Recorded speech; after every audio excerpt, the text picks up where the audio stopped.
mandate involves flood forecasting and determining floods with a lead time of about 30 days. The Kuomboka is very important because it's about an occurrence of a flood, but this is already planned and prepared for.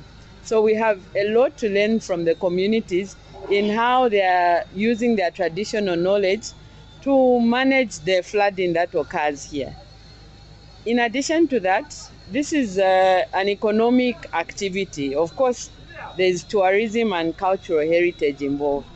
And we want to emphasize that water is important for this to happen. If you know, last year we couldn't have the Kuomboka because of the devastating effects of climate change and the flood that occurred. So we are proud to be associated with the Kuomboka, and we're happy to be here. When we manage the rivers sustainably, the Kuomboka will happen every year and will be here. And when you talk about water resource, it's wide. What kind of water do you take care of as Wama? Groundwater? Is it river waters? Or just to explain it to a layperson? So in a layman's term, we manage all water bodies. We have different types of water bodies. There are rivers, as you've mentioned. There are also wetlands. There are also dambos. There are lakes. We are involved in the management of all those. We are also involved in the management of groundwater. We regulate drilling. If you want to drill a borehole, we are involved.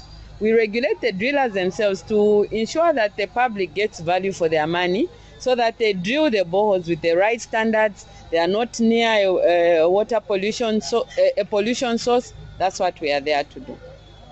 So what are you doing as Wama to preserve these water resources throughout the country? So as Wama, we are engaged in various strategies to preserve water resources countrywide. We've embarked on countrywide mapping. So far, we have generated the statutory instruments for water resource protection areas under our Act. We are dealing with Shaft 5, Upper Lutembwe, and Upper Kabombo.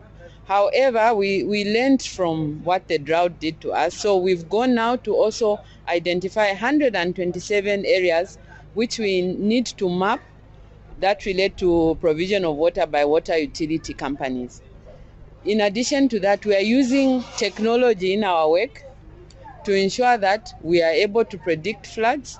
We are also moving into drought forecasting so that we make available information to members of the public for agriculture so that they are prepared in advance to know how to deal with the effects of climate change, because they are here to stay with us. Okay. Talking about drought, we've just recovered from the drought in the last year. As Wama, what kind of activities do you teach people, or just practice and encourage, like in an effort to preserve the water? Or how do you deal with drought as Wama? So we are actually still recovering. We'll be recovering for the next 2 or 3 rainy seasons. So as Wama, we know that natural occurrences are there. We cannot prevent them. But we also have human-induced activities that affect water availability and water quality. So we have put in place strategies, and we are calling upon the public to work with us. There are certain vices that we want them to desist from engaging in. For instance, riverbank cultivation, cutting down of trees that affects precipitation and the water available. There are issues like sand mining. There are various other issues like just generally polluting water bodies. You've also, I'm sure you're aware what happened on the Copper Belt. That really affected the Kafue River. So we want to prevent the public so that the water that is available is of right quality and quantity. Finally, as we conclude this interview, what is your call to members of the public in effort to protect water resources in the country? So to members of the public, we are calling upon our communities to treat water as their own resource. We are just managing it on their behalf. So they should take responsibility and ensure that we manage it sustainably so that it's shared equitably among the users. We also want them in our communities. Wama cannot be everywhere. They should be like our watchdogs to tell us, oh, I noticed someone was diverting a river. I don't think they have a Wama permit. Wama, do you have any information? So we want them to be like our ambassadors. We also want them to also assist us in disseminating this information, especially community leaders, to ensure that we manage our water sustainably, not only for the current generations, but also for our children and our grandchildren and their children. Okay, finally, unless you have this compelling statement you want to make. Related to the Kuomboka, we are inviting members of the public to come to the Wama stand and see the services that we are offering. We also want to give them knowledge about their water bodies. They can come to the stand and interact with us. We are looking forward to interacting with them, and we are also looking forward to participating in the Kuomboka. And how widespread are you? Are you countrywide, or are you just in Western Province, or just in Lusaka? So our mandate is countrywide, but we are placed in various strategic locations. So for instance, the Zambezi River is in the Zambezi catchment. We are found in Livingstone. We are also on the Copper Belt. We are in Solwezi. We are in Chipata, of course, Lusaka. We are in Chambeshi. We are in various strategic locations, but it's our intention to be countrywide because there are water bodies all over in the country. Thank you so much for associating with the prestigious 2025 Kuomboka ceremony through your public service broadcast as NBC TV1. Thank you so much. This is Ms.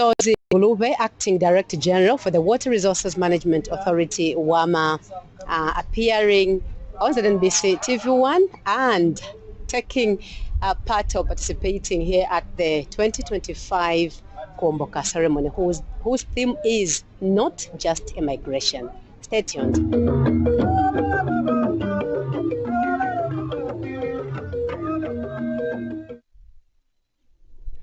That was an interview we had earlier with the Water Resources Management Authority, WAMA. And before we get to our next interview, we'll have a chat with one Mr. Kaladuka Silumba, popularly known as Wandate Yamboto. Welcome to this youth interview. Thank you, madam. Okay. Indeed. Okay, so this year's Kuomboka is being celebrated under the theme Kuomboka, not just a migration. How do you understand that theme? The theme of this year is quite very good because it's not just a migration. It's a way of life for the Lozi people. Lozis are known for being water people. When the floods coming, you don't hear of disaster management coming to Western Province to talk about the problem of floods. But people will celebrate water because that's the way of life. The Lozis have been living with water for a long time in Memorial.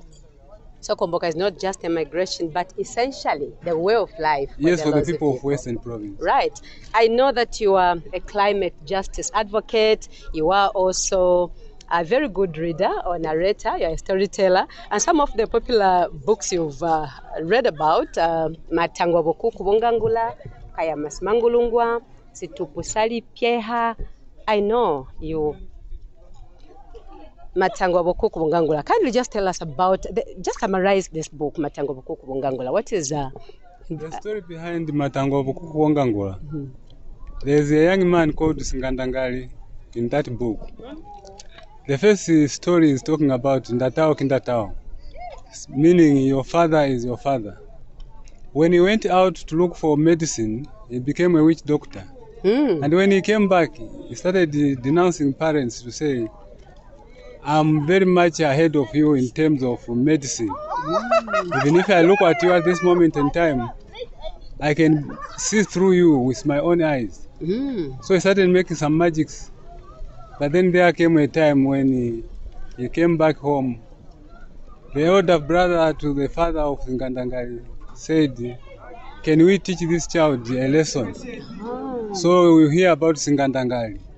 He was going into to see the parents of his wife. When he met Singandangali from a big tree called Mzauli, this man was very short, but he was very scaring when you look at him. So he made sure that when they arrived at the village where the wife comes from, he could not eat anything. So the father showed him what a parent is. So when he came back, where it is becoming scary is when this Ngandanga now cut the wife of Lindala on the middle, took the other part. He said, we are going to share everything that we got from your in-laws. So he killed the wife, got the other piece of it, got one child, got the goats.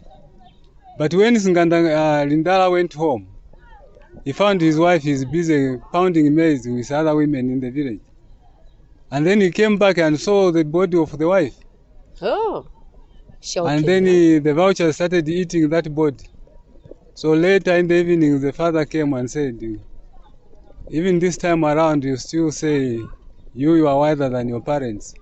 That's Ndataho Kindataho. Ndataho Kindataho. In short, your father is your father, your parent is your parent. Yes. No matter how wise you can be, you can't surpass Challenge them. the past. I see. Okay, let's come to Kayama Semangulungwa, one popular book also, a Lozi novel. How can you summarize this book? Kayama was a notorious boy. J.S. Muvyana. Was a notorious boy. How notorious was he? He was a thief. He had no respect for any person. So when he was sent to school, before he went to school, he was taken to, because in the Lozi culture, the first school that you should go is to know how to take care of the animal, cattle. So he was sent to the Imutongos there, who were taking care of the Kayama's father, cows. So when he was there, he had gone somewhere and stole some money from other cattle headers. So when he was caught, he was brought back to where he used to stay with the other cattle headers. So from there, he was taken back home and he was sent to school with the young brother Songo. But when he arrived there, he became so rude to the teacher that he wanted to find a way of annoying the teacher. So immediately he came to that classroom, Kayama to put his hands in the pockets of his shorts. Then the teacher asked him to say, what are you doing? He said, this is what I wanted. If you are a man, can you come and beat me? So he was beaten and dismissed from school. Okay. No, Wakala Luka, we'll come back to you as we continue the live broadcast. And just now we take a short break. We'll be right back. What does water mean to you? Water isn't just a necessity. It's the very heartbeat and lifeline of our communities. Whether for drinking, agriculture, or generating electricity, but human activities threaten its availability. Encroachments, pollution, and climate change are pushing our water resources to the edge.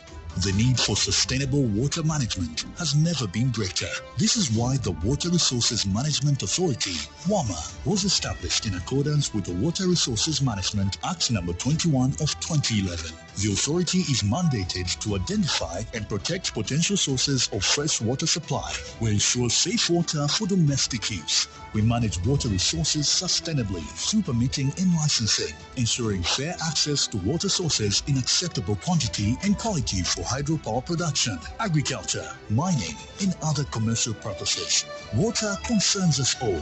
Join hands with WAMA to protect our water resources. Act now. Zambia's water, our future.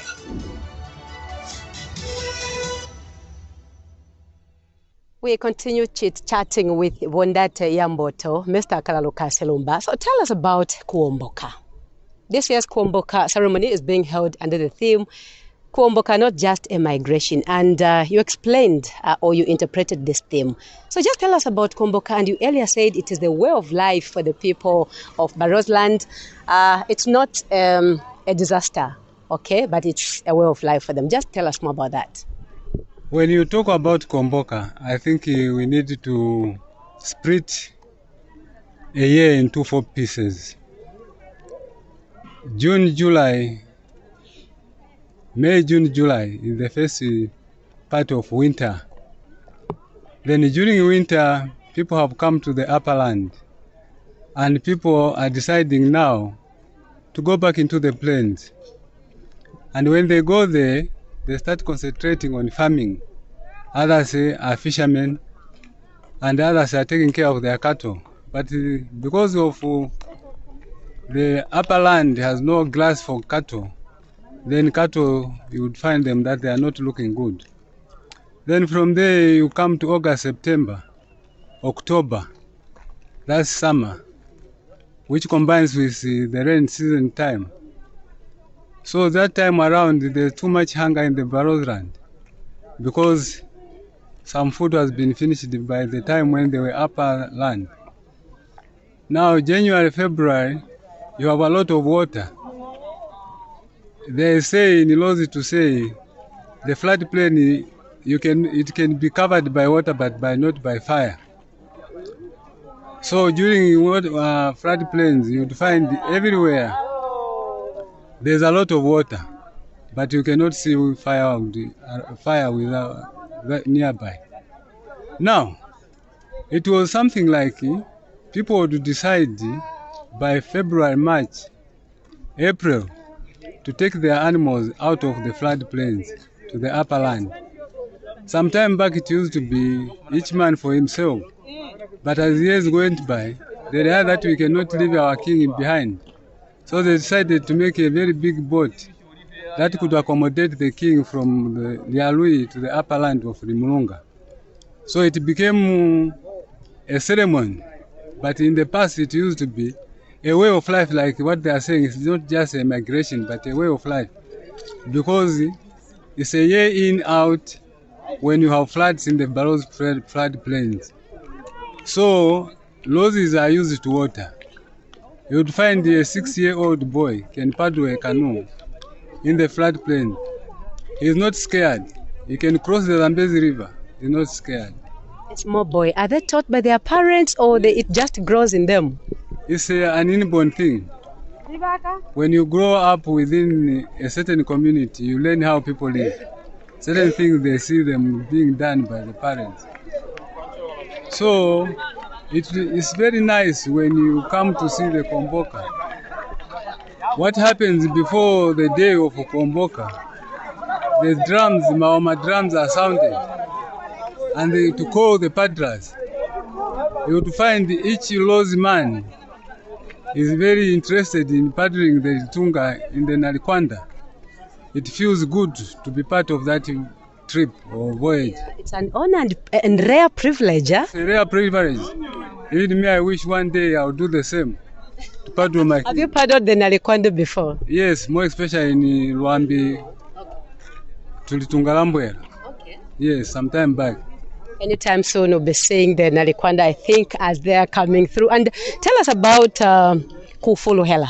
There's also Kufuluhela, which is the opposite of Kuomboka. It's not much pronounced. Why do you think that is the case? I would honestly request you people from that NBC to be covering it, because it's the same like Kuomboka. That is the time when the Ritunga is going back to Lialui, and everybody in the upper land is going to the floodplains. They are taking their cattle and everything that belongs to their villages. So it must be covered, and people must know that when he came out of water, by the time of Kuomboka ceremony, they should know that he's supposed to go back to the summer capital, yes. So that must be covered, and people must be always there to see him going there, because it must be taken care of people. That's why it's called Ngochana. Yes. When does that happen? Okay, he is, let's assume today he is coming, right? When does Kufuluhela take place? After how many months? Kufuluhela takes place after around in June, July, when the water, yes. So that time around, people must gather and see him off, and they will come him in Lialui. Yes. Okay, then why do you think Kuomboka has grown so much into this big ceremony, and actually it's referred to as It is an international ceremony, okay, without doubt. It has attained this international stardom. Yes, because it's a rich culture if you look at it. And even the way it happens. When you see the Nalikwanda in front and the small canoes behind the big Nalikwanda, it looks nice when it is coming up there. So people come and they want to see what is there. And the way the paddlers are behaving when they are there, dressed in majestic, when they are doing it. And you see the love and the care they have for their chief and their king. So it's very nice. The pomp and the splendor. Yes. Indeed. It looks nice when you are there. It is full of pomp and splendor, Kuomboka, prestigious ceremony. And just now we continue bringing you live pictures from the Mulunga Royal Village. And as you can see in our background, people are heading to the Nayuma Harbour, where anytime from now, the Nalikwanda Royal Boat will be docking. But before that, obviously, we'll show you some live pictures of the Nalikwanda Royal Boat in their planes. But just now, this broadcast is sponsored by different companies that are associating themselves with the Kuomboka ceremony through your public service broadcaster, ZNBC TV1. So we call upon the Zambia Alliance for Agroecology, and we hear what they have to say. We relate to sustainable food systems, and we have this campaign that we are running, which is funded by CIDA through the Alliance for Food Sovereignty in Africa, AFSA, which is called the My Food is African campaign, or in this case, My Food is Zambian. And our link actually relates to how food relates so much to our culture, which the ceremony, of course, Kuomboka ceremony and other traditional ceremonies in Zambia are part of. Our cultural expression also comes through food. We believe that Zambia's food is quite diverse and also has this rich cultural connotation.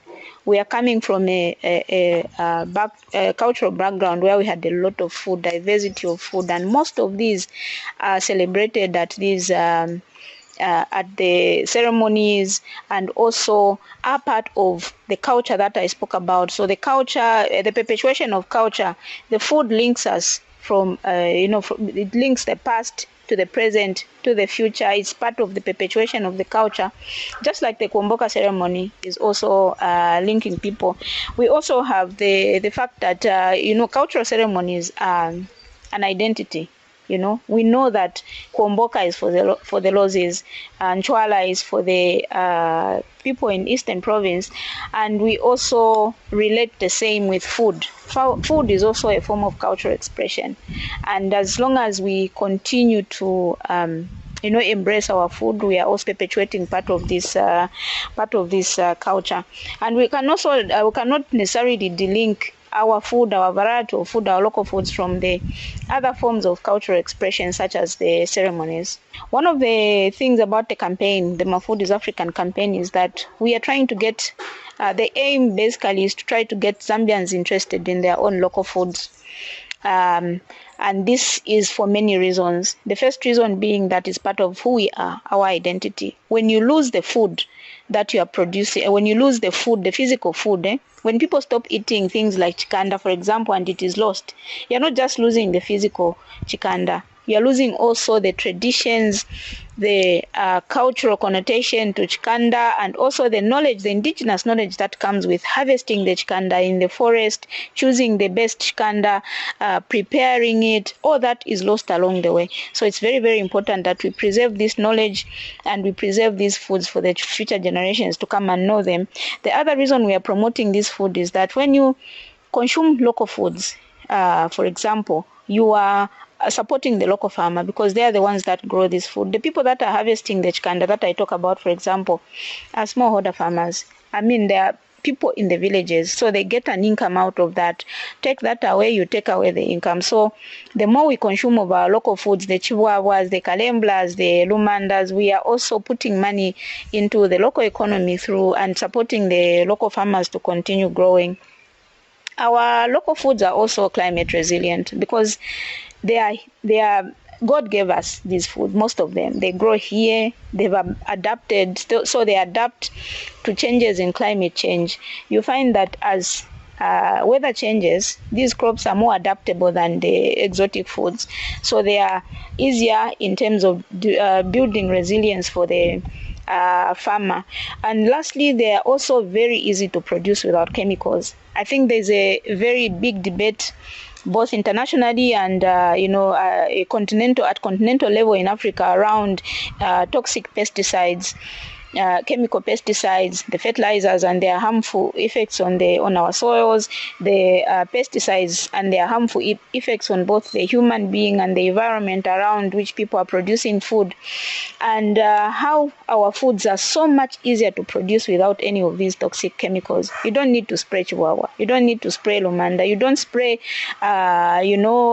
most of these of our local foods you actually don't spray, and because of that they are a healthier choice, but also offers a wide variety of things that you can eat from. It's not one food. It's in Zambia, when you go to Mateveto, for example, the presentation they give you is 5 vegetables.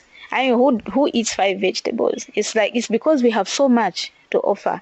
If on any given day we have so much. Part of our connection to the Kuomboka ceremony is that, you see, the ceremony, like any other traditional ceremony, connects people. It connects people, it connects communities, it brings different people together. It is a place for celebration, for affirming our rights as a people to our traditional ceremonies, bringing together different stakeholders with different interests, but also showcasing to the rest of the world that this is who we are. So you find that even as Zambians, when there are traditional ceremonies like the Kuomboka ceremony, you find that everybody goes there. The tribe at that point does not matter. Everybody congregates, we all aggregate together, we have fun together, we remember together, we socialize, we become one people through these traditional ceremonies. And for us, especially that we are promoting an African-based or a local-based economy, a local-based food system, a local-based cultural system, we are very supportive of traditional ceremonies like the Kuomboka. Sustainable practices in the food system are actually very beneficial. I'll allude a bit to the issues around health. I'm very passionate these days around health issues, both health in terms of the human body and also the environment. So when food is produced agroecologically, that is without chemicals, and also considering the damage that we do to the environment when we produce, transport, market our food, you'll find that it does not contain chemicals. That, like I said, which means that we don't get exposed to these toxic chemicals that enter our bodies. And you can see these days the escalation of non-communicable diseases, which are attributed a lot to the kind of foods that we are consuming. So, and also, sustainable practices also prevent the damage to the environment. When you spray your chemicals on a cabbage, for example, you're not just killing the pest or the disease that is on the cabbage. Everything else that is living, including yourself, if you took it, you would die.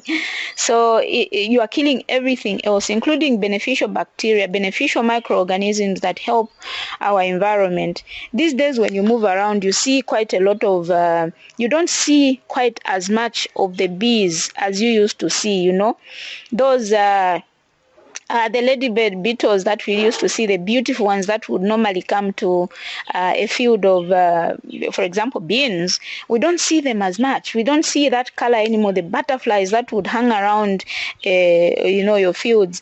It's because every time that we are using chemicals, we are killing off something that is living, that is not intended for that chemical to kill. So for me, that is really the critical aspect. The other aspect is that when we are sick, economically we are unproductive. So they say a healthy nation is a wealthy nation. Where we are going with this extensive use of chemicals, especially the highly hazardous pesticides, as they call them, is a situation where we'll have a very unproductive population because of non-communicable diseases. So all these contribute to economic development, but also sustainability. We want to pass on a better world, a better environment to our children and their children. But with at the rate at which we are going, we are likely to pass on a damaged environment to our children. We are very keen to partner with, people that organize these traditional ceremonies. We were privileged to have been invited to the Ikubi Bana Munyati Namala last year, and it was a very big and important occasion for us because we participated with the local people. We celebrated the food. We also presented. We got some farmers from Chirundu, for example, to go and present what they grow, what they eat, and it was a very good cultural exchange and also a place for celebrating our food and for exchanging knowledge, for sharing of seeds. It was really great. So our appeal, especially to the Zambians, is that let us promote our own local foods and let us attend these traditional ceremonies. For the organizers of these traditional ceremonies, we would like to see the variety of Zambian food displayed at these ceremonies. You can imagine if there was somebody that was just showcasing all the Zambian foods from different provinces at these ceremonies, it would be amazing. Not just as a for people to consume, but also it would be a good, beautiful sight, and it would promote our tourism as part of gastronomy and the kind of programs that currently the Ministry of Tourism is promoting.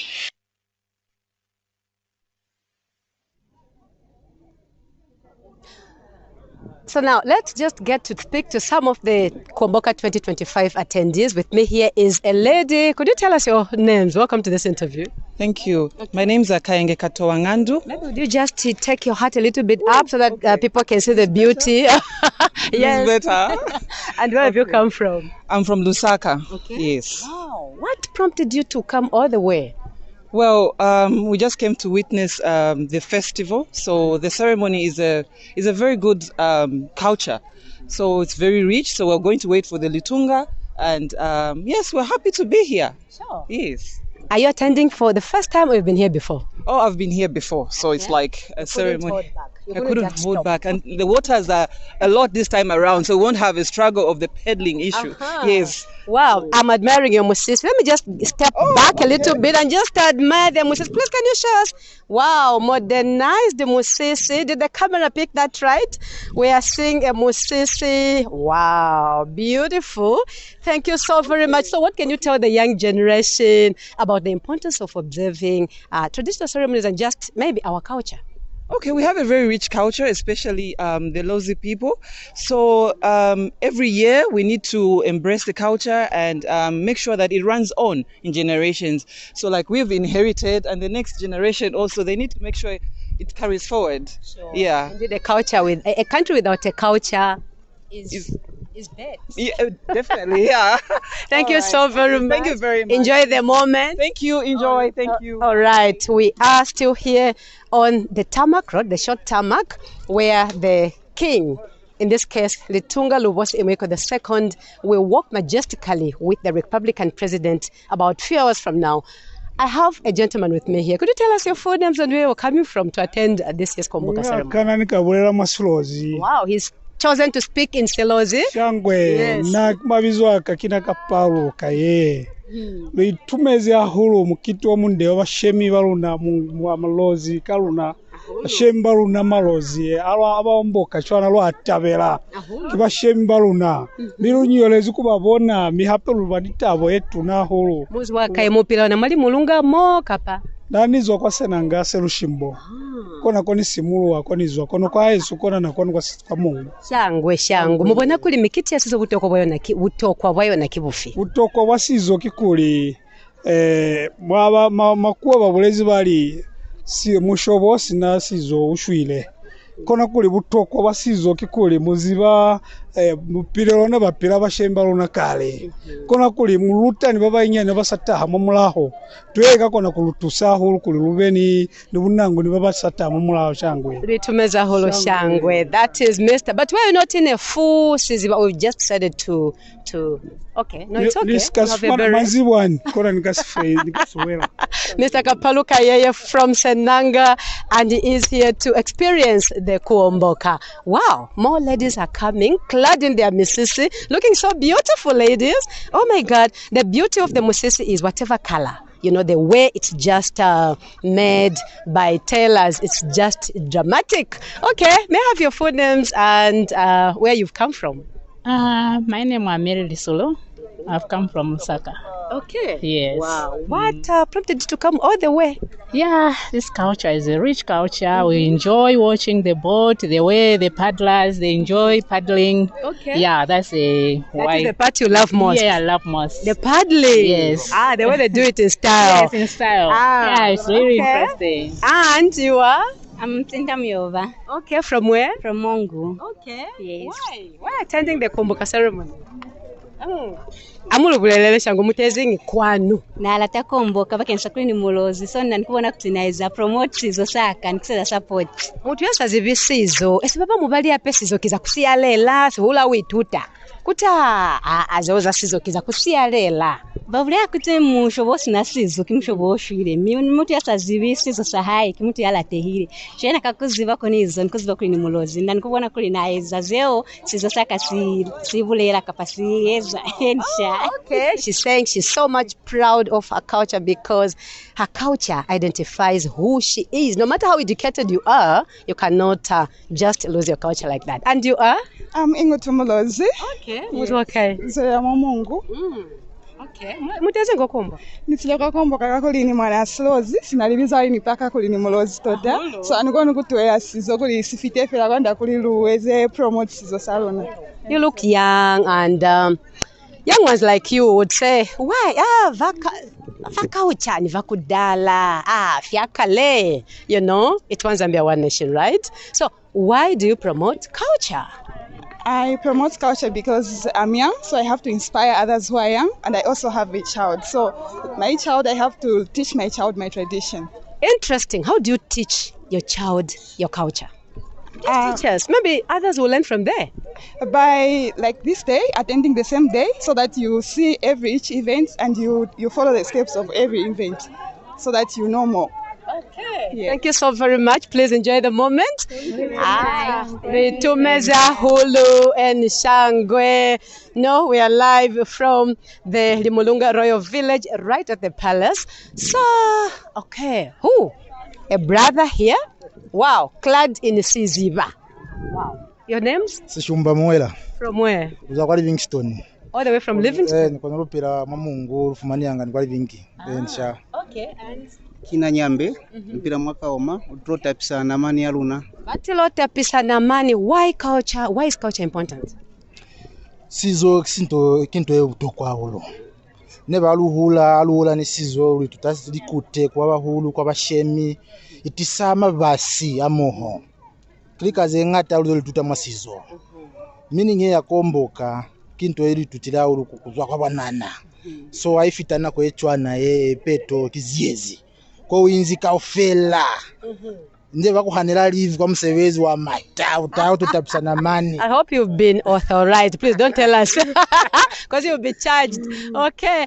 And what really inspires you to love your culture? Kakukala sizo saru na kisizo sisi ndemaso kukala kwa makalelo. Lukalile kusiziba ngelu sali banana. Luhulile nsona. Sizo luituta mwate nilikute. Nikoko luzwelela kasi muluho ya luna. Wensha. Thank you so very much. He says he's grown with it, so he can't just lose it to lose his culture today. Okay, just about now, we'll continue talking to these lovely people. Okay, before we get to the roast, very soon we'll be getting back to some of the sponsors of this very important event. But I have a lady with me here. Okay, what's your name? My name's Judith Mwenda Ndulubasi. Okay. Mrs. Silembo, all the way from Lundazi district. Wow, Lundazi in Eastern Province. Yes, I'm Mama. so much interested. How is Eastern Province? Very okay. When did you come? I'm here almost a month. Okay. Of course, I came here for a funeral, but now at least I couldn't miss Kuomboka. Okay. Yes. Why do you love culture? Culture is a basic thing. Without culture, we are dead. We need to know where we come from. And no wonder I said I have to be here since I'm already in Mongu and I should be in Murunga to maintain my culture. And moreover, I'm a teacher. When I teach my children, they feel good. Culture, a basic thing. I love this. Thank you so very much. Enjoy the moment. Thank Please, you. as you get to the Nayuma Harbor. Please. Okay. Thank you very much to meet you. Okay. I've watched you on TV and I love you so much together with the ZNBC. Wow, you're a national broadcaster. It is our mandate. Thank you so much for the support. Okay. Just now, we'll get back to you soon as we get back to some of our sponsors. Enjoy the program. Hello everyone, my name is Ceremonial and I'm here to tell you on how to prepare fried fish. First, we start by cleaning the fish by removing the gills, the scales and the intestines.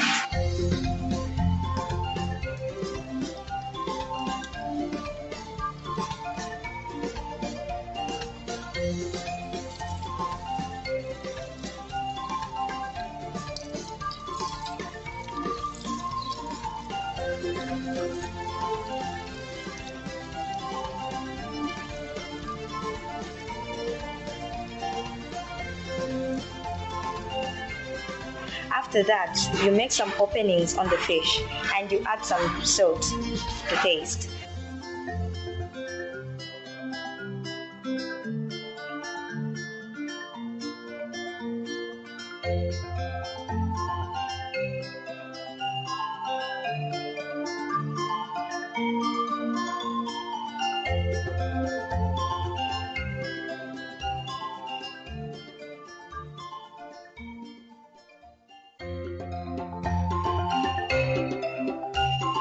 You get the cooking oil and a pan. Then you put the cooking oil on the pan. After that, you can put on the stove.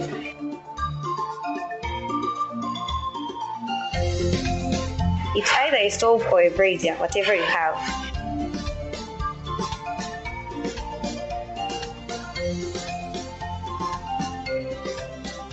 You wait for a bit for the cooking oil to be hot a bit, and then you can put the fish on the cooking oil. After that, you wait for 5 minutes for the fish.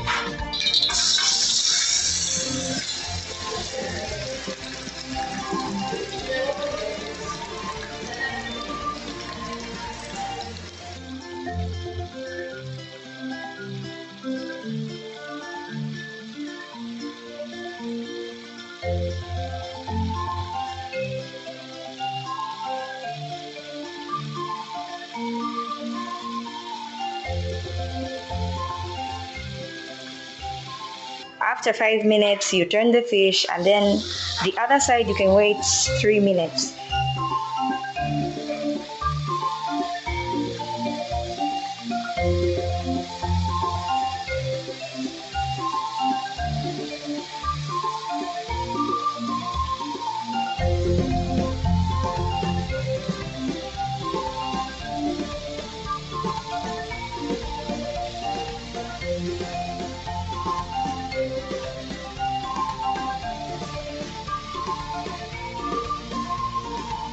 After that, the fish is ready.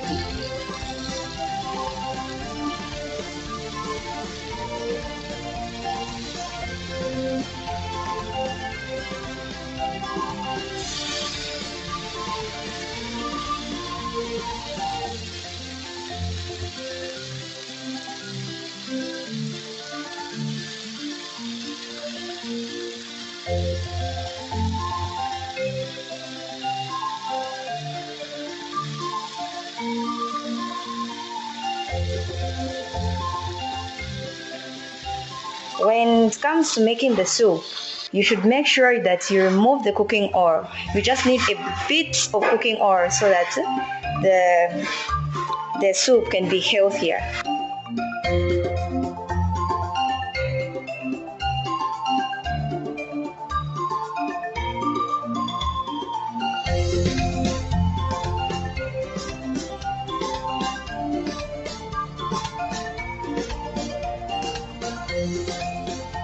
After that, you can remove the cooking oil and put some tomatoes and onions. You can either grate the tomato or cut the tomatoes, anything. I grated the tomatoes and cut the onions and then put them on the cooking oil.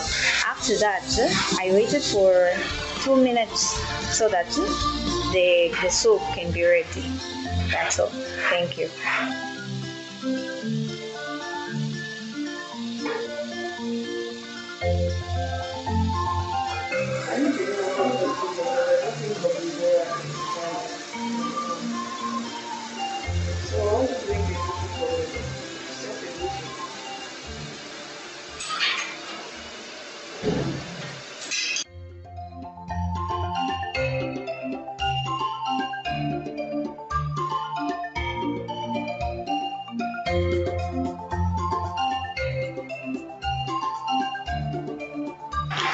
Mulishani bonse amashina andine o Collins mwape nefo kumyeba fintu bapekanya bondwe ya fisashi so pakupekanya bondwe ya fisashi kubalira po mwasenda bondwe mwa iskulusha mumeshi a clean.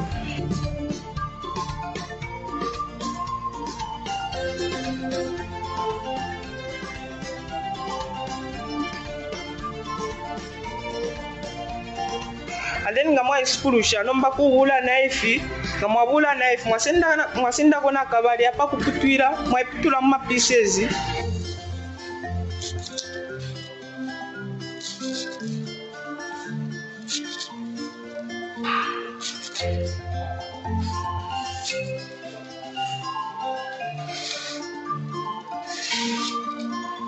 After kuiputula mu pieces, then nomba mwa balira pokubula impoto ilanga mwaibula mwaibalira pokubika pa stove. Mwabika mono tumenshi utunono fyo tumenshi, then mwasenda na bondo ilya mwaibika. Mwasenda na salt mwasansa mono kusansa mamuli amwine muli bondo na menshi. Then mwalolera kwa about 2 minutes. 2 minutes ngakwana then nomba mwaisa mwavundula mulomba mwapisha mo mwingi. After nomba vyamanika kwa fyapyako mwasenda kukino then mwaitira mu mpoto mya mwene. Then mwasenda na tomato, onioni, then mwavika mu mpoto nomba fyapira pa. Then mwaisala pono kuisala pono pasta. Then mwaisula after 2 minutes again. Mwasenda imbarala. Mwasansa po pamuru pa tomato na onion. Mwasansa po ponsi.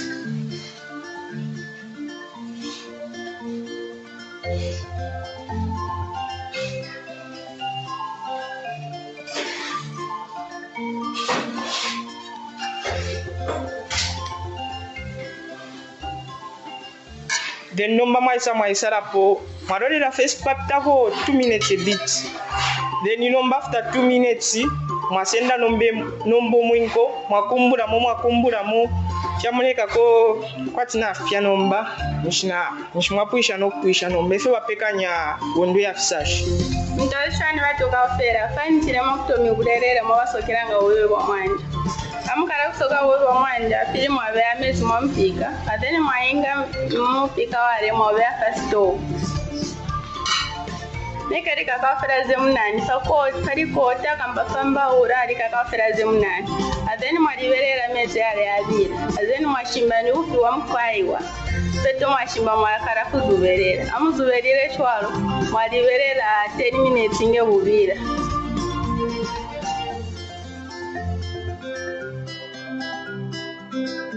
Amukafeza chwalo peto mwashimba upi wa mwanja mwakara kusoka amukafeza kusoka makwera kwatenenya nifera kuti bushome kwatenenya nifera kuti usinga kuteka so kona morwezi zanga choro bobi wa mwanja.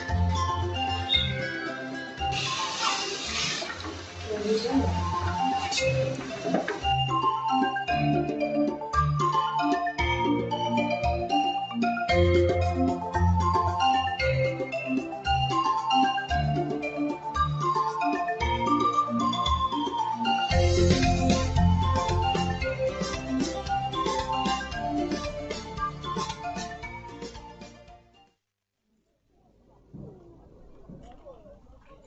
continue talking to the 2025 Kuomboka attendees, and with me here are ladies and gentlemen. Could you just introduce all of yourselves?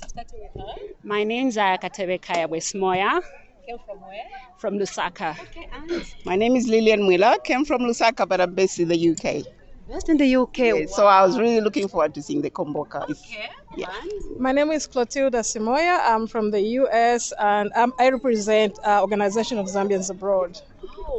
My name is Felista Simoya. I'm from Lusaka. This is my first time, so I just can't wait. Wow, can't wait to experience the Kuomboka. And him? I'm Xavier Simoya, from Lusaka to Mulunga with love. Thank you so very much. I'll choose the one from the US just to get to speak on behalf of the group. Like, what really prompted you to come all the way? Well, I was here, I think, when I was 21. So since I'm in the country and I'm over 50, I thought it's a good time to come back and see, because I don't remember much what happened years ago. Okay. Yeah. Why do you think culture is important? I think as I'm growing old, I've embraced my culture. And as you can see, I'm one Zambia, one nation. Sure. I'm Tonga, I'm Lozi, and I'm Eastern. What a beautiful combination. Yeah. Yeah. No, so what word do you have, very briefly, for people that maybe don't appreciate culture? I think everybody, if you're Zambian, I urge you to embrace culture, because I think we are losing our kids. Our kids, all they know is cartoons. But if we can show them our culture, then they'll be able to embrace our culture as well. Thank you so very much. Enjoy the moment. We'll join you briefly at the Nayuma Haba. Okay, and I'll be joined by Prince Inengu Muyunda Ananyatele. Oh, reservoir of culture. Reservoir of culture, Prince Inengu Muyunda Ananyatele. Kuomboka ceremony.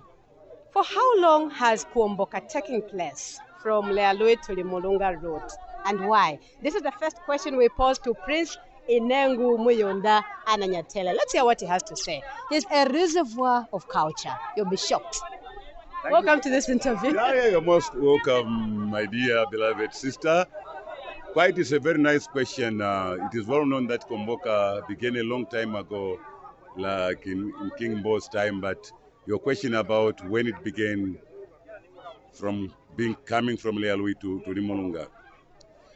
Actually, it began around around 1930s, because this capital was introduced around 1930 by the Litunga Yeta III, that Litunga Yeta III, and all in all, it is known that the people feared the fiery waters that were found in the Barose Plain. They feared the flooded waters because they could combine with a lot of things like rodents also go onto the hills.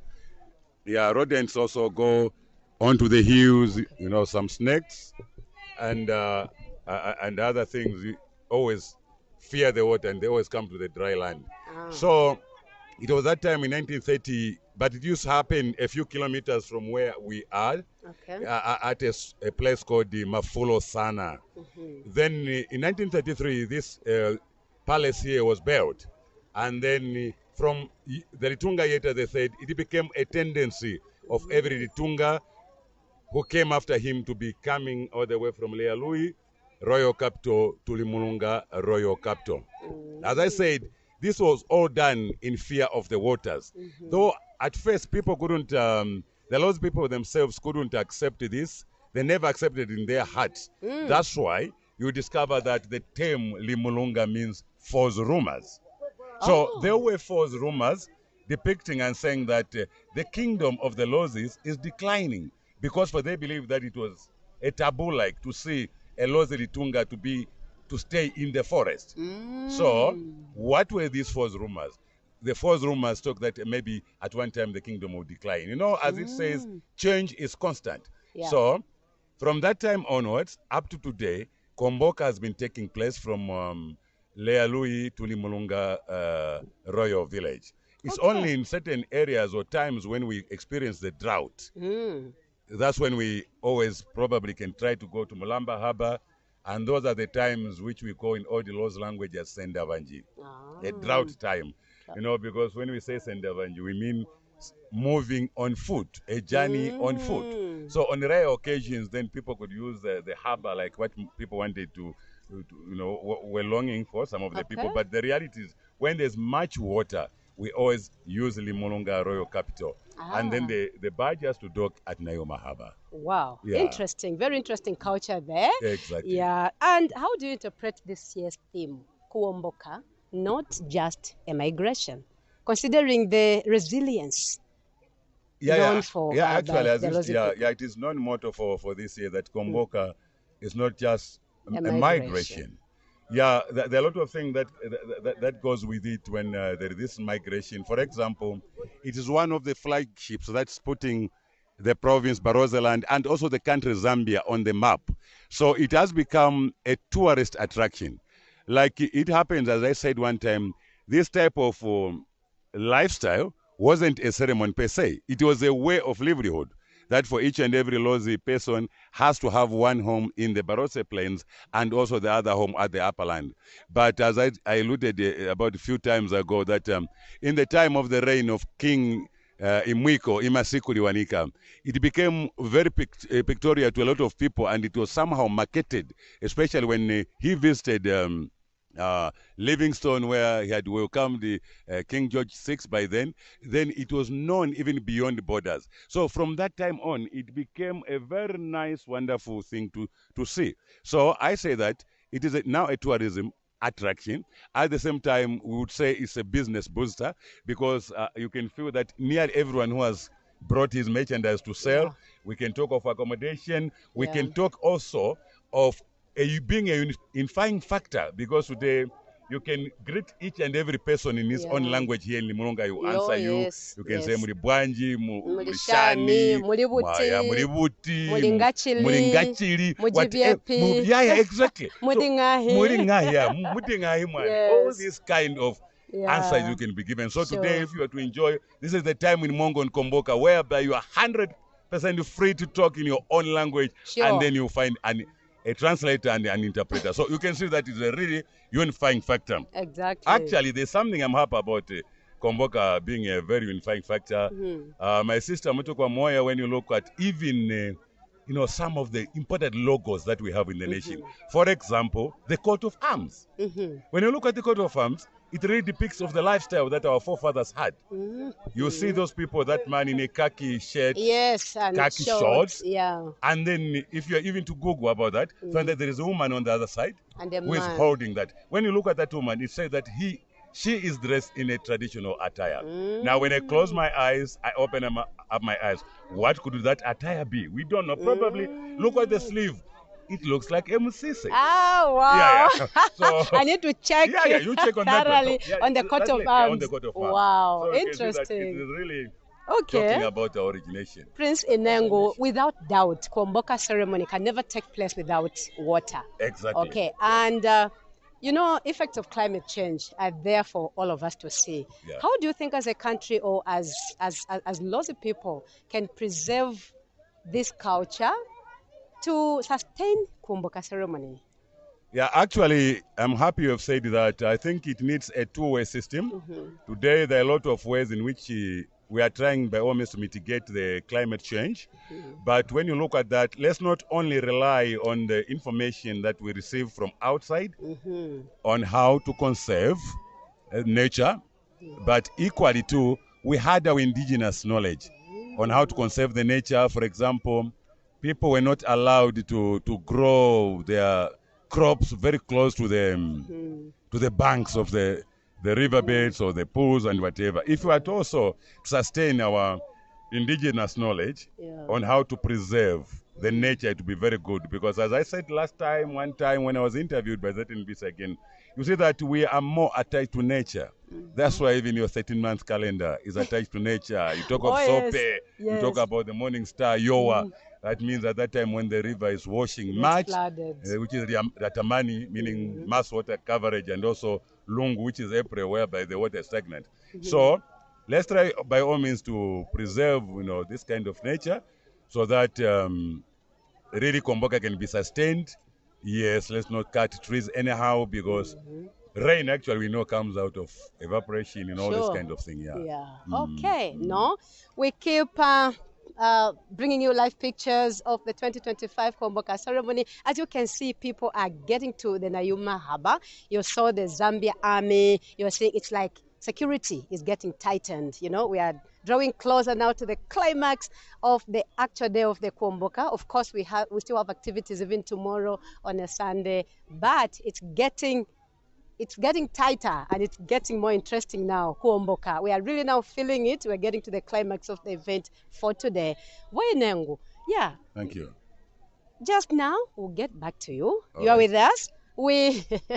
Let's respond to the statement given by the rose breeders. They are one of the sponsors of the Kuomboka ceremony for this year through your national broadcaster, ZNBC TV1. We get to them.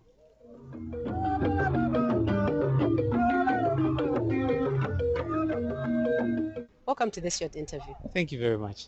Tell us about Rose Breeders Zambia Limited. Okay, so Rose Breeders has been in operations in Zambia. This year we'll be clocking 25 years. So we are specialized in supplying the Rose 308 broiler breeds. We have Nutri-Feeds for your broiler chickens, village chicken, and as well as layers as well. And we just don't end there. For those people that are not into poultry farming, how do they enjoy our chickens? We supply with them the processed chicken, which goes by the name of Supreme Chicken. That is found in our outlets and also in leading retail outlets nationwide. Okay. Are you across the whole country or you just in selected provinces? We've got presence nationwide. We've got a lot of provinces where we have our own outlets. Like here in Western Province, we have a depot in Mongu, just along Independence Avenue. That's where we've got our depot here. And then in towns where we do not have our own outlets, we have resellers that supply our products. So our customers are able to find everything they're looking for nationwide. Okay. Yes. You are here at the Kuomboka Ceremony 2025, whose theme is not just a migration. As a Rose Breeders Zambia Limited, how do you interpret that theme? It's quite a very interesting theme, and for Rose Breeders, I think this is the first traditional ceremony we're exhibiting at. So it goes with the theme because we've been here for 25 years, and we saw that the Litunga will be celebrating 25 years of being the king, yes, on the throne. So we thought it wise that let us go and let us go and have mingle with people in Western Province. And just to showcase them tell them about our products, the services that we offer, and as well as point them to the outlet that we have in this town. And the other thing is, being around for over 25 years, we have learned a lot of lessons, and this is why we are the preferred breed of choice. Because every person that gets a roast chick, every person that buys a bag of Nutri-Feeds, they know that they're getting high quality products from us. The country has been grappling with climate change. As Rose Breeders Zambia Limited, how are you thriving in the climate change era, I would call it? Thank you for the question. It's very good. It's been a challenging period because of the drought that we experienced in the previous rain season. So to help adapt to climate change, what we've done is our world-class hatchery that is in Chongwe and Lusaka, we had to put up a solar plant there that is able to power the hatchery, so that we are able to breed our birds without disruptions when we do not have power, when we've got experiencing power outages. So that's one of the things that we're doing to adjust to climate change as well. Yes. Okay. What did you tell maybe people that are watching us from Shangombo, those that are watching us from Kaputa? How can they get hold of you? Where are you found exactly? As I earlier mentioned, we are found in many towns of Zambia, but the easiest way for them to get a hold of us would be to, if they've got internet access, to visit our Facebook pages. Roast Breeder Zambia or NutriFeed Zambia or Supreme Chicken, and they'll be able to get all the information that they need. And what we've done and what we focused on, especially on our socials, is sharing valuable information that helps the farmer grow and become profitable as they do their business. So we are readily available on social media. We can also give them a phone number. They can reach us at 0966 321310. That's 0966 321310. And our coordinators that coordinate the sales of dairy chicks will be able to get a hold of our customers and give them directions where they can order our products from. Yes. Any other compelling words you'd want to share with the listeners or the viewers out there as you are participating here at the Kuomboka ceremony today? We are very excited, and this is what we've done on our stand is we've come with brochures and flyers that are in Lozi. So we've translated them from the English language to Lozi so that it's easy for the people that live in this area to be able to digest on the information that we are sharing with them. As you can see on our t-shirt here, it says Vanyi Vali Kuho. Meaning owners of the chickens. Owners of the chickens. Okay. So we're very excited to be here, and we're excited to interact with our customers and potential customers as well. Yeah, so they can come to our stand here. We're just located just near where the stage is. They'll be able to come here, and we'll give them valuable information that they need. Yes. Thank you so very much for associating yourselves with the Kuomboka ceremony through your public service broadcaster, ZNBC TV1. Thank you so much. Thank you. These are the Vanyi Vali Kuhu, the owners of the chicken, Vene Vankuku. Vene Vankoko. They are participating or taking part at the Kuomboka ceremony for 2025, whose theme is not just a migration. This is Chinkangu Savia, social media and marketing manager from Roast Breeders Zambia Limited. Continue watching your public service broadcasters at NBC TV1.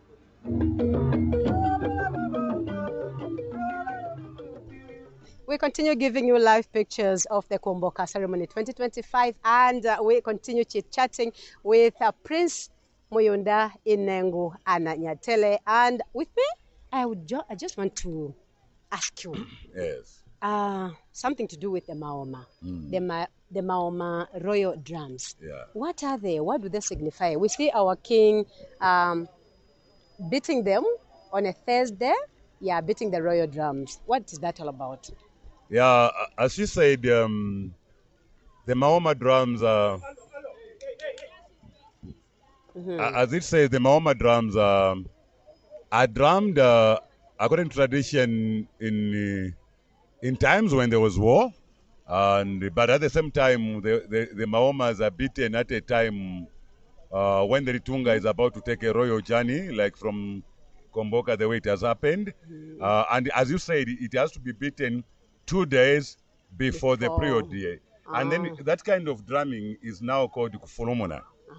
So it has to be the one who has to start beating them at first is the Litunga himself, because according to our culture, he's the owner of drums, of the Maoma drums. Okay. Because the whole of Barossa land, no one, not even any single chief, apart from the Litunga and the Litunga Lamboela, who was given later on, they're the ones who own the Maoma. Like, for example, at the Southern Kingdom, which we call Litunga Lamboela, the Maomas were given to Litunga Lamboela in a time of King Liwanika, giving to her twin sister by then, who was Matauka. Or else the Maomas are assets for the Litunga. So, actually, the Maoma drums are beaten to signify, and also at the same time to alert paddlers of all royal badges to come to the royal capital in readiness for the long journey. Yes. Interesting. And something good about the Maoma drums is that at one time we had captured them from one of the tribes that are within the Lozi jurisdiction of Ru. They were captured a long time ago from one of the Mbukushu chiefs. But those which were brought under the Lozi influence by the Prince Manambini Nawa by then. So we captured these smaller drums, but they were not as big as the way we see them. So later on, later on, the Lozis themselves tried to cave bigger ones of their size. And, you know, we never had a name for them. But when you looked at those tubers that we eat from the soil, which are similar to the tubers we call the mampana, they are similar to Maoma drums. So what happens is We gave them that kind of name as Maoma drums. Okay. Yes, so they were Interesting. beaten in order to let all the paddlers to assemble in the royal capital. When I mean the paddlers, I don't mean only the paddlers of the Narikwanda Royal Badge, but there is Narikwanda Royal Badge, there is Notila Royal Badge, there is Mborianga and many other royal badges that accompany the Narikwanda on this procession. Okay, let's Yes. come to the regatta. What does it really signify? Regatta, as I said one time, it talks about the Lozi people whose old name was called Lui, which means people of the river. Ah, Yes. okay. With the Maoma, you wanted to stress a point. Yeah. On the Maoma. Yes. You said just the royal drums used by the kings. No one ever owns them in the whole of Parozeland. That's why the other term for the Litunga, we always call him Mbumu wa Maoma. It's the reason that even upon his installation, he has to sit. In public, he has to face the seat on one of the royal Maoma drums, which is, you'll be surprised, which is more than 300 years ago, but it's still there. So he sits on that one as a symbol of power. Exactly. Oh, yes. okay.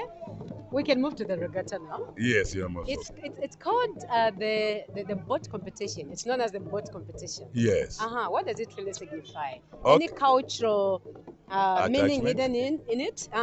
Somehow, as a Lozi, one must be attached to the waters and to the river. At times, we are called people of the river. And that's one of the qualities of a Lozi person. They're always proud to know much about water. For example, there's even a swimming style. I can tell you, I think you remember probably when you were still young, which was renowned as Utapasilozi. Yes, that is swimming in a Lozi way.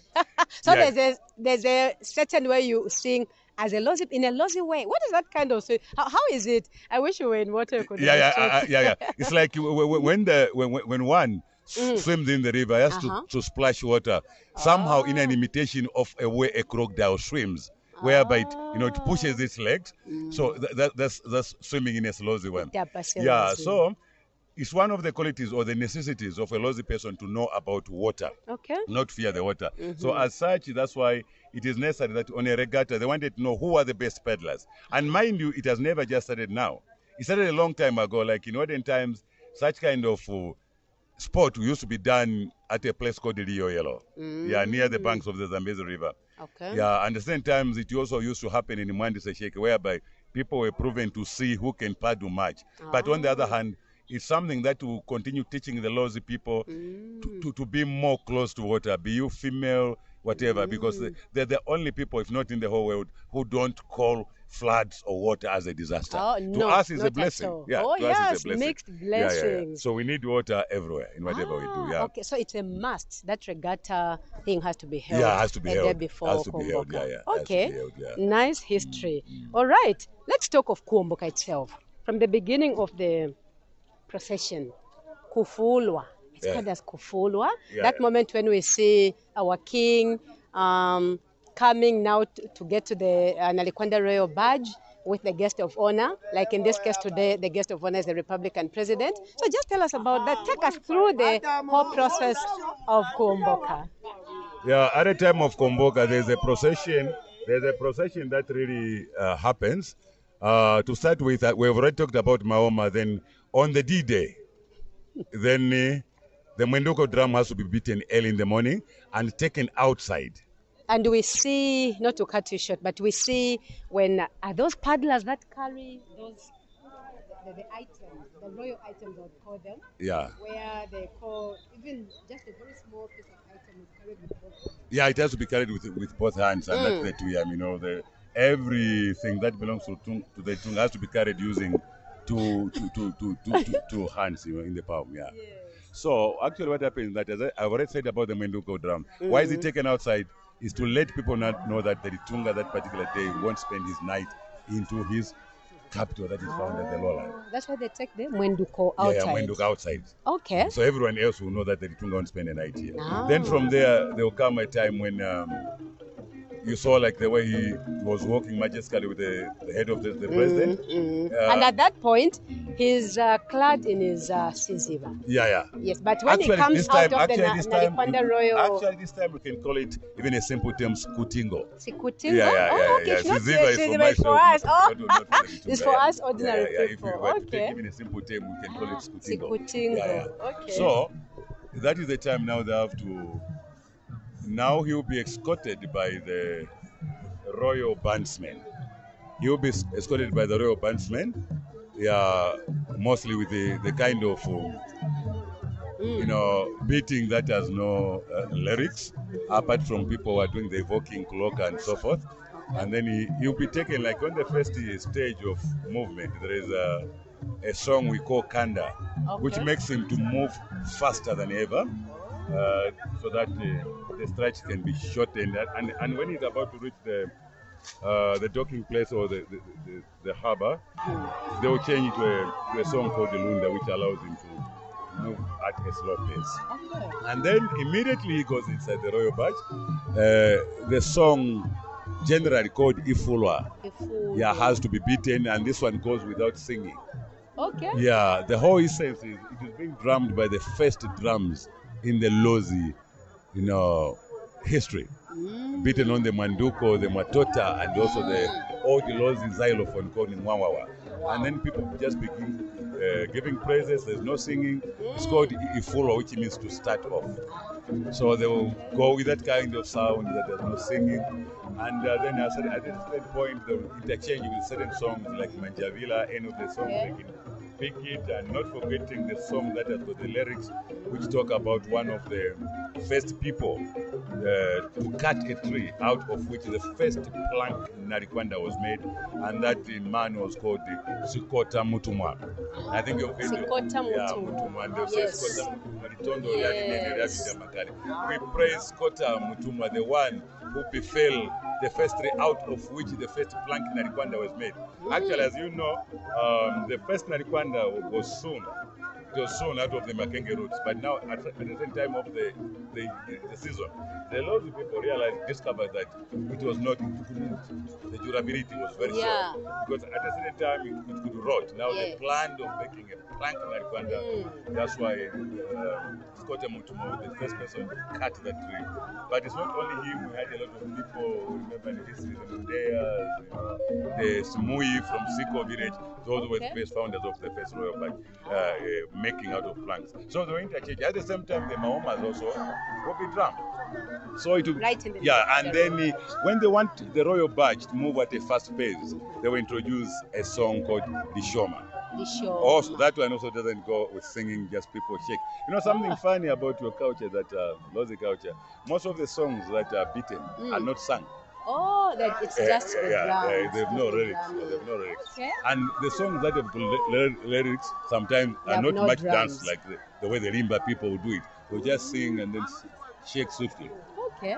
Then on the way, they will land at a certain place from where the head of state will come out using an airplane. In this bag. And at this place, they do eat royal custard porridge, whatever we call idiom. And that's the porridge where they add sour milk. The area is called Namtikitela. Then from there again, they'll start the journey from the song that they began with the same Mfulwa, Manjavila, the Rishoma, and the Maoma. Yes, and at the end of the journey, as the Narikwanda will talk, it also come with a song called Manjavila. End of the Manjavila. Just sing it in the mouth.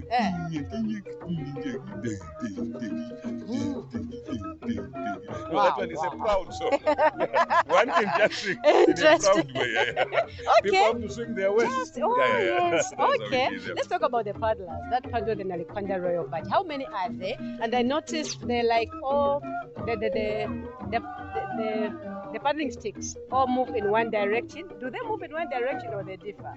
Yeah, as per tradition, it must be in the same direction. Okay. It depends on the paddle of that day, but initially they have to follow. That's why there are certain words that are being mentioned when you paddle in the Narikwanda. One or two remain as captains. For example, they can be told the word penyu. That means deviate. Then most of the the words that nouns use, the Aluyana nouns. For example, they would say kuso, meaning in front, do this ABCD. Or they would say words like kunyima, behind. Yeah, I think those languages are like those languages. Then there's this song, Koluyaki Kwaule,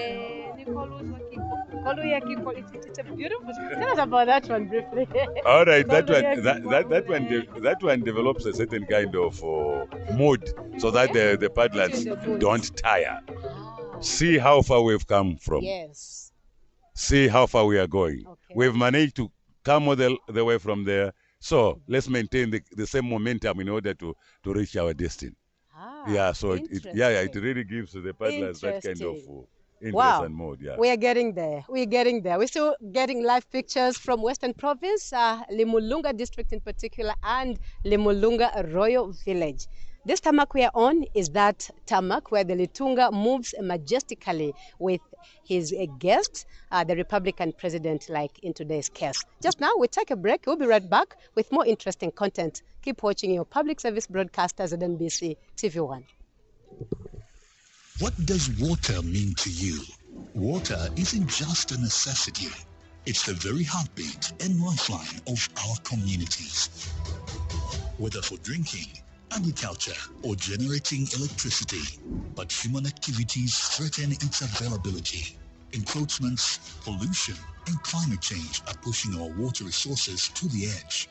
The need for sustainable water management has never been greater. This is why the Water Resources Management Authority, WAMA, was established in accordance with the Water Resources Management Act No. 21 of 2011. The authority is mandated to identify and protect potential sources of fresh water supply. We ensure safe water for domestic use. We manage water resources sustainably through permitting and licensing, ensuring fair access to water sources in acceptable quantity and quality for hydropower production, agriculture, mining, and other commercial purposes.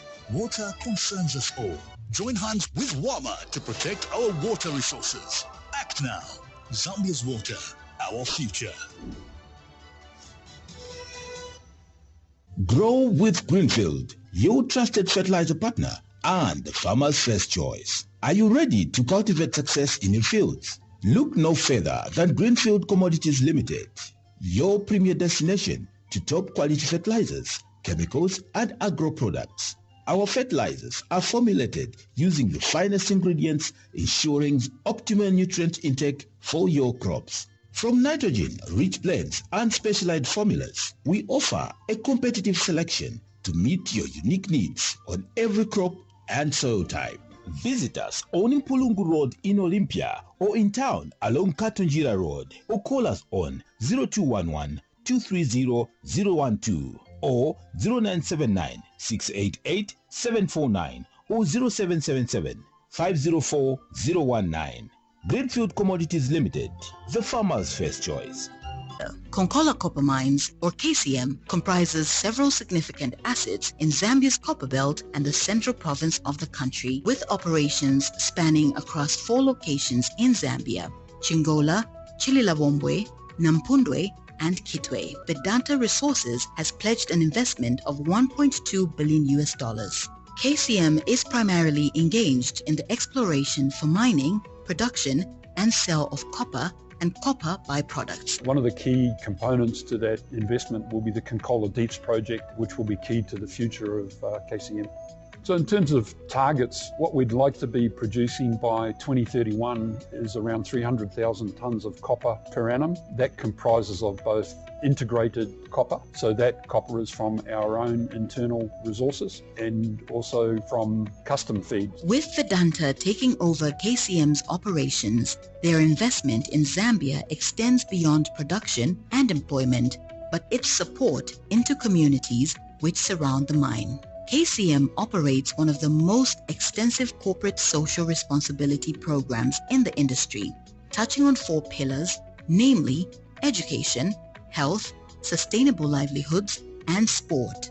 Since 2005, KCM has invested over $160 million in CSR programs. This investment shall continue in the years to come due to its commitment to the development of Zambia and the communities where it has operations. We are committed to maintaining and increasing employment, provide local business development support, and we remain devoted to providing social services and support for the community. Are you looking for insurance that you can trust and rely on in a time of need? Do your household goods that you can't afford to lose keep you up in the middle of the night? Could be a fire, could be a storm, maybe a burglar could raid your home. What should you worry and what should you live with the risk? Don't risk, choose this. Make the right choice and get a peace of mind. You spend your hard-earned cash on property for your future and security. Maybe tomorrow, maybe today, calamity may come your way. Why should you worry and why should you live with the risk? There is a place where you can find security and a peace of mind. Don't risk, choose this. Make the right choice and get a peace of mind. What does water mean to you?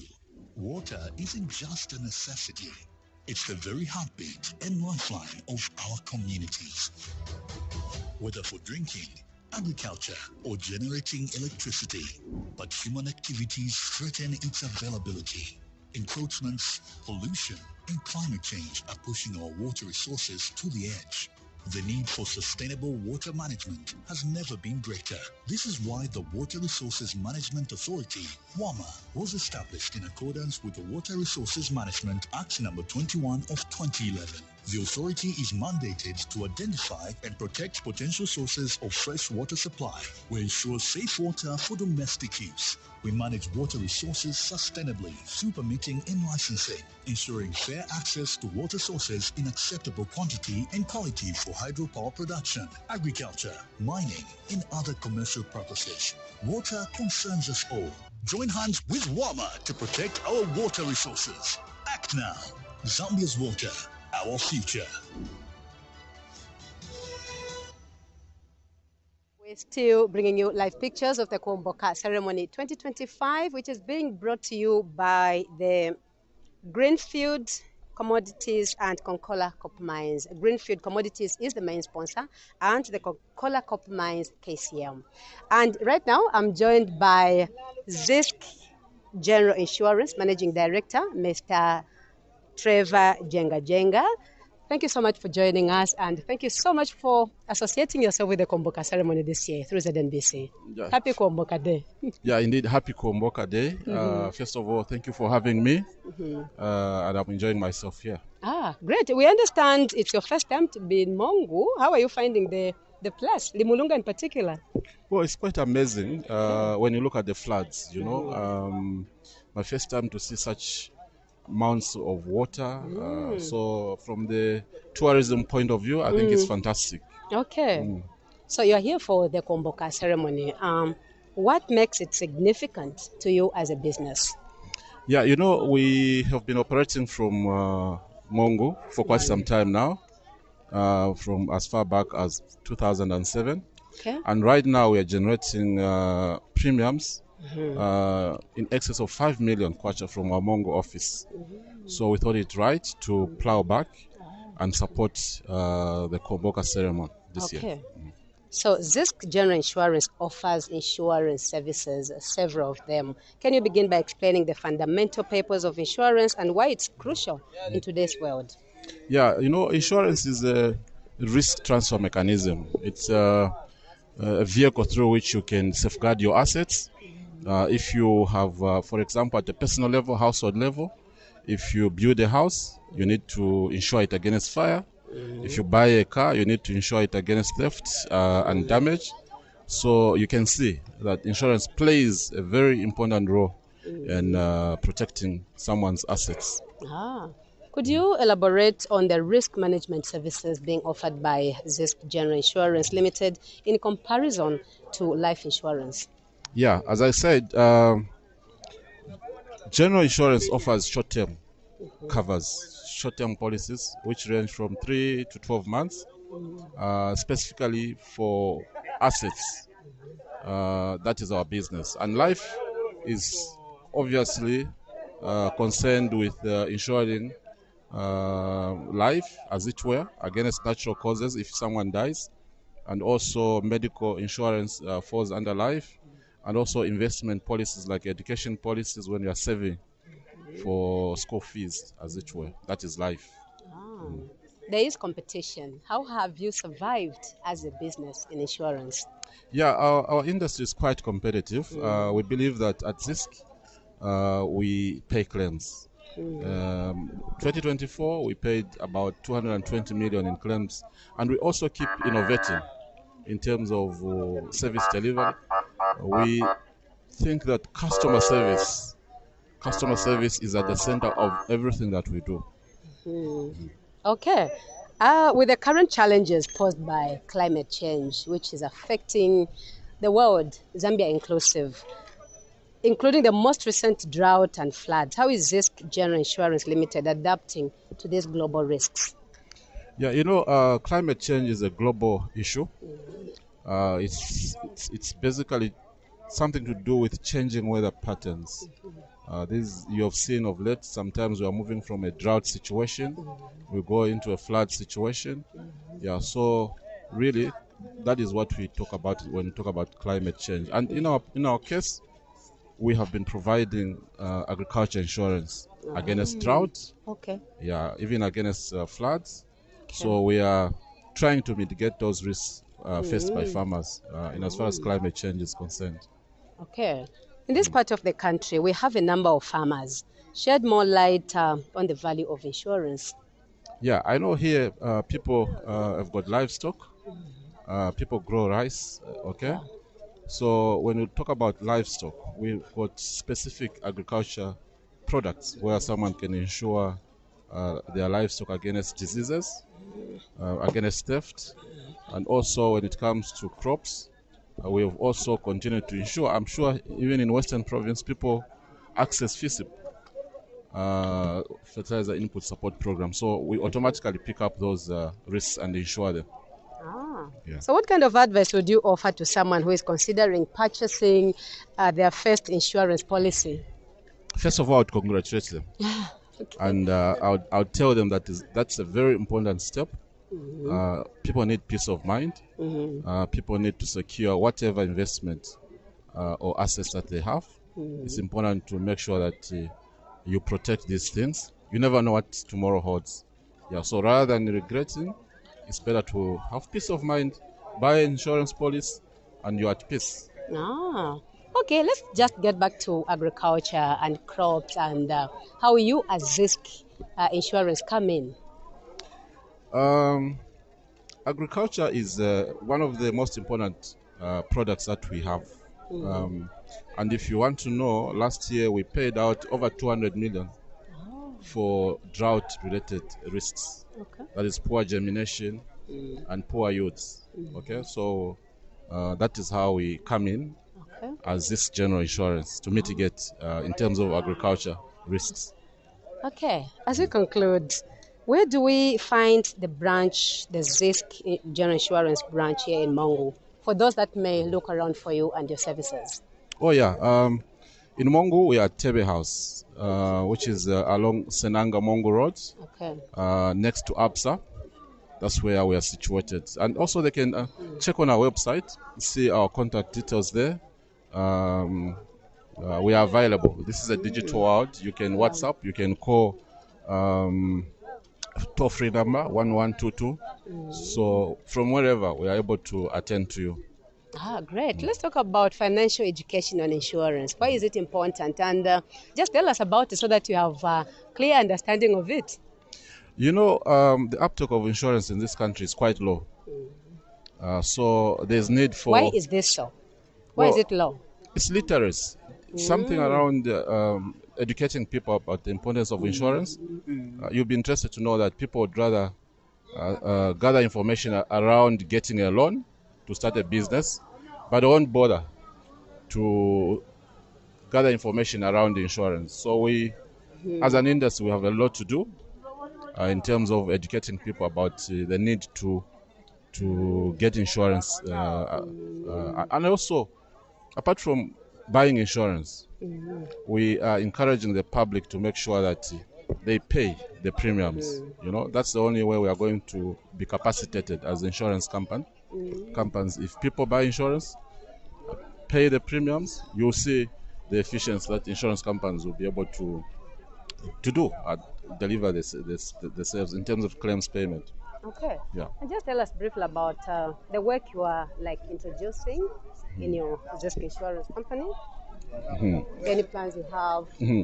So what we are trying to do is to digitize. Mm-hmm. You know that this is a digital world now. Yeah. So for this year, we have embarked on procuring a core system that will enable people to buy insurance from the comfort of their homes. We have obviously apps.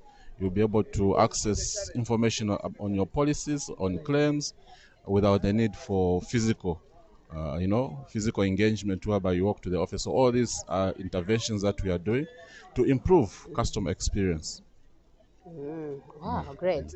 Talk to us about personal insurance, for example. Some people may not be aware that actually people can maybe insure whether their lives or their property or any other, what we call personal insurance. Talk more about it.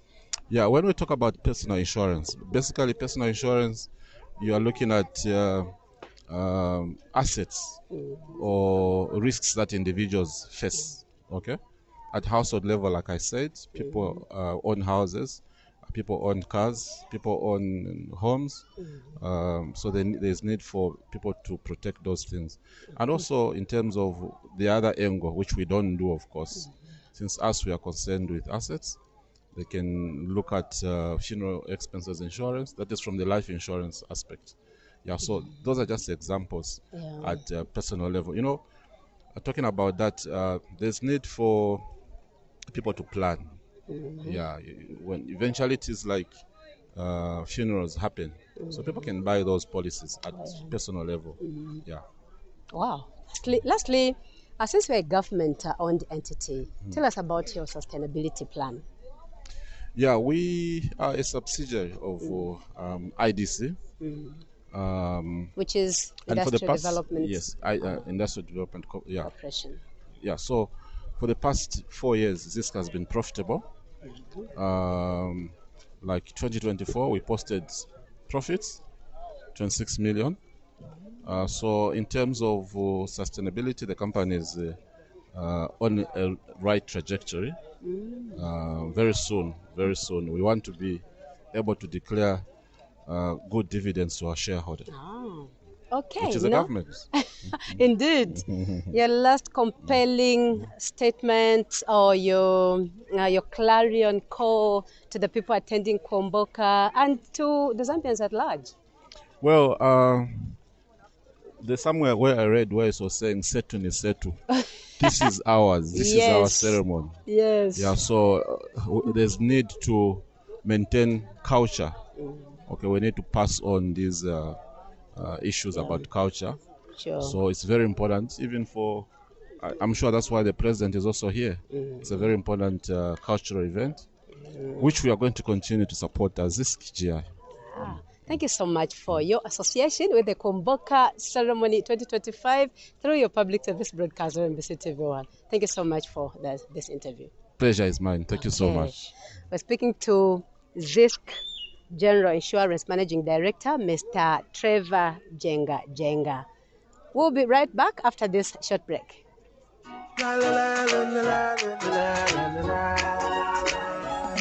Are you looking for insurance that you can trust and rely on in a time of need? Do your household goods that you can't afford to lose keep you up in the middle of the night? Could be a fire, could be a storm. Maybe a burglar could raid your home. What should you worry and what should you live with the risk? Don't risk, choose this. Make the right choice and get a peace of mind. You spend your hard-earned cash on property for your future and security. Maybe tomorrow, maybe today, calamity may come your way. Why should you worry and why should you live with the risk? There is a place is where you can find security and a peace of mind. Don't risk, choose risk. Make the right choice and get a peace of mind. Zisk Gen. Grow with Greenfield, your trusted fertilizer partner and the farmer's first choice. Are you ready to cultivate success in your fields? Look no further than Greenfield Commodities Limited, your premier destination to top quality fertilizers, chemicals and agro products. Our fertilizers are formulated using the finest ingredients, ensuring optimal nutrient intake for your crops. From nitrogen-rich blends and specialized formulas, we offer a competitive selection to meet your unique needs on every crop and soil type. Visit us on Mpulungu Road in Olympia or in town along Katunjira Road, or call us on 0211 230 012 or 0979 688 749 or 0777 504 019. Greenfield Commodities Limited, the farmer's first choice.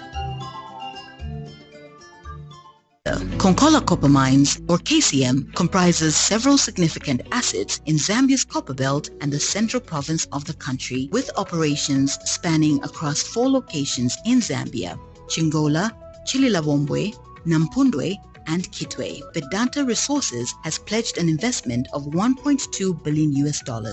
KCM is primarily engaged in the exploration for mining, production, and sale of copper and copper byproducts. One of the key components to that investment will be the Konkola Deeps project, which will be key to the future of KCM. So in terms of targets, what we'd like to be producing by 2031 is around 300,000 tonnes of copper per annum. That comprises of both integrated copper, so that copper is from our own internal resources, and also from custom feeds. With Vedanta taking over KCM's operations, their investment in Zambia extends beyond production and employment, but its support into communities which surround the mine. KCM operates one of the most extensive corporate social responsibility programs in the industry, touching on 4 pillars, namely education, health, sustainable livelihoods, and sport. Since 2005, KCM has invested over $160 million in CSR programs. This investment shall continue in the years to come due to its commitment to the development of Zambia and the communities where it has operations. We are committed to maintaining and increasing employment, provide local business development support, and we remain devoted to providing social services and support for the community.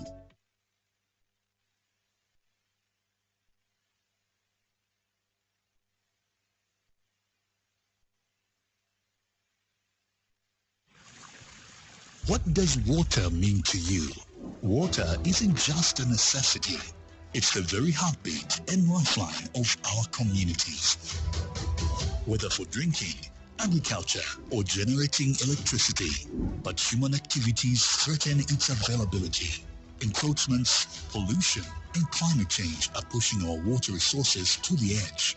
The need for sustainable water management has never been greater. This is why the Water Resources Management Authority, WAMA, was established in accordance with the Water Resources Management Act No. 21 of 2011.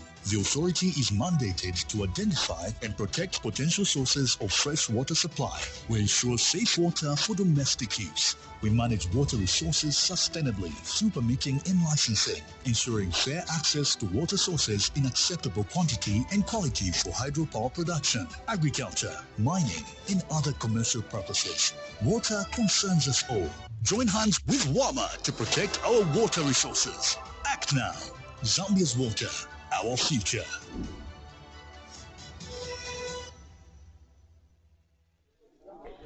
We continue with Prince Inengo Moyonda Ananyatele, a reservoir of culture and tradition. And we were speaking about paddling and paddlers in the Nalikwanda Royal Boat. Tell us about that.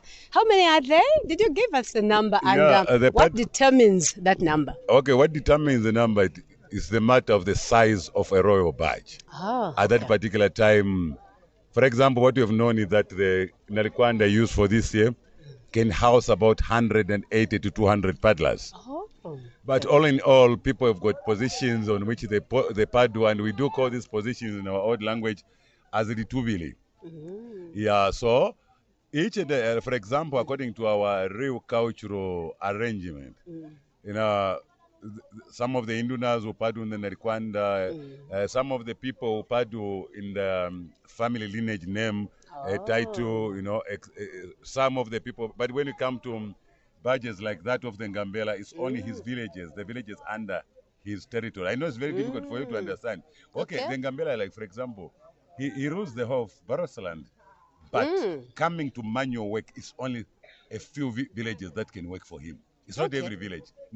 From my village where I come from, where I cannot do the manual work for the Ngambela. Yeah, from the village you come in, you cannot. So those are the people that padu in the Narikena, the Ngambela's badge. Okay. So we have got this kind of badges whereby people padu according to their family names. Oh. Yes. Okay. And the other thing also, these padus, if you have to look clearly, they are designed in a different form, such that it takes someone who looks closer to see the difference. For example, the padus that are used to padu the Narikwanda are made in a certain design, whereby we call it mboma.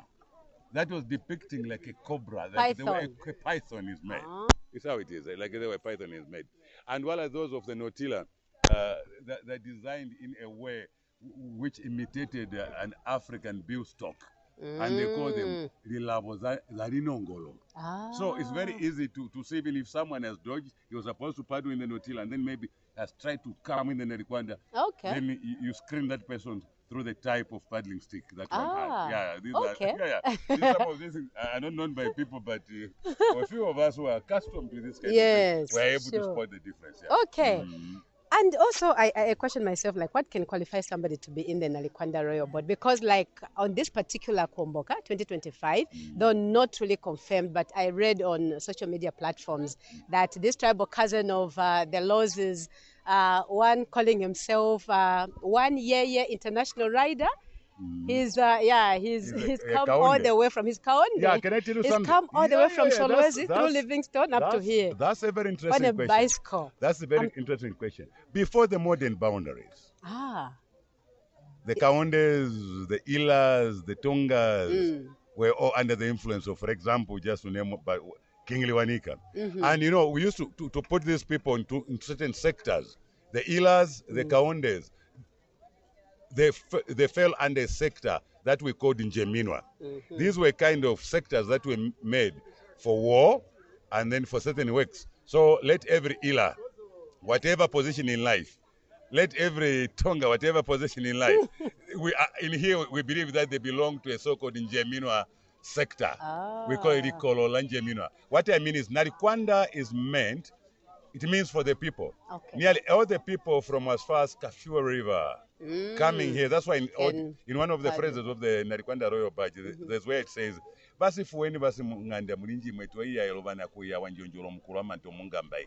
So even some of our closer cousin tribes can padu in the Narikwanda. For example, the Bembas, our new cousins. Our new cousins, yeah. I think we have to spiritually cleanse them. Oh, really? You know, something fun about our cousins, the Bembas, is that when they speak, we have got certain words that are found in Old Lozi language. Imagine that time, probably when you're still young, you're from here to going to Senanga, you have to pass through a place called Mutwi Wamba. In Old Lozi language, it means a dog's head. How do you say that in Bemba? How would you say that? You say Umutwi Wamba. Now you can see the closeness of those languages. Katongo. So Katongo, Muvanga. And when like those belonging to the Aben and Ngandu clan, the Old Lozi term for an oak crocodile are two. There is one called Ngandu. Ngandu means a crocodile. And there's the other one called Sianga. But that term Sianga for a crocodile, it was so given to it by Lozis because it doesn't have a tongue. Now they say it's a disabled, disfigured animal. They said Kisianga, Sihole. You see how it is. But now the real name for it is Ngandu. Similar to the Bebas, Ngandu. So we welcome these people to fall under Bat, the Tongas and the Ilas and everyone around. So that may also qualify. Can be paddled, Like in Bunda, which are part of the Lozi people now, the Bundas. We had one paddling stick called the Viria Vialupa, which is being paddled by the Mwenekandala and so forth. So this kind of paddles. Now coming to the Notila, mostly in olden days it was made for royal princes. Oh. Yeah, because they can still paddle closer to their mother. Okay. You know, yeah. This time the Litunga's wife can be there also, though her real badge is the Mborianga. Yeah, but now the Notila, that's the real Litunga's one. I cannot go in details here. I think Molos can hear. So sure. We have got also paddlers for the Natamiku and the Mundende. Those are bodyguards. Those two white spy boats. That's what they're called, spy boats. Yeah. Wow. And as we conclude this, Prince Ineng, we are just full too much of knowledge. I we can't even end this in into particles. Please. Anyway. So tell us about the Lozi. Lozi is just like an umbrella tribe or an umbrella language. Yeah. Under it, there are about 34 ethnic groupings. Can you name some of them? Yeah, that's hence the reason why, according to a Lozi sentence, we don't say Litunga wa Malozi. We don't say that. We don't say Litunga of the Lozis, but we say Litunga wa Bulozi, meaning the king of all the people in Barotseland. For the people. Whatever tribe you are. As long as you find yourself, you are under the umbrella of the Litunga. Just remind us some of them. The Kwengos, the Kwangwas, the Mbowes, even the Nkangalas, the Mbundas, the Mbowes, Lundas. When you go to Lukulu, you find some of these Lundas, the Ngoyas, who we now call Nkoyas. They are all under the jurisdiction of Subias, Totelas, that's why even when it comes to the type of music that is played today, some of the songs are done in a Sima, which is the Sima. Some of the songs are performed in Tonga language, and some of the songs are sung in this now called, Lozi language that was changed when we're captured by people from South Africa in 1864. I may call myself a Lozi, but maybe I'm Kwangwa, I'm Totela, I'm Suvia, they all make all these come under the umbrella of the Lozi people. That's why, even for any kind of Litunga, there is a saying which we say, Mbumuni mutunda kwabika, meaning that even a king has got a certain part on which he's a commoner. For example, we're talking about Yeta, the founder of this village. His mother was Suvia. Okay. We can talk of the Manawanas and Nkoya's mother, Samuel, take to Nkoya. Okay. You name them all. Yeah, we had these kind of people like that. So what we say is like, according to our tradition, from every tribe in Barotseland can be born a Litunga. Can be born a Litunga? Yeah, because this interesting. And Litunga itself, what does it mean? Litunga simply means earth. Earth? Yeah. Lifasi. Why? Yeah. Because people in Barotseland own their land, whatever they have, whether a garden.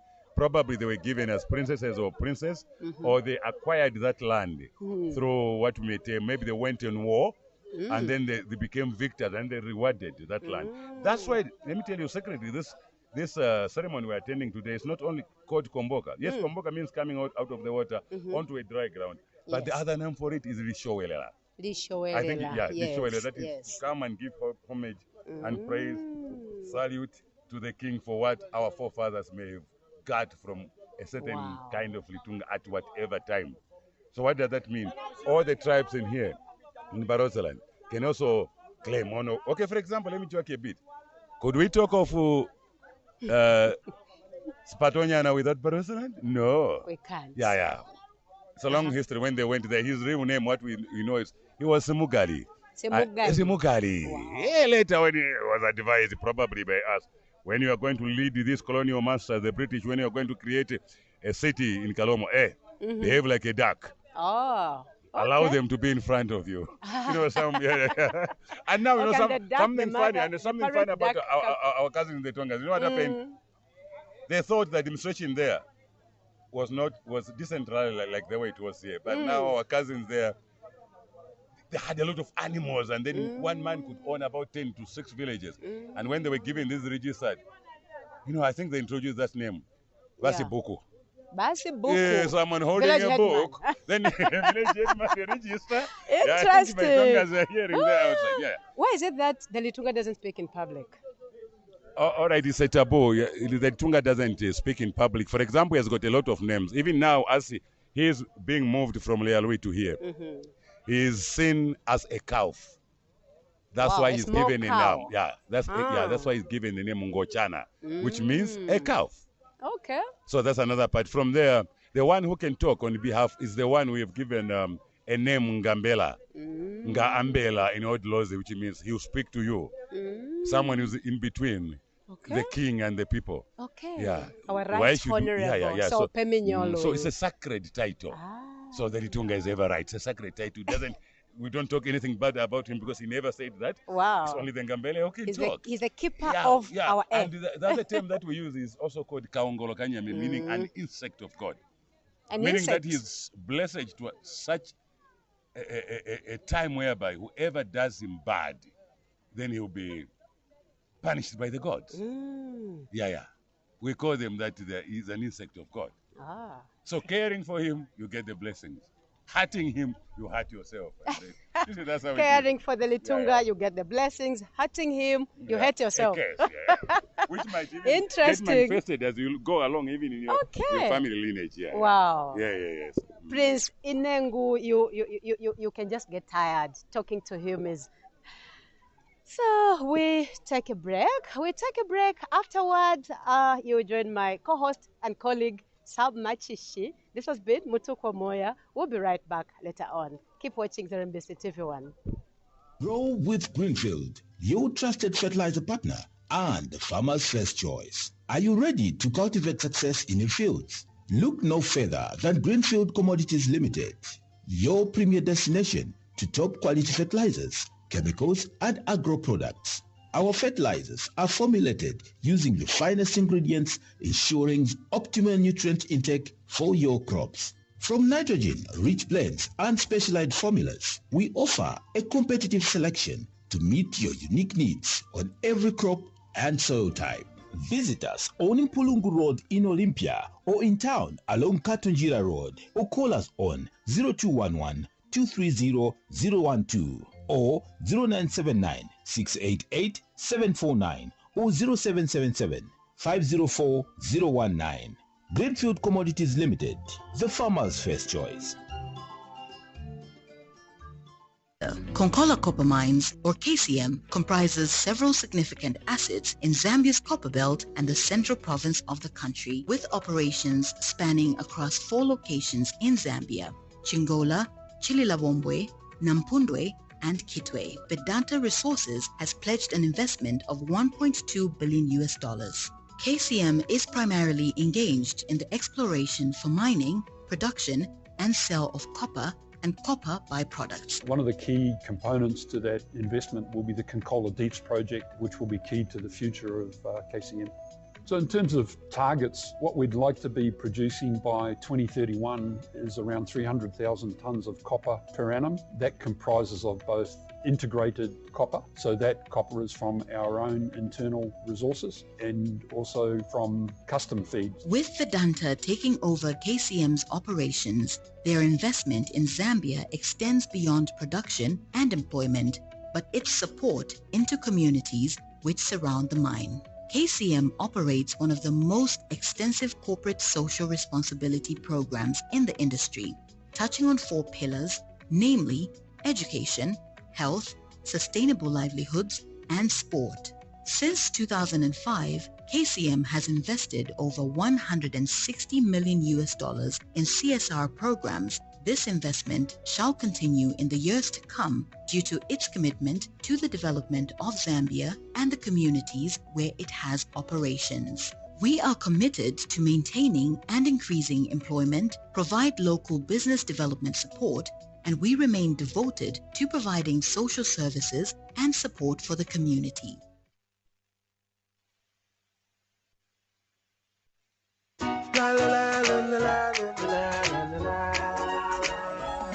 Are you looking for insurance that you can trust and rely on in a time of need?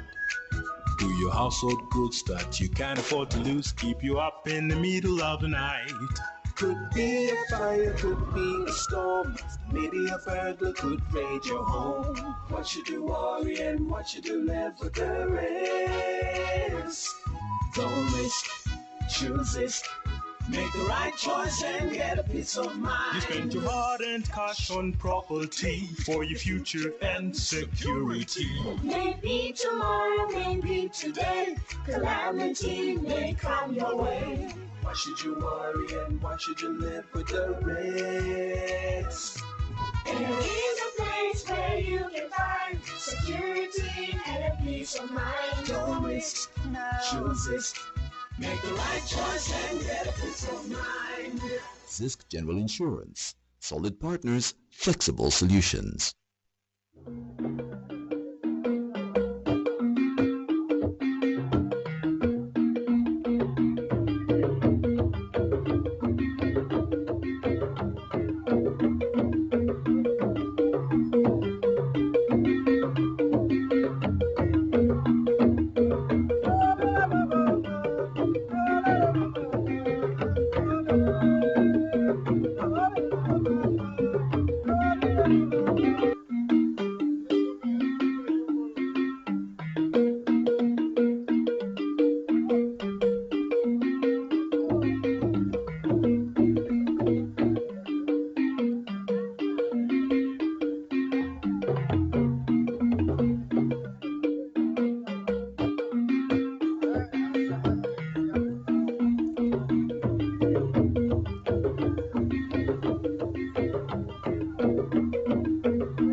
2025 Kuomboka traditional ceremony is historic, and history is being rewritten because the Litunga Mwiko II will be going into history books as having reigned 25 years and above, because he clocks 25 years as Litunga of the Lozi speaking people. Remember, we are also counting the number of years way before the 13th of October 2000, when he took over the reins as Litunga, because before then he was head of the Lukulu Principality, as it is referred to, but he was a royalty already. And we can say that there's been a lot of explanations around how this particular Kuomboka is being celebrated, and we are talking to those that are closer to such explanations so that we can be able to empty it for us, so that we can better understand it and make you appreciate what the Kuomboka traditional ceremony is all about. And one of the people I'm going to speak to is the District Commissioner for Nkeyama District.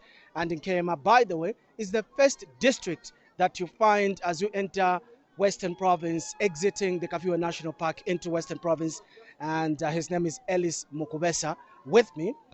He was a paddler, and like they say, once a paddler, you're always a paddler. Good to see you, Commissioner. Thank you very much.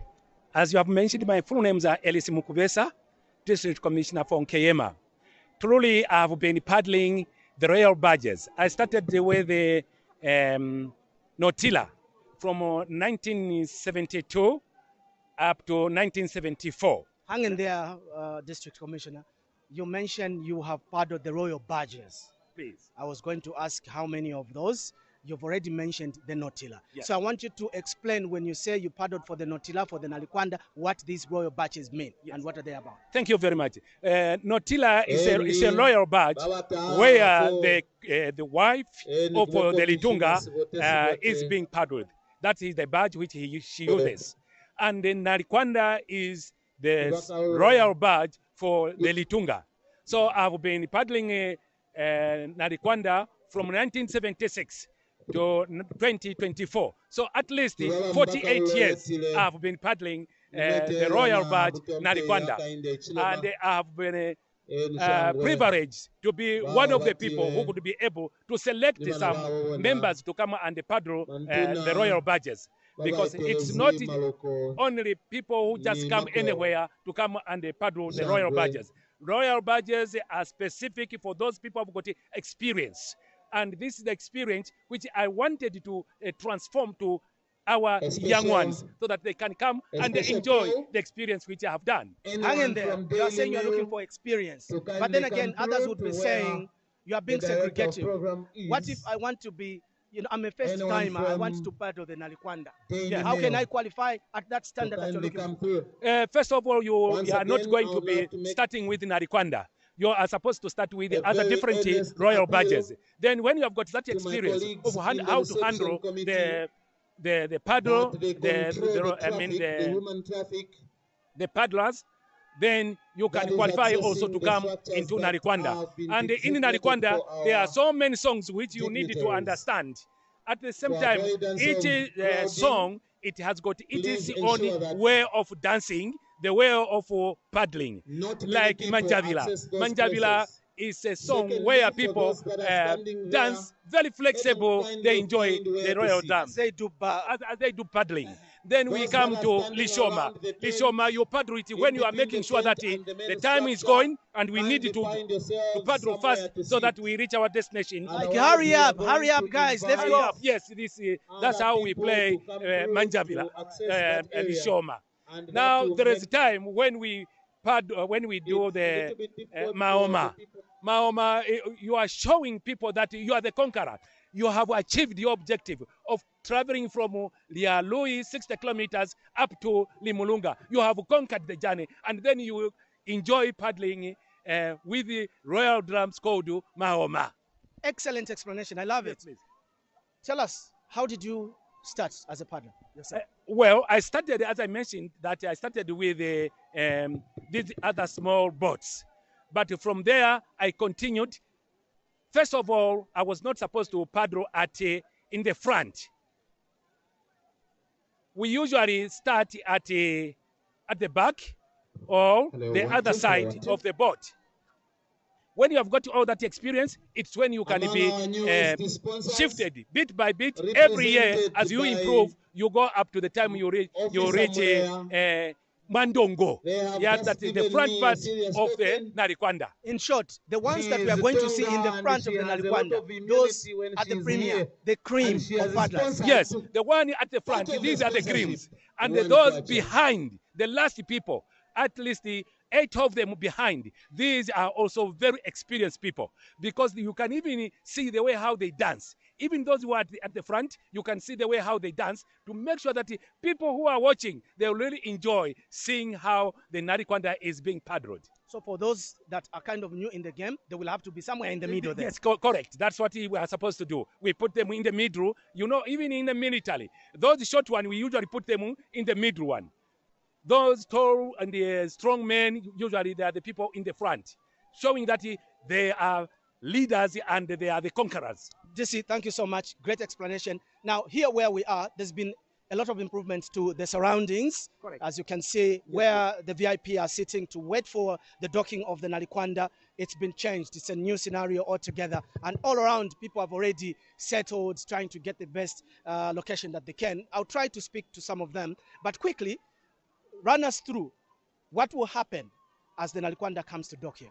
First of all, when the Narikwanda is about to dock, there are some men, the Indunas, and some of the royal family members. They will come in front here and they start dancing Nariwaverile, so that they could show that they are very, very happy and they are expecting to receive the Litunga. Also, on the other side, you can see the women. Those are for Limba. They are praising the Litunga. They are praising their nation. This is what is always happening.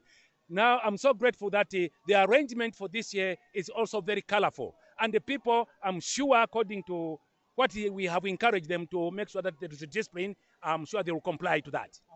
Thank you. DC, thank you so much for talking to us, and let's see how it's going to get to the climax together. Thank you very much. You'll see us behind here, in front here, preparing to receive the Litunga. We will dance with the rest. We are with you. Thank you very much.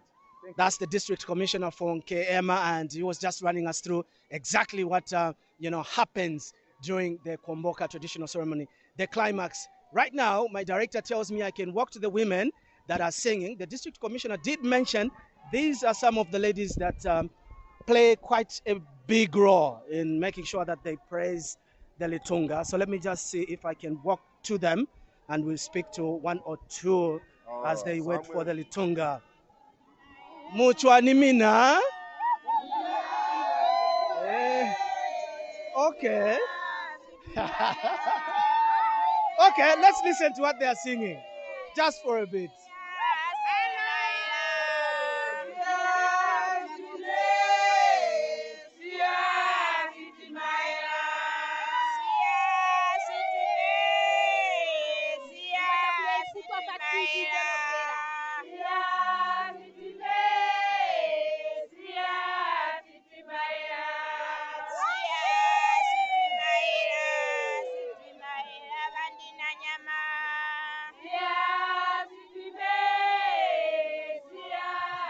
Okay, so I'm going to try and get somebody that can speak with me. Who is the spokesperson here?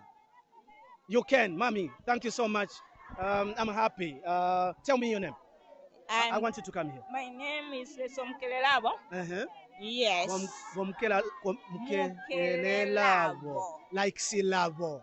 No. It means eyewitness. Mukelelabo. Wonderful name. I love it. I want you to look at the people that side. Just tell like this. Your people are watching you. Something like this. Yes. Tell me, what's this group about? This is Limba group, special for the Litunga. Yes. This is the one which is singing for the Litunga till he arrives. Up to the Kuta. Okay. And you've started this time, time checking, is slightly going towards 17 hours. How long are you willing to wait for the Litunga? As long as, unless if she arrives. It's when we are going to finish singing here. As long as he has not arrived, you continue singing? We will continue singing till he arrives. I can't see a bottle of Elia here. There's no area. Muchilekale? No. We have eaten at home around 12 hours. Now, they will bring us drinks and water. Excellent, to keep you going. For how long do you do this as women that sing for the Litunga? For example, each year before the Kuomboka comes, where are you women? Are you always practicing? Yes, we do practice at Mukwaino Trusi house. Okay. Yes. Thank you very much for talking to me. I'm going to try and move over to here. Madam, how are you? How are you today? Let me try to pull my cable. I want you to get up a little bit for me. The camera is over there. I want you to look at your face. Kindly rise up. Okay. No, mommy, come. I'll help you. I'll help you. I just want you to talk to me. Oh, sorry. I needed you to. Okay. Let me see if, for the sake of the voice will go out there. You are strategically positioned here. I wonder what time you came for you to get this spot. I came around 12 hours. You haven't moved? Yes. Because if you move, someone will sit here. Yes. I want to see. Is this the first time that you're coming here? It's my first time. Okay. Yes. Your name? Anayawa. Anayawa. Yes. You are a resident of Mongo. You've come. I'm a resident of Mongo. Today you just make sure. Yes. Yes. To see you. Yes. This position, I like it. Looking forward to coming here. Let me see if I can talk to somebody as well. Mommy, come here. Just so I can chit-chat with her and find out how she's feeling. Sir, come over here. Just so we have a feel. My camera will be looking into the sky. I hope you'll be looking very clear. Your name? My name is Anita Linnea from Senanga district. I'm coming from Senanga district. Why are you here, Anita? I'm here because of Kuomboka ceremony. Yes, I'm happy because it is first time for me to attend Kuomboka ceremony. So I'm very happy, I'm very excited. Here, I've seen everyone is settled already. Yes. According to her, she's been around since 12 hours. Yes. This is 17 hours. The clock is ticking. What time did you look at this position? I came here around 10 hours. You have not moved? No, I've just seated here waiting for the canoe to come. Yes, because if you move, somebody else will take up the When I move out, someone will come and sit on my place. Excellent. Yes. I mean, why wait for the Litunga? We want to see him because it's the king. It's the king for Western Province. It's Western Province. So we are happy, we want to see him. All the way from Limulunga? All the way from Limulunga. We went in the morning to Limulunga and we have come back here. Excellent. Mommy, thank you so much for talking to us. welcome. And all the best. Thank you very If only I much. could have an opportunity to come and speak with you after he has passed so that you can tell me if you saw him face to face. Let me speak to another gentleman so we can get a double perspective to the... Okay, I've confiscated the water. I don't Thank know you. why. You don't need to know why. Okay. Muchwani mina manduna. How are you? Kigomani. How are you? Okay, he speaks English, the king's language. Okay, talk to me. What's your name? You're afraid of the people around you. Okay, we have a little boy accompanying daddy. Yes. Great. Your name, sir, and where you've come from? Kalaruka Mateng from within Mongo. Yes. You've come together with the little one? I've come together with my boy here. He wants to see the king, but we have been here for some time now. Okay. And he's getting tired. He was just telling me to say, I want to go. The boat is not coming. Yes. So And I know you will change. All this stress will change once he sees the climax of the Kuomboka when the Litunga comes here. Exactly. So please just find a way to make sure that he's kept entertained. I will. What's your message to all out there, the people of Zambia, the Lozis, the reasons why this culture should live on? The reason, let me say, why I've brought my boy here is for him to know that where he comes from. So this is something which is very big for Lozis and for the entire country as well. We should take it something that they should cherish, because this is where we should learn to say, why do people dress like this, and many things about ourselves as Lozis. So I would encourage each and everyone to try by all means. If they have failed to come this year, next year to come and just witness what is happening here. We are enjoying the music, we are enjoying seeing a lot of things happening. and even business people as well. There is a lot of business just along the road. People are making a lot of money. I couldn't agree more with you. Thank you so much for talking to me. Thank you so much. Great. That's Bokala Luka there speaking with me. And I tell you what, the mood keeps changing as time goes on. And the expectations are that maybe somewhere around 18 hours or before, the Litunga Lugosi Imwiko II, this time around, he will be received by the Republican President, Mr. Hakainde Hichilema, whose red carpet has just been rolled there. And that in itself is telling us that maybe that's an indication they'll come. Now, what we expect is all these people that you see around will want to sprinkle water on the Litunga, on the Nalikwanda. And that in itself will provide a spectacle and the climax to the 2005 Kuomboka traditional ceremony. So stay with us.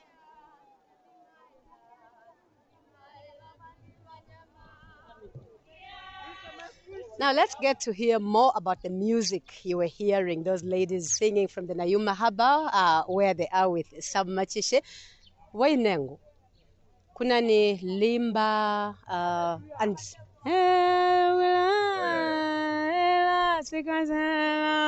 the song like they are singing very softly, like in very. Why are they sad? What does that mean? Yeah, actually, if you were to put those songs on a musical stuff, we call them that they're in a minor scale. They're in minor scale. So those kind of songs are sung by two choirs. There is a choir that we call limba. Limba. Yeah. Okay. Yeah, it has got a lot of functions. It tells of what is really going on. They have got praise songs of the Litunga. They have got praise songs of the Baj. And like in olden times, not only in olden times, even now, they've got songs whereby when they sing them, they can even give advice to the king. He can hear those songs. Okay. Yeah. At the same time, we've got another choir, which is a female choirs for the Mbundas. You know what I mean? The Mbundas, I mean all 7 kinds of mbundas that we have, because 7 kinds. There are 7. Wow. 7, for example. Really? I don't remember men, but there's Mbunda Sango, Mbunda Yauma, Mbunda Nkangala. Yeah, there's Mbunda Mazi. There is Mbunda Shamuka. Mbunda Shamuka yeah, is what I know most. Now, to start with, I'll talk about the original female choir that is sung by the Rimba song. For example, there is when the badge is about to come, they alert the people, especially those times when there were no phones, when there was no modern communication. They would sing, for example, one song, Kasakule, Kasakule, meaning it's not very far from docking. It's not very far. Someone, Kasakule, Kasakule, Kasakule, Kasakule, Yashe, Kasa. They will comfort the people to have that patience to wait for the royal badge. That there is a badge, because the title yet to be installed is the Mkwaengula, because even some of the princesses joined that choir. They also have got titles. There is, for example, in future, unfortunately, we lost one, the Mkwaengula, the Makoshi, but they will be installed at one point, the Mkwaemwi Kwanonge, and also the Mkwaemwi are still there, the and others. Also, they've got songs, for example, they'll sing Yashe, Yashe, Yashe, Ngandela Yashe, Munyamatunga Mandi Mandi, talking that you, the Litunga, has come to masses. Let your presence be felt by the masses. Yashe, Yashe, Yashe, Ngandela Yashe, Munyamatunga Mandi Mandi.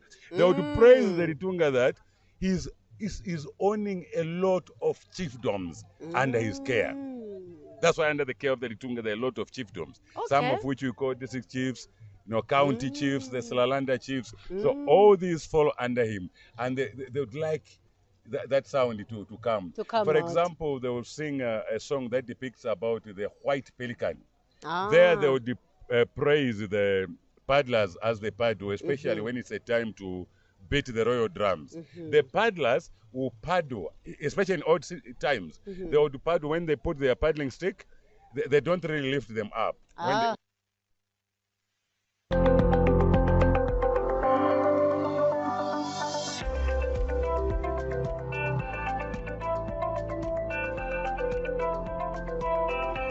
These female students are training in some of the most challenging fields imaginable at Americans, which we call Maya in Lozi, as they fish. Yashe, Maya, Maya. Yeah, whenever you hear. So they would praise and give you confidence to the royal paddlers, and they were informative. Okay. And also people now, like the Limeka, they would also sing a bit of live song. Limeka. The Limeka, those are Mbundas, our fellow Mbundas, like in our culture, there is a saying in Lozi which says, in Barotseland, we don't have a Mbunda chief, but not a Mbunda chief that is not there. But in Lozi, I'll say, we have Mulena wa Simbunda, not wa Mambunda. We have got Simbunda a title and Mambunda given, are two different things. there's a certain title which is only given to Mbunda, by blood, princes. For example, here we've got the Mwene Kandala, the Mwene Chengele. We can talk even the other chiefs like the Mwene Mundu, Why was it like that? Say that they would rule an area not only of their particular tribes, but they were given to rule even whereby there are lords who came before. They were just given catchment areas.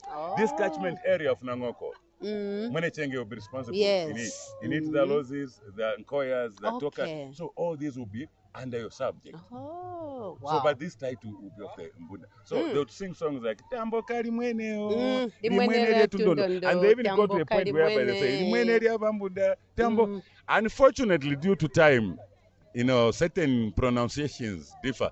For example, I met this person from this choir, unfortunately, but anyway, I had to correct her. She said, Mumbwe, Mumbwe, Tuluke Tukumwane. But actually, Mumbwe means a jackal. A jackal? A jackal. So, like the king is not a jackal, but it was mispronounced because of the way people sing according to their vowels. It's Mulungwe. They'll say Mulungwe. Mulungwe. Not Mulumbwe. Not Mumbwe. Mulungwe would mean a morning star. Now, when they sing, it appears as if it's Mulumbwe jackal. Yes, a Mumbo, but it's Mulungwe. I see. Mulungwe, the morning star. So they always have those songs. Welcome, welcome, our king. Welcome, how about men?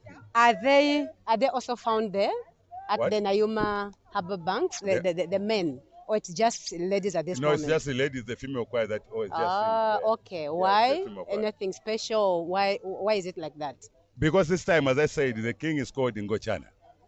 She's being taken care of. So in the Lozi culture and tradition, we value the gender equity since time memorial. Gender equality.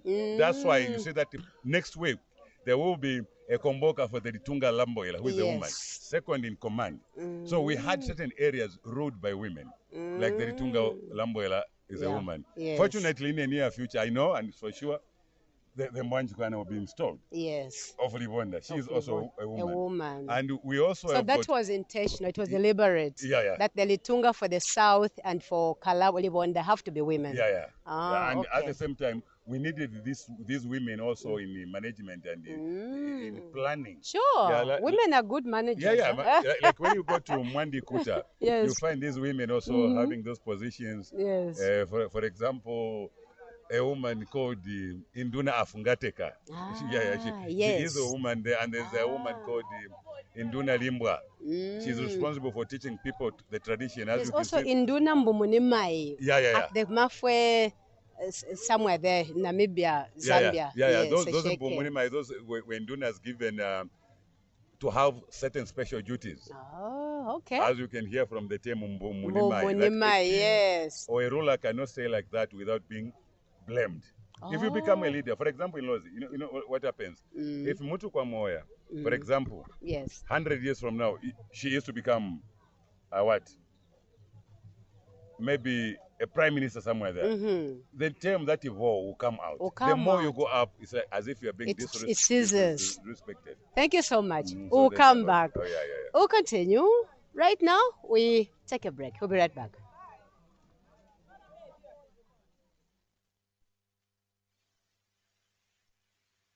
Are you looking for insurance that you can trust and rely on in a time of need? Do your household goods that you can't afford to lose keep you up in the middle of the night? Could be a fire, could be a storm, maybe a burglar could raid your home. What should you worry and what should you live for the rest? Don't choose it. Make the right choice and get a peace of mind. You spend your hard-earned cash on property for your future and security. Maybe tomorrow, maybe today, calamity may come your way. Why should you worry and why should you live with the risk? There is a place where you can find security and a peace of mind. Don't risk, choose it. Make the right choice and get a peace of mind. Zisk General. Grow with Greenfield, your trusted fertilizer partner and the farmer's first choice. Are you ready to cultivate success in your fields? Look no further than Greenfield Commodities Limited, your premier destination to top quality fertilizers, chemicals and agro products. Our fertilizers are formulated using the finest ingredients, ensuring optimal nutrient intake for your crops. From nitrogen-rich blends and specialized formulas, we offer a competitive selection to meet your unique needs on every crop and soil type. Visit us on Impulungu Road in Olympia or in town along Katunjira Road, or call us on 0211-230-012 or 0979-688-749 or 0777-504-019. Greenfield Commodities Limited, the farmer's first choice. Konkola Copper Mines, or KCM, comprises several significant assets in Zambia's copper belt and the central province of the country, with operations spanning across 4 locations in Zambia: Chingola, Chililawombwe, Nampundwe, and Kitwe. Vedanta Resources has pledged an investment of $1.2 billion.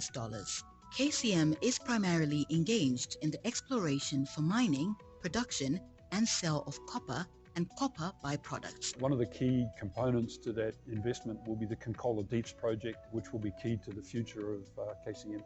So in terms of targets, what we'd like to be producing by 2031 is around 300,000 tonnes of copper per annum. That comprises of both integrated copper, so that copper is from our own internal resources, and also from custom feeds. With Vedanta taking over KCM's operations, their investment in Zambia extends beyond production and employment, but its support into communities which surround the mine.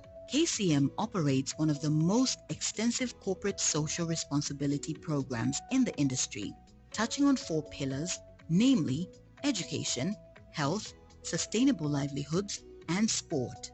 Since 2005, KCM has invested over $160 million in CSR programs. This investment shall continue in the years to come due to its commitment to the development of Zambia and the communities where it has operations. We are committed to maintaining and increasing employment, provide local business development support, and we remain devoted to providing social services and support for the community.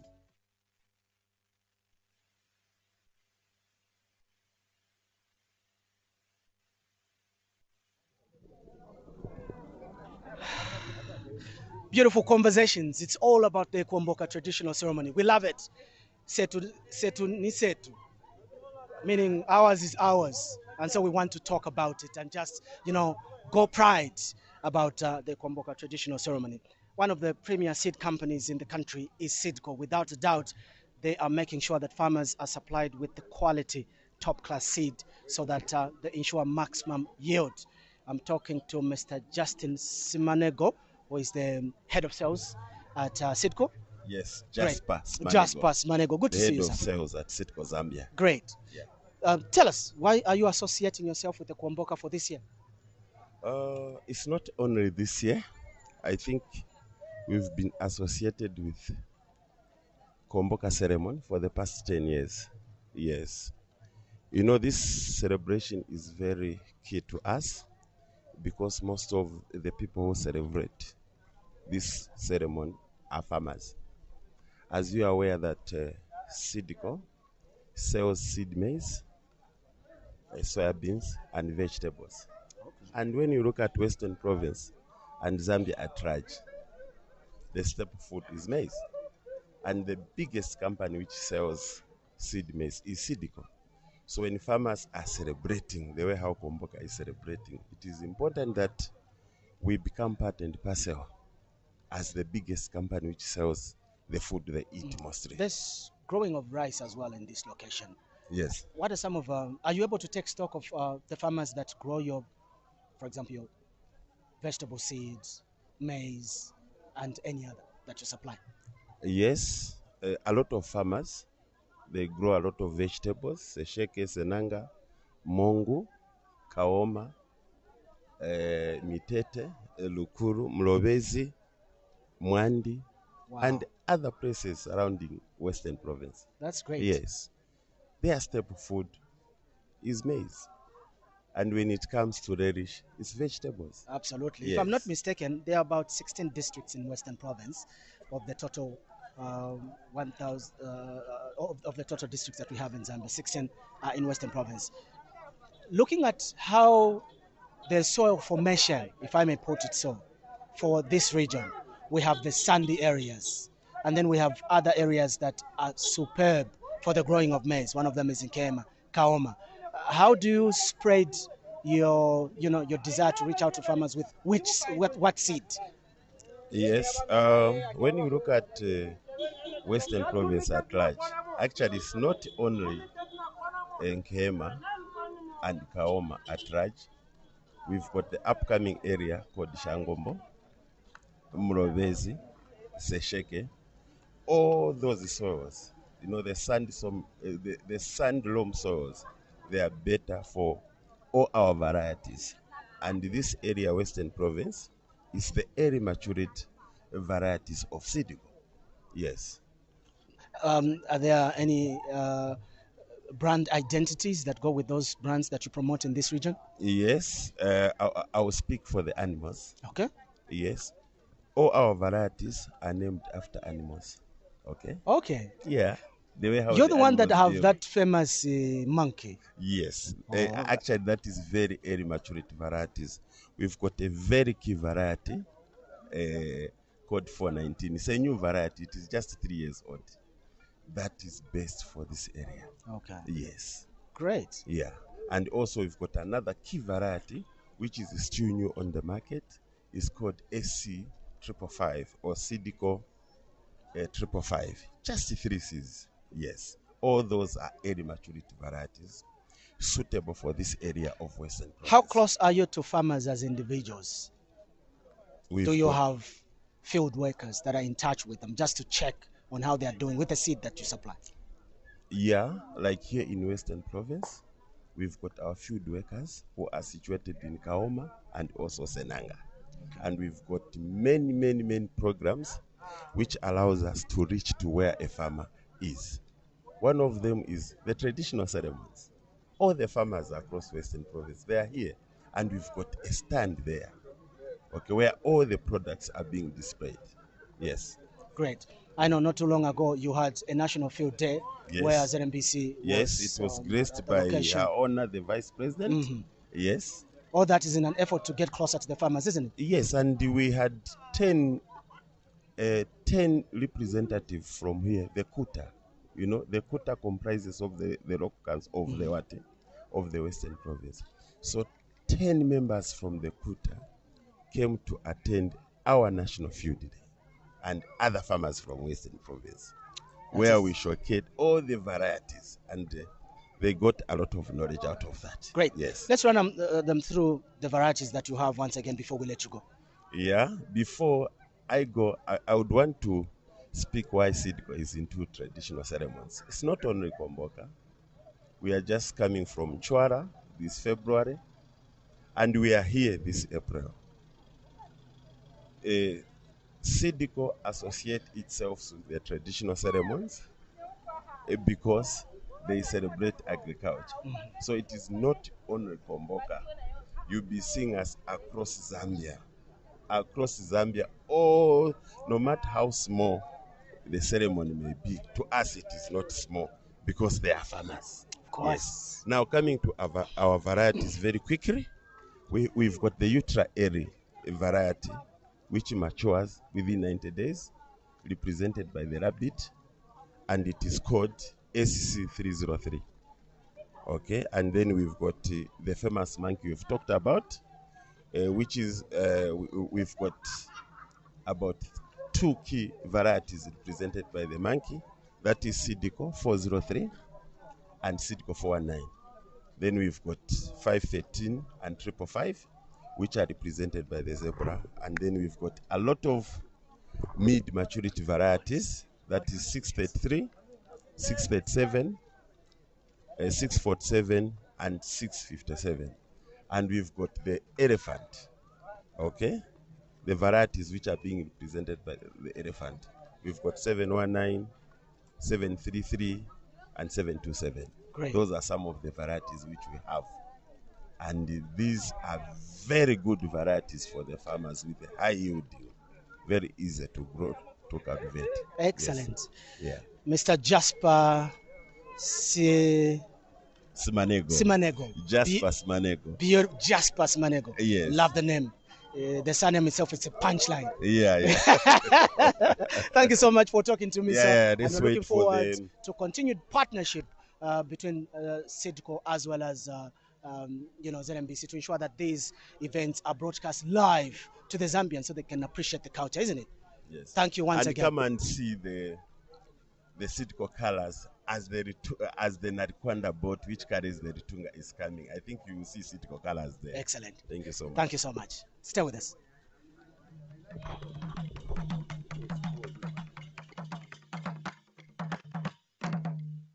Mazo shangwe, mazo.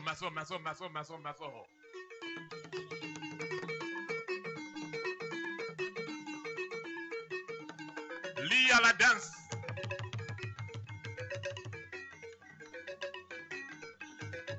Zambia Air Force.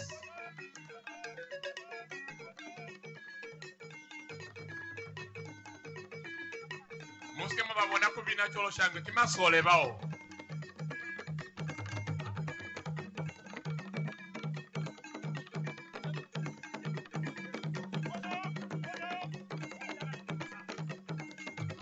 Wazi bakuliza ngoma wena. Ta utobona bazi bakulata ngoma. Bawi.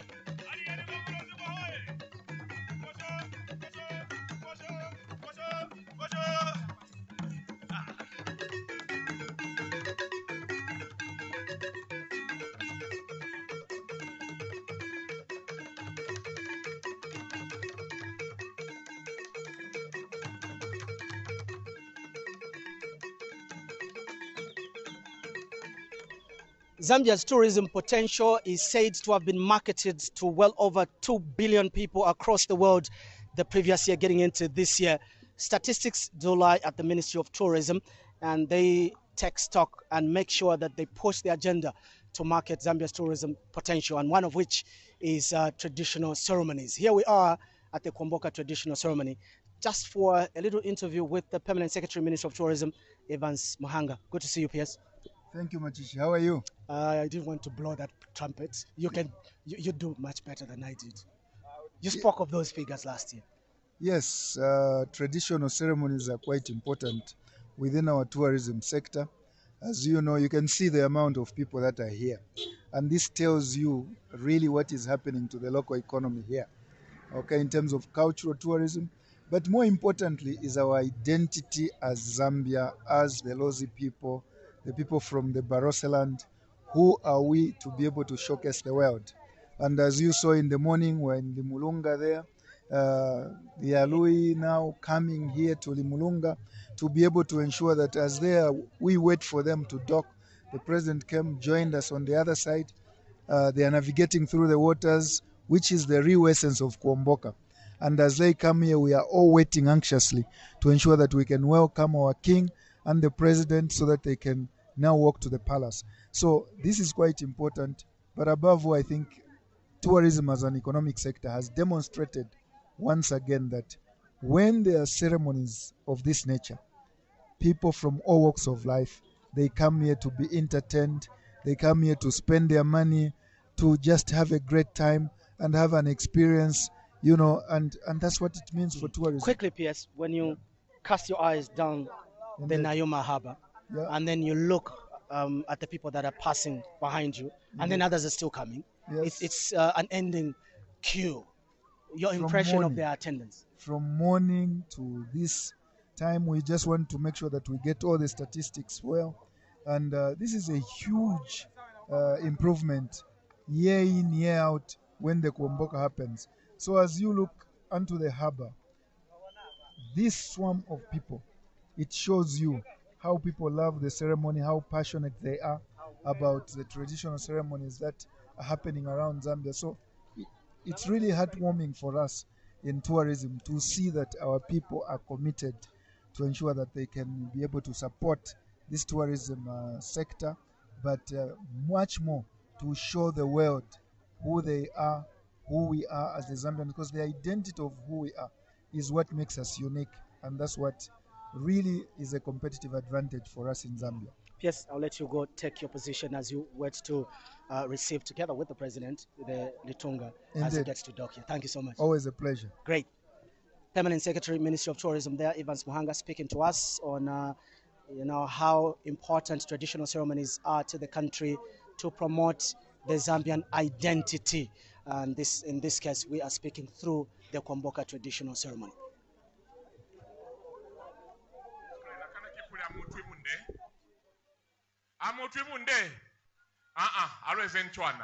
Fa bakavina va alukabona kulirwane panepela tentu sheleng fale ambone bundebo nabani upulisa mitengi ale ngeni sakuma fande usavina liemboka babana ni sheleng amtime to itumela kubona batu ba please baza maile. I know we can do that. Let's give them something, please. Sha? Never one kwasha. Bakona kuto hande. Kifo. Abuche.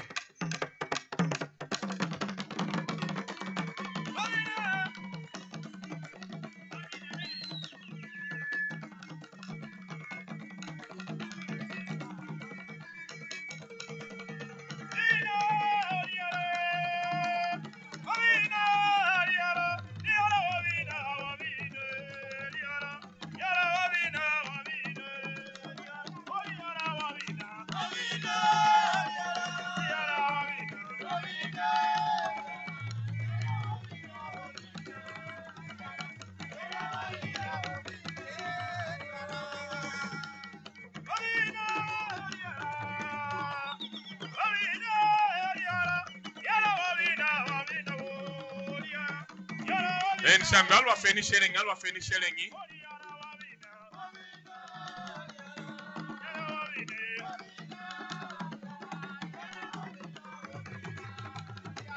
Makuta Mayana.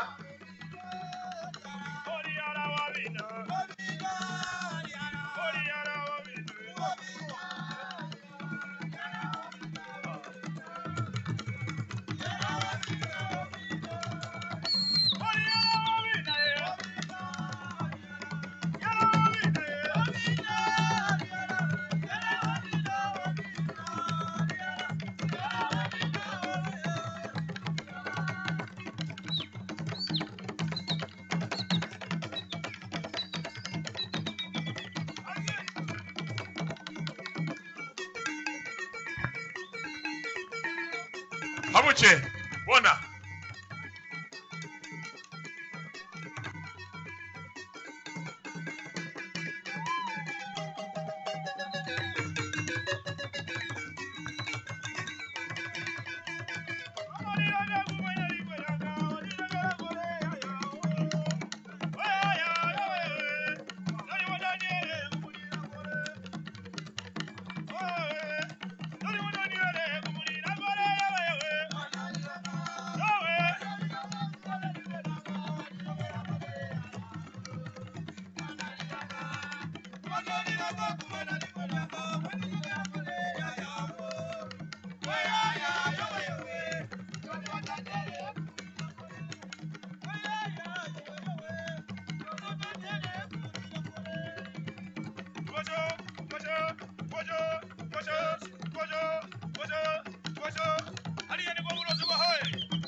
plenty of activities. That is what shows, you know, the variety of performances that are performed during the Kuomboka traditional ceremony. The performances that you're just from watching, that you watch there, are taking place at a place that's called Namo. That's like the main event center. And it is at that place where the Litunga will sit just opposite, and then the paddlers, after having successfully made sure that he's transported to this far, they'll actually do a salute, a royal salute there called Kushowelela. We're looking forward to that one. But anyways, we're still here at the Kuomboka traditional ceremony. I want you to look at something. The swag that you see down below there, guess who's got it? Okay, so you see this attached to the socks, and then yeah, the color combination themselves, amazing. Okay, let's see the face. That's the swag donned by the Permanent Secretary, Ministry of Local Government, Dr. Gabriel Pollen. Good to see you, Doc. Thank you very much. Thank you for having me. Wow, your combination is rather attractive. Yes, it is. I mean, you went an extra mile. Absolutely. I mean, I think the traditional ceremony itself goes an extra mile to show you the unification of the country being celebrated through the Kuomboka ceremony itself. So I'm glad to be here. We have to put in the extra effort to showcase our different traditions in the country and diversity, and to show up when it's necessary and required. Great. The House of Chiefs sits under your ministry. That's right. Talk to that's us. right. How do you work around with the traditional leadership? That's right. I mean, we have the House of Chiefs, and primarily the House of Chiefs basically is in charge of ensuring that we take care of the welfare of chiefs in the country. And as you know, that the New Dawn government has embarked on an ambitious program to rehabilitate and to build new palaces. And we're on course now to be the first government in the history of our country to establish this level of infrastructure, but also to take into account the enormity of activities that are taking place in the House of Chiefs under the current administration, particularly those that are interested in the welfare of the chiefs. And as you've seen, there's been unprecedented turn up in terms of numbers and in terms of commitment by different sections of society, as well as tourist attractions insofar as our traditional ceremonies are concerned. Great. Speaking of constructions, when you look all around, if you've been here and you haven't been here today, the differences that you will see, massive construction all around the palace. There are tarmacs all over. And that is one thing that has impressed me. And then again, the movement itself from Mongo into the palace, very smooth. Absolutely, absolutely. I mean, you can see the precision, the accuracy, the detail with which, obviously, the seriousness that has been set up in terms of ensuring that we have a fantastic festival, fantastic experience. And I think it's a learning point for other places, basically, in terms of seeing how a united force can deliver something that is world class in nature. Doc, thank you so much. Please, thank you so much. Thank you so much. Thank you so much. Thank you so much. Talking to the local government permanent secretary there, Dr. Gabriel Pollen, whose ministry is in charge and works hand in hand with the House of Chiefs. And he just spoke of the developments that are taking place, which is to ensure that their Royal Highnesses, 288 of their Royal Highnesses in the country, are given befitting accommodation, refurbished palaces, and of course, walkways. Fantastic. Let's take you back to the Namo.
Maso. Kishimbanda yo shangwe.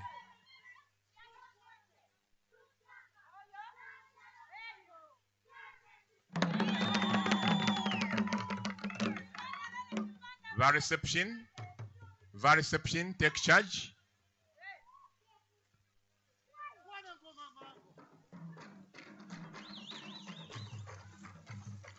We have Mwine Lubemba team. Thank you so very much. You are welcome. All the way from Kasama.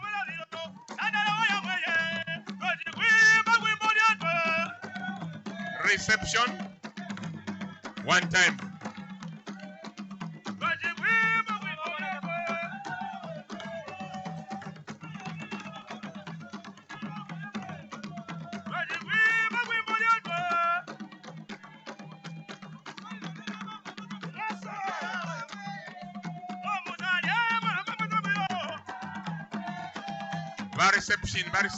Reception. Reception committee.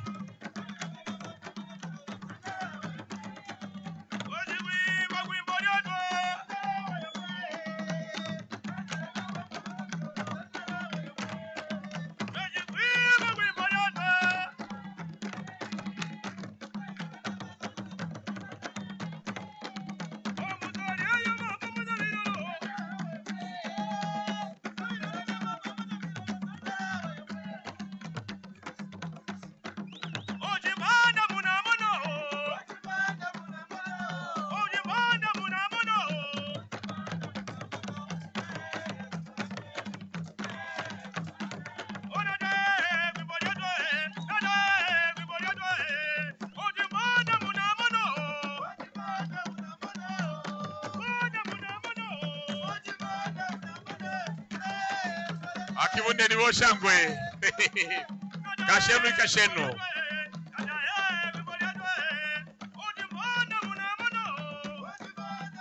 Right to Mela Shangwe. One Professor Mudimuya. Right to Mela Tate. All the way from Livingston.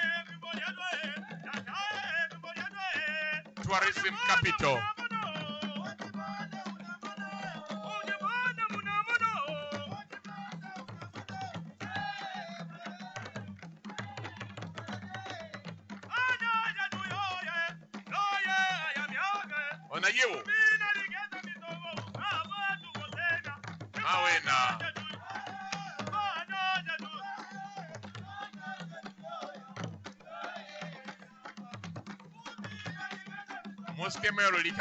Muskemero likanyisa mukofita kwa hae.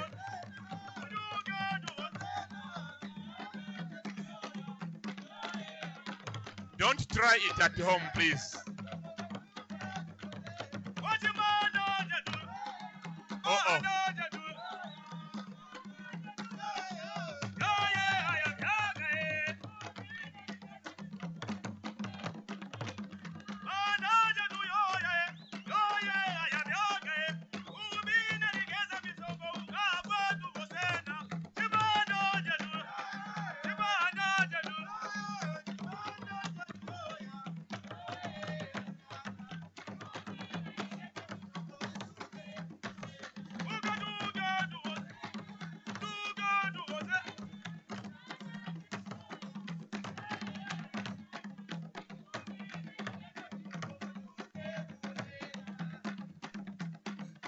Chimbanda dance from Northwestern Province.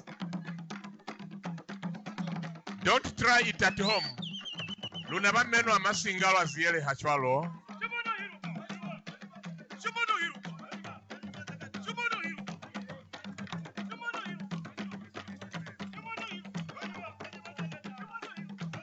Aha.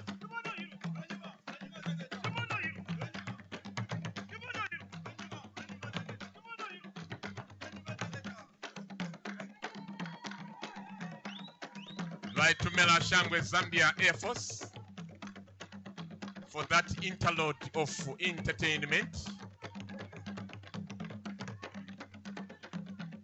Symbolizes of one Zambia, one nation. Thank you so very much. Thank you so very much.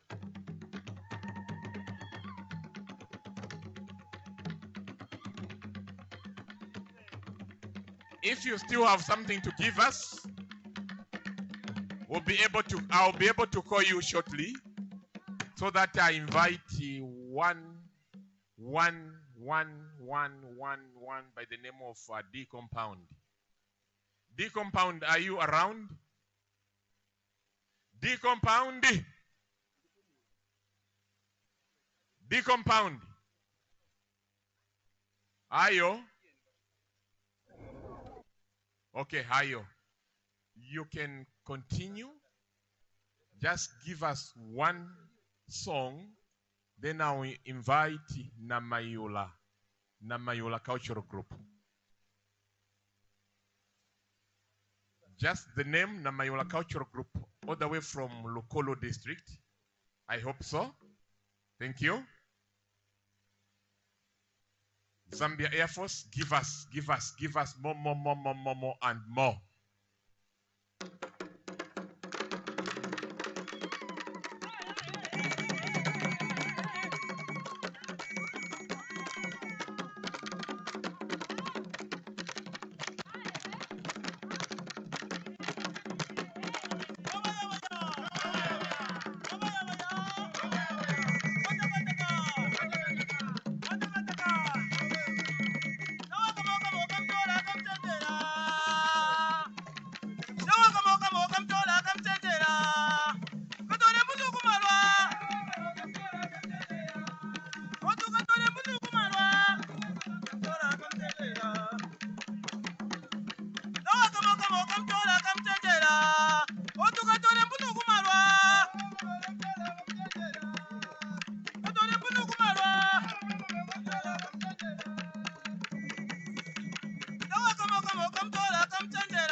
Okay, thank you so very much, Zambia Air Force.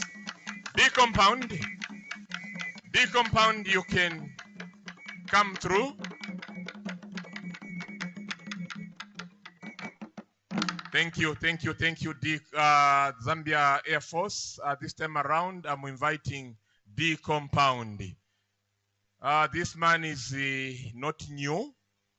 He's not attending Kuomboka for his first time, no.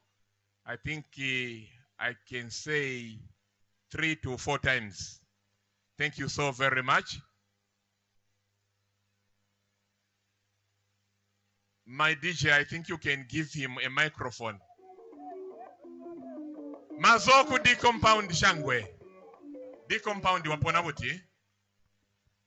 Kabotu, mwapona buti basa? Ndapona gabotu ndili nta. Marozi mutozi chwane. Tamo wele. Muri buti?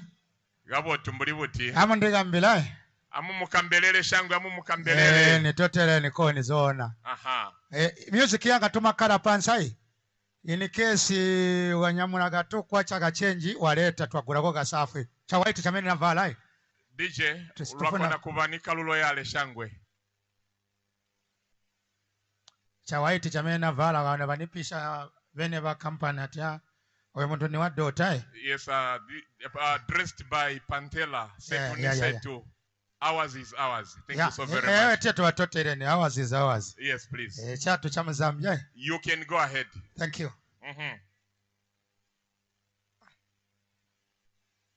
D compound, all the way from where?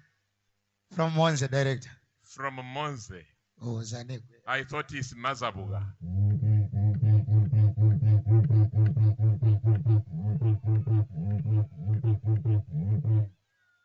Ndi membulo mgana ngoba amba musango wabona hando ndimeti compound musango yanda basimi bamba paraka mama wigala dola wesikoto tabone nyama sobona nyama chitago yakudirwe ziro mwana baambire twambo atukomane basaba mwami bombo ga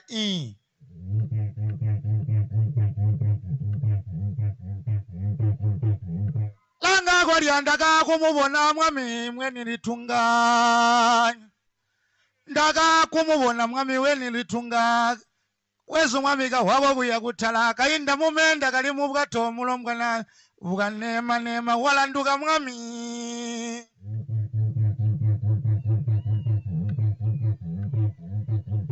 langa koli andaka kumubona mwami kwa nema bwato kulanduga ndabona bamugo wangu bamalosiga bawasula utola mwami kutala wauno kumwahiga mwatambulwa kupalasi ya mwami litunga amuli wegwa nguluga amuli wegukomana kono kumwayiga nkuba malozi beni bajimbuya batatu myemusago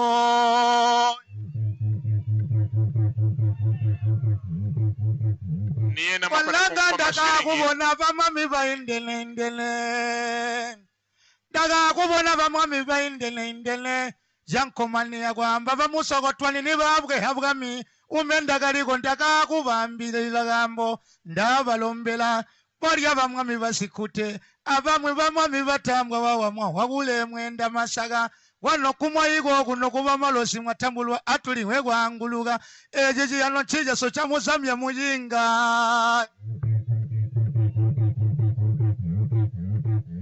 umenda lumbano bamalosi ndakumbira ndamba chi ano cha Kuomboka jeje jitamani tusiyansi agatututovela basahima kamboji hano jakomboka koku jitwibalu yakumatalikilo kolya kutwaka wabashahima pana banini kamubaletelea kukomboka gababona tunsiyansiya mwami mgagala nduga kuhwamo manzi kuyakutala ndamba tunsiyansiya tutoleleni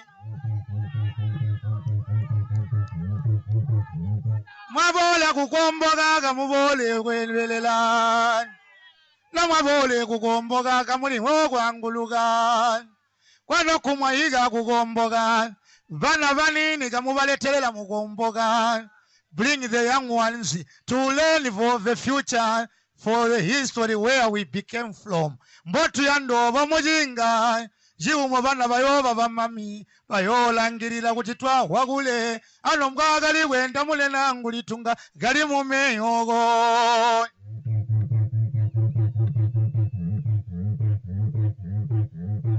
Natanda koma na kukalano kubandiga gambo kulumbaya nyose no mwayigogo no babe hulbelende tulalumba no bamami tulalumba bakambela manduna mahedimani nga tulalumba intalubi kwamba hedimani mule nangu mupaya orya uswa wa mungule kumbo okuya kusentilo no bayende ati mulumbe mwana mulongwa na hedimupaya wagamba kwa izakalongwa na mwahwigira kamana twaloba mwami mukovela kolya kuli bingi gatuyandaula lubono kwamba bamugo wangu komboka kwende kwinda kala kunganda lwalila luwaileka mbelembele lwamweka mweka ndaluhwila wantumina mwami wantumina mule nangu hetimani mupaya wamba. Celebrating the diversity of Zambia's traditional ceremonies through the Kuomboka traditional ceremony. The dances at the Namo, there, variety of them. It's not just the Kuomboka, but there we've seen a dance from the central part of Zambia, the Lenges in the Zambia Air Force performance in there. Beautiful, I love it. The combination of languages, they are switching from Lenje into Soli, Tonga, Kaonde, name them. It's all beautiful. Remember, Zambia boasts of well over 70 ethnic tribes, and those are the ones that form that package, the One Zambia, One Nation. We continue to look at these performances. In the meantime, we are here because KCM pumped into ZMBC to ensure that we are live, and so you can appreciate what is going on today. I'm talking to the board chairperson, Kongola Copper Mines, KCM, Dr. Moses Banda, and he's accompanied by Brand Siatubi, who is the Corporate Social Responsibility Manager. Good to see you both. Thank you very much, Sam. Your impression so far, what activities have you been part of, Bochea? Maybe you can just let the people know how adventurous you've been since you came here. Well, Sam, it has been a long day. We started in the morning at Lui, where we went to see off His Majesty King Lozi. We are seeing him as he was taking off to Lui, as he's coming over now to Limulunga. And we went with him halfway, so we had to go back, because we couldn't pass through some of the canals. So our boat had to go back to Mongo, and now we are here to await and see him. You know what? I should give up my job. You are being more adventurous than myself when I'm supposed to be the one more adventurous. No, no, we are from KCM, from Kongola Copper Mine. You know, we work underground. We work on the surface. Great. Just wanted to demystify the fact that, you know, when people hear board chairperson, they think you're just this person that's just sitting and you're not approving stuff. You don't even have time to relax. No, we do relax. No, we have to see where things are happening. And this is where some of our workers are coming from. And I'm sure some of those peddlers are from Kongola. So we want to see how they do it when they are back home. Absolutely. So we are there to see them, and it was very pleasing to talk to some of them and to see how they are doing it when they are here, far away from the copper mines. Great.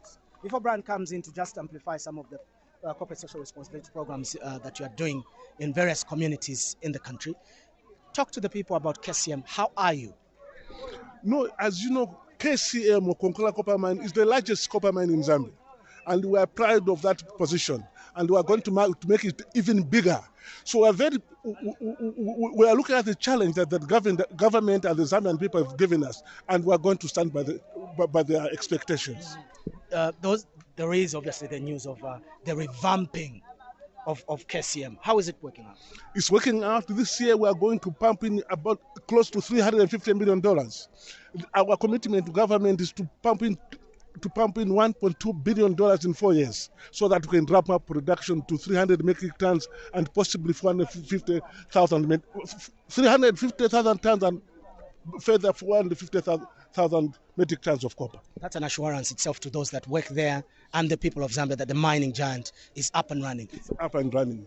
Bran, the activities that you're embarking on, that is an assurance from both chair that operations continue for a long time. But then on the other side, how are you working with communities? Thank you, Sam. So what we are doing is, as the mining is getting revamped, we also have to take care of the community. The community has to grow with us. And so we have embarked on a number of corporate social responsibility activities that are impactful in the community. We are looking at key sectors, which are health, education, livelihood, sports, arts, and culture. And this is where you find us doing a number of initiatives. Recently, we've launched the scholarship program where 64 young people are able to get university paid for by the company. And we also are now doing the upgrade of schools in our areas of operation. Sport is one thing that we have also been supporting. Which team are you running behind? So we ourselves are sponsoring 4 football clubs. Wow. So that's the Brave Unchanga Rangers, Sharp Razor Konkola Blades, Aguila Stars, and Nampundwe. And now you have seen we are here supporting culture, preservation of culture, which is our identity as a people. And so by doing so, we are showing that this is how a nation is built. Are you able to speak to how you identify those to benefit for these scholarships? Because that's great news that somebody is listening to. They are unable to get into university. Yes. But here's KCM saying that we are giving through our social corporate responsibility. So many applicants are needed, for example. Yes, Sam. This is a $100,000 scholarship program, which we are embarking on with the Higher Education Loans and Scholarship Board. So all the people that are not able to pay, so vulnerable, as long as you're at a university, you have been selected, you are able to apply, and through the selection committees that sit, it's a fair chance to every citizen, those that are based in the KCM areas, to be selected, and so it's all for the people. Great. Yeah. Close to the community, any construction of a new house for someone, how do I benefit? Just so some we look at impact. I know you impact. You have a lot of schools that are being supported. We look at social impact, and so one way to get a larger footprint is when you support like the schools. So we have a lot of people that are going through school, but now the classroom spaces are reducing. So we want to construct 24 classroom blocks in our areas of operation. Great. So this we are embarking on. Some of them will be for the physically challenged. Yeah. Special classrooms for the physically challenged, so that we take care of every other child that requires our support. But Chair, the sun is kind of setting, and obviously anytime soon His Majesty will be docking, and the Republican President, together with other government officials and the multitudes of Zambians that have made it here, will be part, and including yourself, of course. KCM's vision, obviously, is to ensure that you scale up production like you have mentioned. Talk about safety measures. I want, other than being a broadcaster, I'd love to be underground there. No, in terms of safety is at the top of our mining agenda, and we take safety very, very seriously. We don't compromise on safety. We don't compromise on safety. I can assure you. Yeah. Safety of the employees, their welfare. Safety of the employees, safety of our business partners, safety of the communities in which we operate. That's why we've got the clinics to take care of the communities in which we operate. So safety is at the top of our agenda. We don't compromise. Any other ceremony you would like KCM to associate with? All possible, all the ceremonies which are coming up, we have to celebrate with them. We are prepared to do that. I love that. Okay, Sam, it was a pleasure talking to you. Indeed. That's Dr. Moses Banda, and obviously Brian there speaking to us. We're looking forward to seeing how those works will pan out across the communities that you're supporting. Yeah. KCM, a hand that extends beyond mining and will serve the communities and support the growth. Great. One of the major sponsors for this year's live broadcast of the Kuomboka traditional ceremony, live from the Royal Lemolonga village. And just behind us is the Namo, the center of events. And this is definitely where I'm running to after talking to the people from the KCM. In the meantime, enjoy the celebrations. Konkola Copper Mines, or KCM, comprises several significant assets in Zambia's copper belt and the central province of the country, with operations spanning across 4 locations in Zambia: Chingola, Chililawombwe, Nampundwe, and Kitwe. Vedanta Resources has pledged an investment of $1.2 billion. KCM is primarily engaged in the exploration for mining, production, and sale of copper and copper byproducts. One of the key components to that investment will be the Konkola Deeps project, which will be key to the future of KCM. So in terms of targets, what we'd like to be producing by 2031 is around 300,000 tonnes of copper per annum. That comprises of both integrated copper, so that copper is from our own internal resources, and also from custom feeds. With Vedanta taking over KCM's operations, their investment in Zambia extends beyond production and employment, but its support into communities which surround the mine. KCM operates one of the most extensive corporate social responsibility programs in the industry, touching on 4 pillars, namely education, health, sustainable livelihoods, and sport.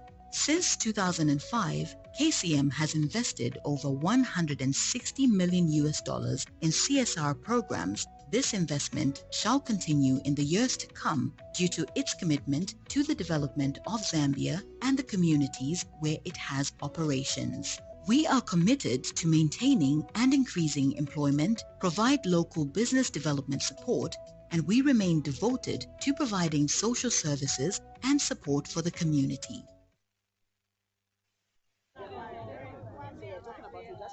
There you are. Excellent. You are enjoying that. That much I know, because where that dance is coming from, plenty as well. So all you need to do is stay with your public service broadcaster.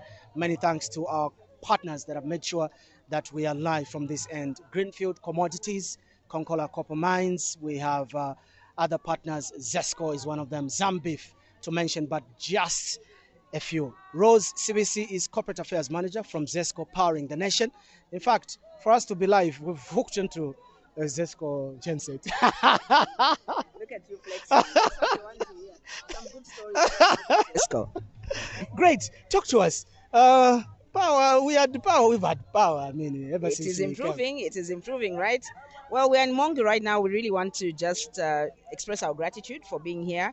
It was a big experience for us in the last few days ahead of the Kuomboka ceremony celebrations, because as you know, Zesco, part of the largest component of corporate social investment, is around supporting our traditional and cultural events and the ceremonies. But then we didn't want to leave it there. Zesco is also very vested in the education sector. So just yesterday, we were privileged to do a books donation for course books for grade 1 to grade 4, 433 books that we donated to Imweko Primary School here in Mongo. They have a capacity of about 2,000 young kids, and we said, you see, these are our future leaders, and we have to enhance literacy levels of education in these young leaders. We have privilege to have free education that is given by the government, but then also our literacy levels, because we know these young people can go very far. So that was a proud moment for us yesterday. We were supported by the provincial education officer, the mayor of Mongo, and this is just on the backdrop of just about a week or so ago. We also commissioned a 1x3 classroom through our subsidiary, Kafua Gorge Lower, at Kasengo Primary School. And this also is just one of the other ventures that we've done in the education space. Going back as far as 2011, there was huge investment that was made in rehabilitating a school again in Kafua Gorge Lower, as well as Chasunta School. You are not all about generating the power for the Republic of Zambia. We're empowering young people. Exactly. Education sector. Which other areas are you tackling? Obviously, you are also touching the component of culture promotion. Yes, culture promotion is very, very big for us. I mean, look at how we've all been brought together. And you know, Zesco is everywhere. We are in every province. So we have to strike a balance, because we're a national power utility company. So you've seen that even the intentional projects that we are launching are in different provinces, just leveraging off the strengths that are in those provinces. You find that even here there's a lot of sun. Right now we are very aggressive about the solar explosion, the road to 1,000 megawatts. There has been a pronouncement that we need to get 1,000 megawatts by the end of the year. So being a power utility company doesn't restrict us. One thing we've learned now is we can't just depend on hydropower. So we're now looking at the energy mix, and you'll see us talking a lot about solar explosion, solar solutions. We've got net metering, which is a very good benefit for those that have already got solar solutions. Speaking of net metering, how have the people welcomed it? We've seen that a lot of them have put on top of their roofs the solar systems and things like that. Some of them good enough to take into the national grid. Absolutely. We were blown away. Remember in February, we launched a promotion and said we're giving away 1,000 net meters free for those that would sign up. We had an excess of 800 registrations in under 2 weeks. Wow. So the process is now verifying those solar solutions, because it's not automatic that when you have a solar solution, you'll be eligible for net metering. So there's a huge exercise right now where our technical experts are going on site to see those that have got solar solution. Is it compatible to net metering? Can we convert some of this energy back into the grid, which we can then distribute back to our clients? So net metering continues to be our low-hanging fruit that we know is already getting a lot of traction, and we're very happy about that. How much of power do I need to generate off my solar to be able to qualify for the I net think metering? you can go from 5 kV, 5 kilowatts, to about 15. Okay. Yeah, so it just depends on the size. That's why you've got some of them are domestic, you are residential, some of them are small holdings, which are commercial customers.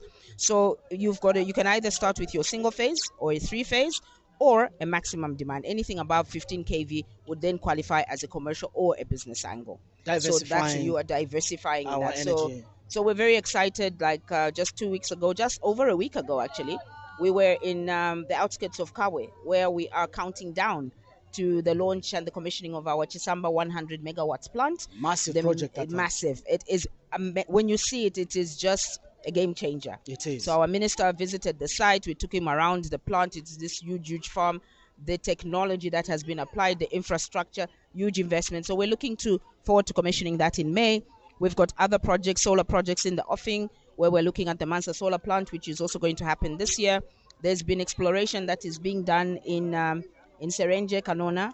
So collectively, some of the projects that we're already looking at from the renewable energy space, we're looking to garner in between 230 to 250 megawatts. So the 1,000 is achievable by the end of the year. And we can't wait to have all of those up and about to ensure that the power deficit is cushioned. But so far, so good. Even in my location, I should say thank you very much. There's been an improvement. Significant improvement. Good. Yeah, all thanks to ZESCO. No, thank you so much. I sympathize with you because I understand where you're coming from. Yeah. The previous year wasn't really good for all of us, for all sectors. Yeah, that's why this year has been exceptionally hard, because we've had good rains, and therefore the disconnects. We understand people's frustration and the pain point. Like, we've had so much rain, there are even floods. How can ZESCO be telling us that there isn't enough rain for us to generate power? But the floods that we have do not immediately translate into our reservoirs. We generate power from our reservoirs in Kariba or Kafue Gorge. So that's where the water needs to be. Victoria Falls is doing very well. It's really at its maximum right now. But this is why we are now looking at alternative energy mixes, so that we complement and ensure that wherever we are going, we make sure that we're not completely dependent to a larger extent just on hydropower. So that's what's happening behind the scenes with ZESCO. Vandalism is a big thing. We are fighting it day in and day out, because sometimes you'll think that it's load shedding or the power supply has been cut off for 2-3 days. 90% of the time we find it's vandalism. And yes, public are pushing back and saying, yeah, but it's your fault because you're load shedding. We're not load shedding because we choose to or we like to. We are only able to distribute the power that is available. But we are calling on the community to please partner with us and start reporting any suspicious infrastructure tampering that is happening. We've got a lot happening in the community. People are coming forward.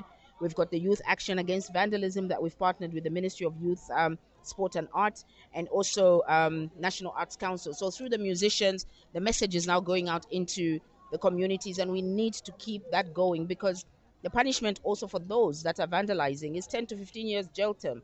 But the ones that are found in possession, they don't get that maximum kind of penalty and punishment. So we're really pushing to have stiffer punishment against vandalism, because that money is money we can use to improve our infrastructure and give you more power. It is. Yeah. Ross, thank you for talking to us. Thank you for having me. Ross Siwisik, Corporate Affairs Manager, ZESCO, talking to us on how they are getting involved in promoting culture. Not only that, their social corporate responsibility, supporting the education sector, one of which is just a major donation that they did to Imwiko Primary School in the Western Province, not too far away from here in Lemolonga. We are still dancing because the Litunga is expected not too long from now, because we're just making it 6 minutes past 6 in the PM. So don't go away. Grow with Greenfield, your trusted fertilizer partner and the farmer's first choice. Are you ready to cultivate success in your fields? Look no further than Greenfield Commodities Limited, your premier destination to top quality fertilizers, chemicals and agro products. Our fertilizers are formulated using the finest ingredients, ensuring optimal nutrient intake for your crops. From nitrogen-rich blends and specialized formulas, we offer a competitive selection to meet your unique needs on every crop and soil type. Visit us on Impulungu Road in Olympia or in town along Katunjira Road, or call us on 0211-230-012 or 0979-688-749 or 0777-504-019. Greenfield Commodities Limited, the farmer's first choice. Konkola Copper Mines, or KCM, comprises several significant assets in Zambia's copper belt and the central province of the country, with operations spanning across 4 locations in Zambia: Chingola, Chililabombwe, Nampundwe, and Kitwe. Vedanta Resources has pledged an investment of $1.2 billion. KCM is primarily engaged in the exploration for mining, production, and sale of copper and copper byproducts. One of the key components to that investment will be the Konkola Deeps project, which will be key to the future of KCM. So in terms of targets, what we'd like to be producing by 2031 is around 300,000 tonnes of copper per annum. That comprises of both integrated copper, so that copper is from our own internal resources, and also from custom feeds. With Vedanta taking over KCM's operations, their investment in Zambia extends beyond production and employment, but its support into communities which surround the mine. KCM operates one of the most extensive corporate social responsibility programs in the industry, touching on 4 pillars, namely education, health, sustainable livelihoods, and sport. Since 2005, KCM has invested over $160 million in CSR programs. This investment shall continue in the years to come due to its commitment to the development of Zambia and the communities where it has operations. We are committed to maintaining and increasing employment, provide local business development support, and we remain devoted to providing social services and support for the community.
Luaiza Onachwalo, those are beautiful performances and we're looking forward to more. The President of the Republic of Zambia, Mr. Hakainde Hichilema, has just been driven past us and he's now onto the waiting side, waiting for the arrival of the Litunga Lubosi Mwiko II, who is at the center of all this celebration. And remember, it's a golden jubilee. Quickly, I have an interesting person. He's Musonda Chama, but guess where he is? Headman, Southern Province. Sir, good to see you. Good to see you too. Your story is amazing. Tell us about it. Well, I'm Musonda Chama, but I'm headman in Namwala. Namwala, Southern Province. Our chief is Chief Mukobela. Yes. Mwamba Jitonga. Ainyanifela. Lozi is easier. Lozi, so you speak more of Lozi? More of Lozi. Bemba? Bemba, also a lot of it. A lot of Bemba, but more of Lozi than Tonga. I'll quickly ask, how did you find yourself in Namwala when you are a Chama Musonda? Yes, because of this One Zambia, One Nation thing, my grandfather moved from Kasama into Namwala. He was sitting there, fishing and staying there. So my village has just been Namwala. We've never been to Kasama. So wow. That's how when he died, I was called back to come and take over as headman. Great. In Namwala, yes. Congratulations. How many years have you been headman there? I've been there for the past 7 years. Great. Yes. The unity that's portrayed through such traditional ceremonies. Yes. Speak to it. Our heritage, as today's theme, heritage, culture, our heritage. It's very, very important to uphold heritage, because culture is what holds us together. Look, I'm coming from Namwala. I've come all the way to come and support. This interaction is what is very important, because as you interact, you mingle and you understand how your friends live. Yes, so it's One Zambia, One Nation. Tomorrow I'll come and settle here. Musonda Chama. Yes. You are headman who in Namwala? Headman Chintelelwe, under Chief Mukobela. Wow, they've decided to maintain your identity as from up north. Yes, and keep it there, but then I'm headman in Namwala. It shows how accommodative those people are. You can settle anywhere in Zambia and the people will welcome you. Absolutely. Yes. Great. Thank you so much. We are supporting Great. The event. Is very colorful this year. We have a lot of water and we're very happy to be here. Excellent. Thank you so much, boss. Great. Thank you. All right, so one of the very unique headman there from Southern Province, Chama Musonda, headman Chintelelwe, yet he's in Namwala district of Southern Province. He emphasized that One Zambia, One Nation is what is so important. Well, the momentum is really hyping up. People are excited. Let me speak to one of the major sponsors yet again, Greenfield Commodities. We have an agronomist from there, Mashoda and Lovo. Good to see you, sir. Thank you, thank you. Tell me about you as an agronomist under Greenfield Commodities. What's your job there? My job is to ensure that we equip the farmers with the information of about how to use our products so that they can be in a better, they can normally understand how best they can use in order to maximize the productivity, because at the end of the day, a brand can only grow if the people that are using it appreciate its performance. So as Greenfield Commodities Limited, it is our core values to ensure that we equip the farmers with the right information on how to use our products and services. Where are you based? We are based in Lusaka. No, you. I want you just alone as an agronomist. Where are you based? Myself, I'm based in Lusaka. Okay. And I'm working from the head office itself. Great. Yes. I wanted to ask a personal question, because I know much of the time you people spend it out there in the field, right? Yes. How big is your catchment area as an agronomist, and how have you been able to interact with the farmers on a one-on-one? Yeah, are they making any improvements? Yes. There is so far a great improvement and a great response from the farmers, because of late we've seen an increase in the way the turn-up of farmers who are coming to buy our products, which is an indication that the farmers are appreciating the products and services that Greenfield is offering to them. Yes, so Greenfield has spread its tentacles across a countrywide, I can say. We have holding depots dotted across each province of the country, and some agro shops through which we also supply, and we have some other shops in most of the districts in various provinces. Your words to the farmers that have gotten Greenfield Commodities products, just in case they are highly anticipating an agronomist, a professional one, to get in touch with them, and they've not yet just visited them yet. Yeah, my word to the farmers who have gotten our products is that they can feel free to get in touch with us for expert advice in terms of our fertilizers, be it our agricultural chemicals, our fungicides and insecticide. We have all of them in stock, and they can come through at any time for advice. As Greenfield Commodities Limited, we give free agronomic advice to them. So anytime they feel like they have a challenge with their agricultural production, they can feel free to get in touch with us. We are at their service anytime, always. Great. Mashoda. Yes. All the best. All right, thank you so much. I'm going to be a farmer soon. You are my first contact person. No problem. We'll surely look forward to have you on board as the Greenfield Commodities Limited. Great. Yes, thank you. That's Mashoda Ndlovu. They are speaking to us from Greenfield Commodities, one of the major sponsors for this year's live coverage of the Kuomboka traditional ceremonies. Tell you what, I'm excited because the multitudes of people that I've seen go down just so they can strategically position themselves to wait for the arrival of the Litunga, the crowd is impressive. But then again, in the main arena there, plenty of people, they're already settled. Performances are going on. Let me take you there as we anticipate for the arrival of the Litunga.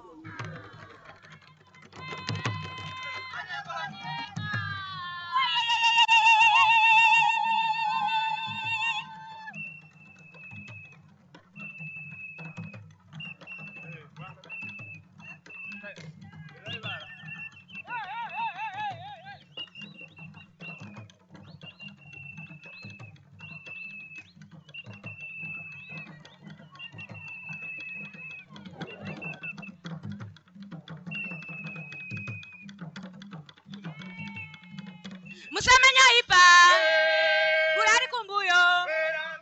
Musamanya ipa, kurari kumbuyo. Ati wa mtari, wa mfupi, wa mtari, wa mfupi. Musamanya ipa, kurari kumbuyo. Musamanya ipa, kurari kumbuyo. Ati wa mtari, wa mfupi. Wamdari, wamfupi.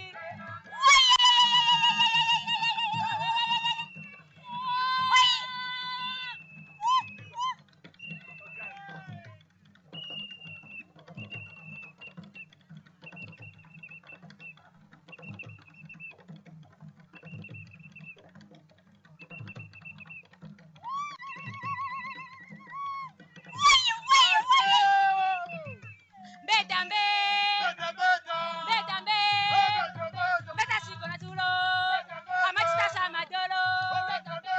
Betambe, betambe, beta siko na tulo, amachita sama dolo. Betambe, betambe, beta siko na tulo, amachita sama dolo. Betambe, betambe. Beta sagona tulo, amachita samadoro. Ay la la la la la la la la la la la la la.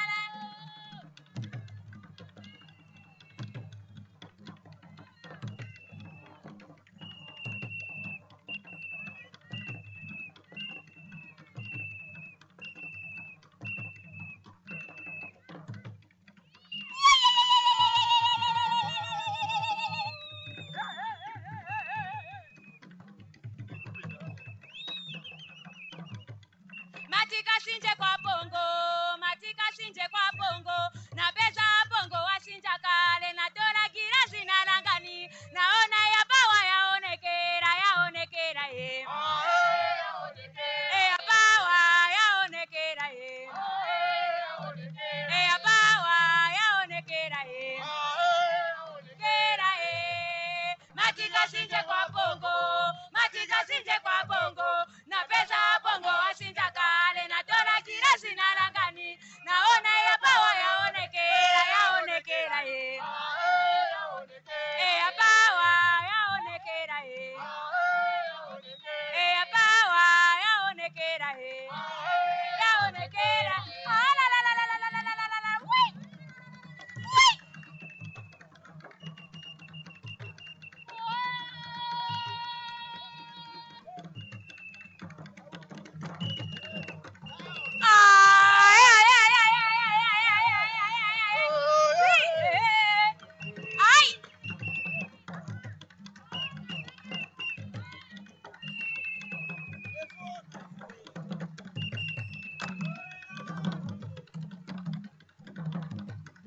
nirupita nirupita nirupita ine kwakene fumu yasiyo yamuya abale nirupita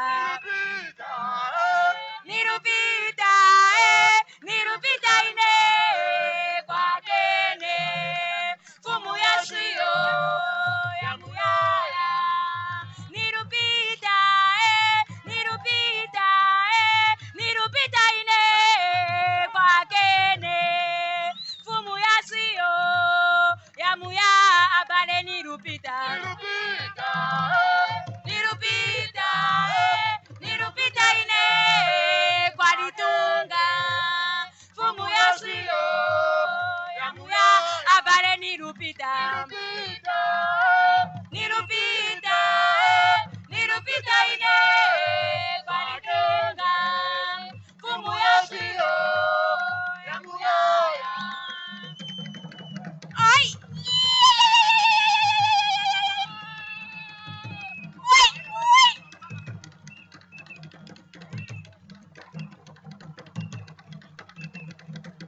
Saya mami.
Halo wafeni mazoho shangwe, halo wafeni mazoho.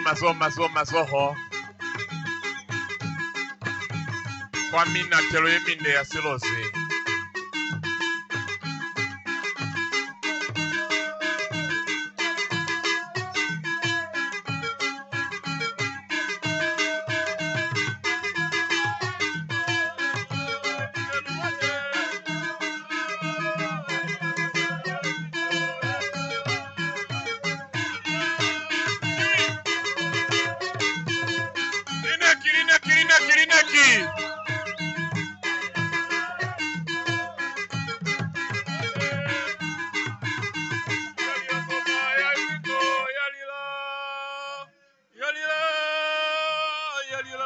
Lineki.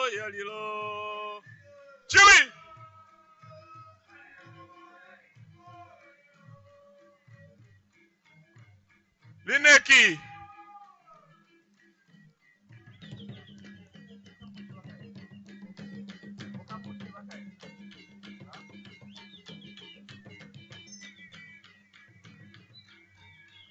Lineki. Lineki mana kwika. Makondo ali munjira.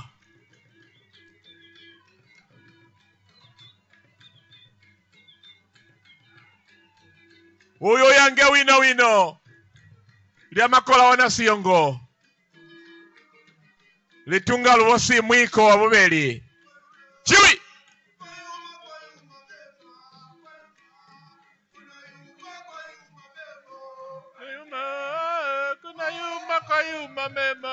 Kuna yume. Kono batuba. Kine balutire seo kaufela.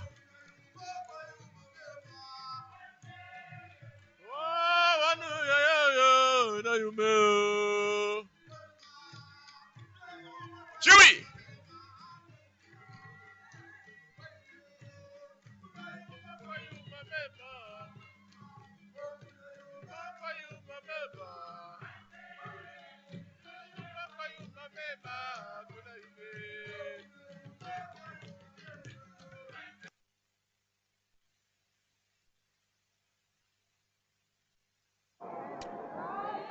This is like a rare moment for me.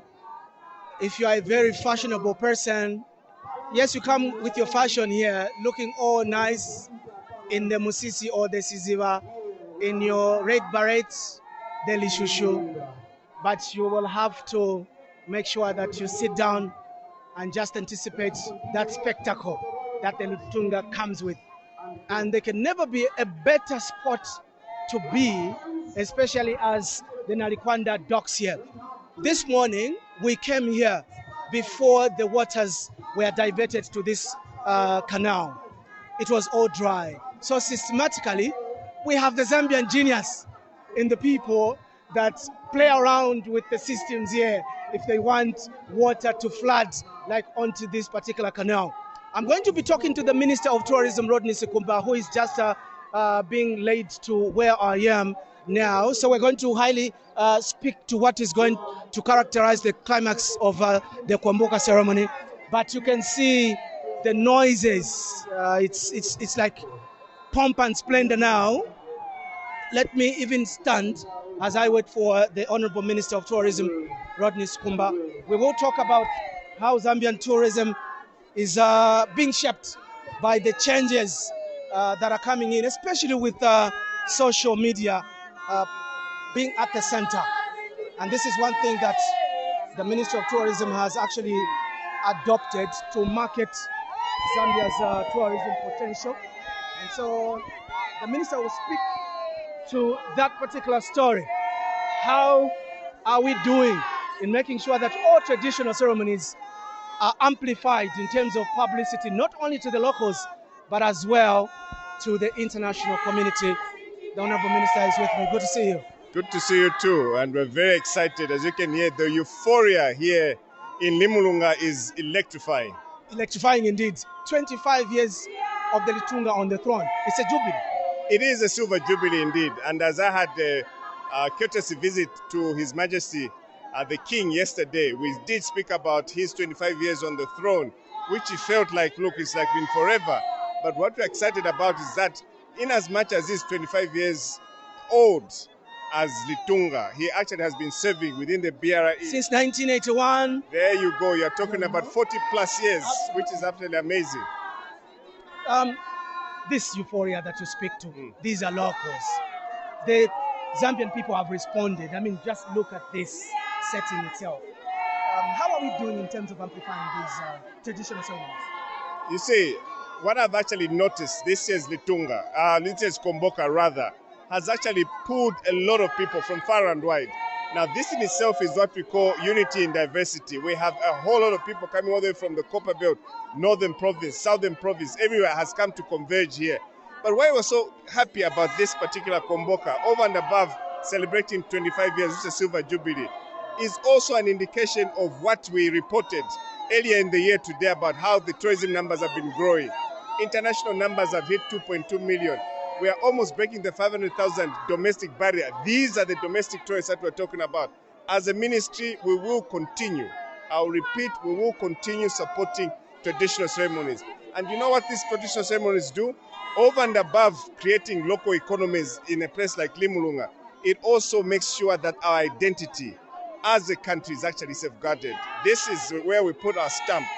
The tradition, the rich tradition that the Barotse Royal Establishment has within Western Province is something that excites us a lot. And right here where we're standing is in Limulunga.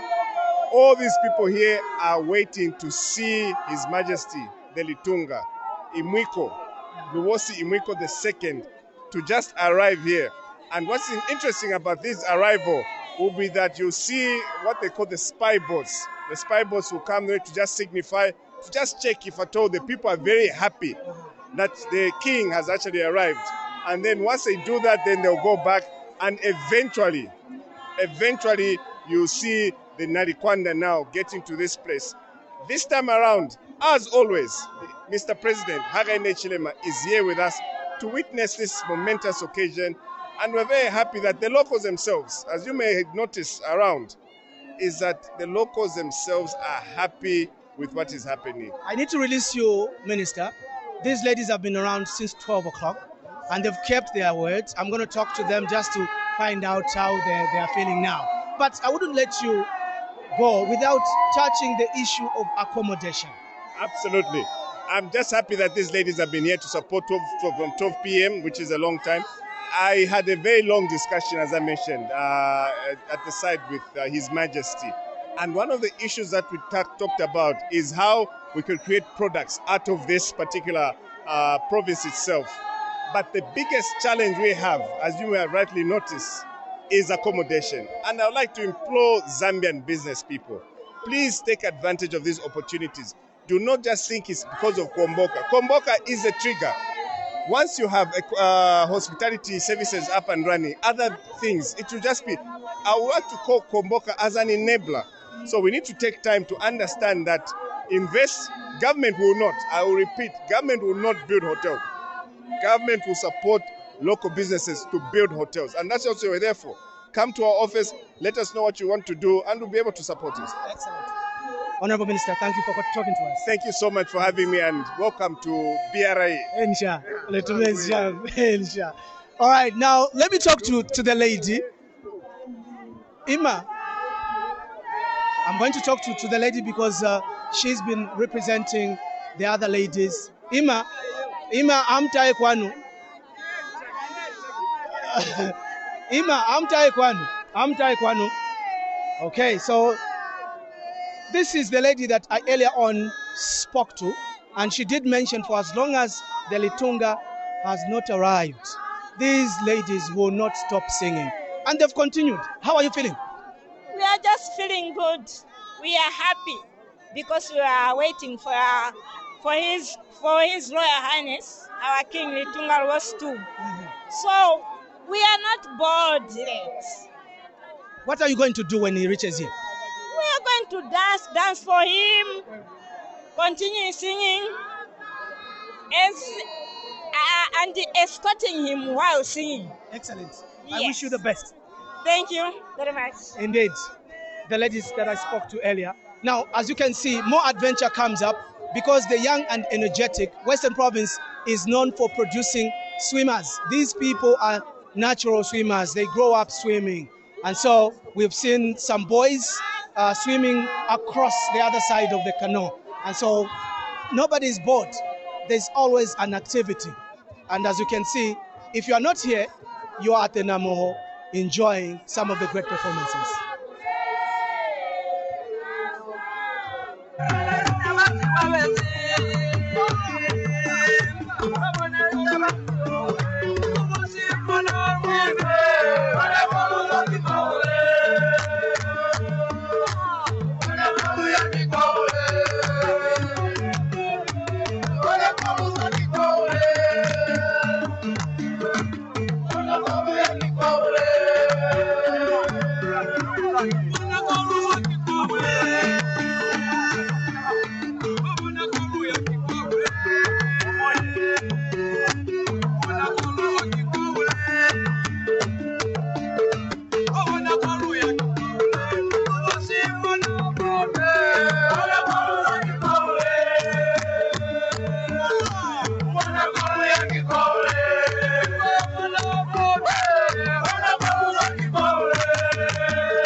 okuta litoma mundi wanyamba ngulo musimalo kwambi musimalo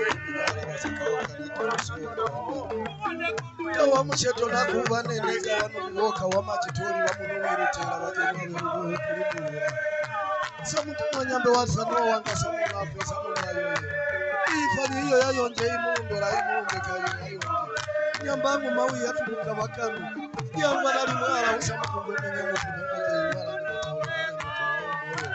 litoma mundi wanyambe no enyi ukwati wamuyanguva wechwalo ineki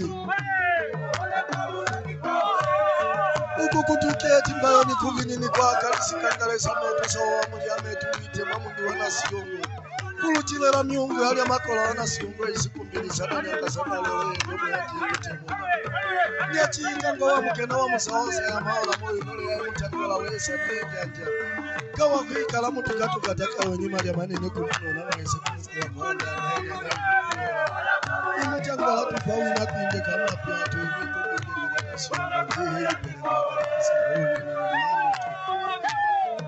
Indizo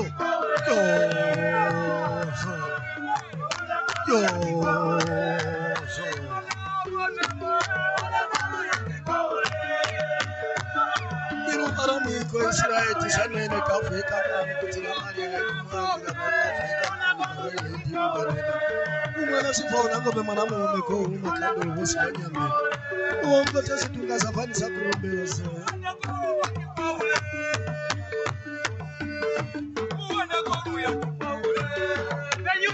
Iru paramiko Israeli sanene kafeka Maria kumwangira boka Afrika na kwawewe hivi banene umwana sifona ngobe mwana mumeko umakando ubusi banyambe uomba tesi tungasafani sakurombela so yamba afana na kusikupimeni Niendero weno feka kokoro kutama msitirana ya watu ya wamulinga isi mwenye doku umena umosi kote kutambika muyo ya hafitu mwenye weka mwenye kuyo isi mukufekelo walu mosito utatani waka kambu totoni ya mgolongolo ya mumani nyamu utatani kukekando kuwa mwande kuongoteli aluhi kuteli aluhi ni kuusumbura mutelu matakani ni mundu wa simuliza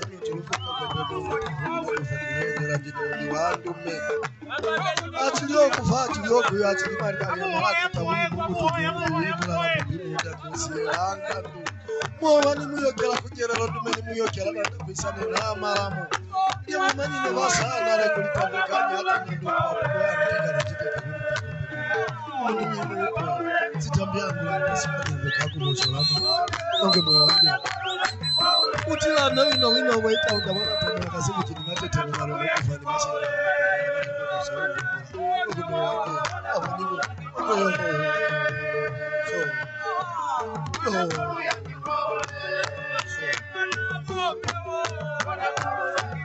Inyamgambuyi wa mwambwa ili wakupakubange ngandula kwenda kubaje kwawula kubaje nini kulima kulime ikondo manastima mungoda kanoti na wame bakaro mundu waimu wa minyolu ita inyamgambuyi wa mwambwa kasina kamutata wakati kengala kasina kayo ngatolia etali mamashani ngatolia nyenge na makuba ngelo kwengula likulima tamundu wake amulati akatamundu akalifumbisa nyanya itunyamba amasina makayo umukume wasoma luyupelwa kulengana tewalugongo kengela shaluyu palushe wawengu neimanga mwamondo wa magombo wanyozi kuliwezi kutokokana omati mukulela londo kondo manaisima mukonda ililinga mwame waka likalinga na mulio nemakayalo vile maneno kulele vile mwilo kulele mbele manaisima mukonda sangu mwe waniku mwe wanje Yo.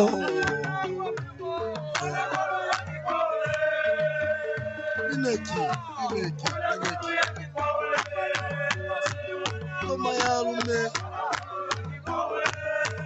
Koma lume takwa wanenga walisebo munenga taonge ni muyo mangia.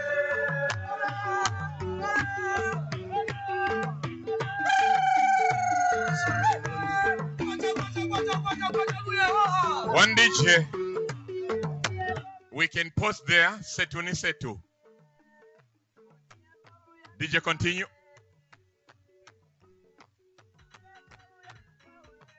We're grateful for the new Are you looking for insurance that you can trust and rely on in a time of need? Do your household goods that you can't afford to lose keep you up in the middle of the night? Could be a fire, could be a storm, maybe a burglar could raid your home. What should you worry and what should you live for the risk? Don't risk, choose risk. Make the right choice and get a peace of mind. You spend your hard-earned cash on property for your future and security. Maybe tomorrow, maybe today, calamity may come your way. Why should you worry and why should you live with the risk? There is a place where you can find security and a peace of mind. Don't risk, choose risk. Make the right choice and get a peace of mind. Konkola Copper Mines, or KCM, comprises several significant assets in Zambia's copper belt and the central province of the country, with operations spanning across 4 locations in Zambia: Chingola, Chililawombwe, Nampundwe, and Kitwe. Vedanta Resources has pledged an investment of $1.2 billion.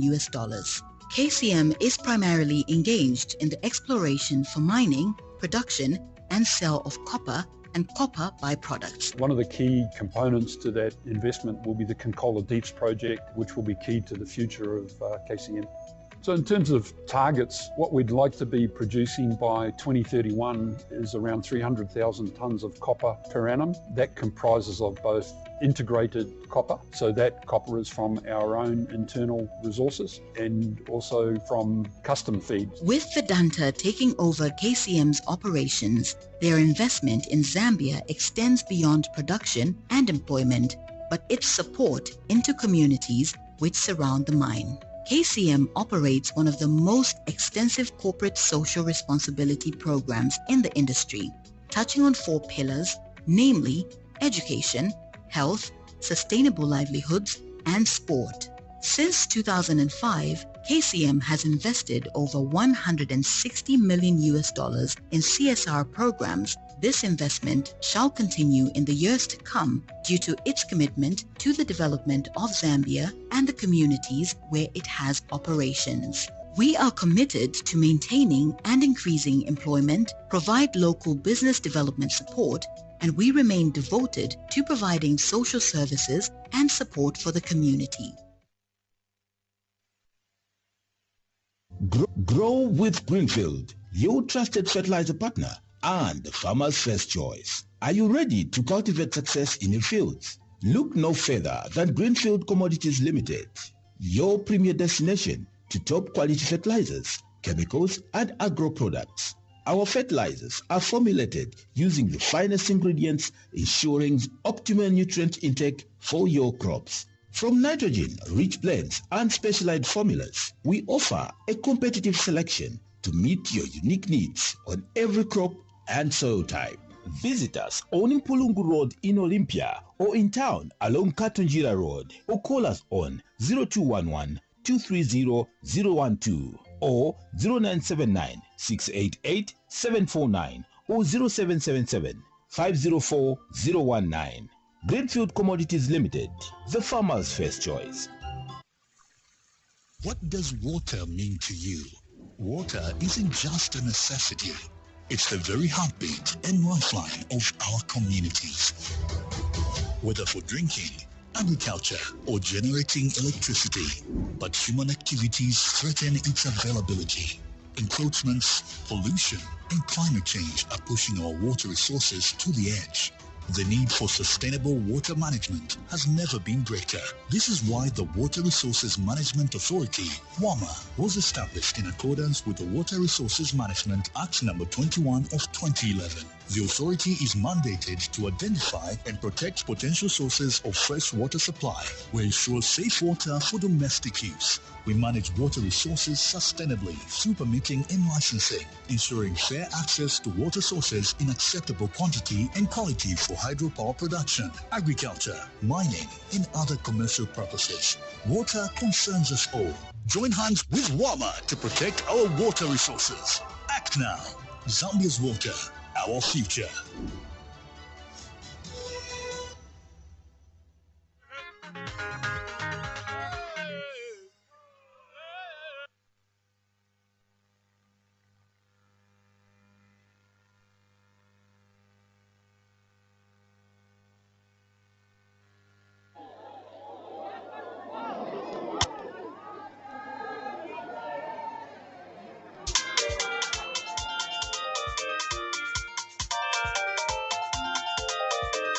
Aluzole ni pili luvine ni shangwe.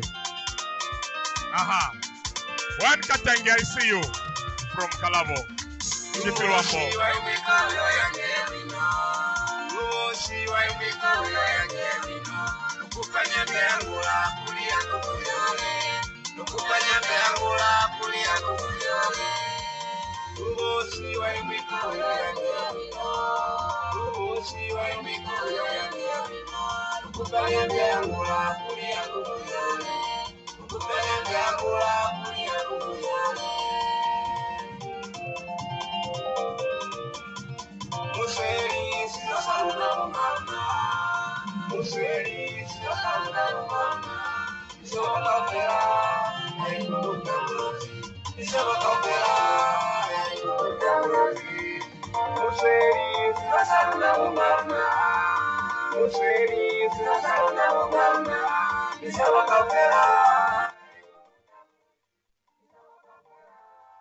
Are we?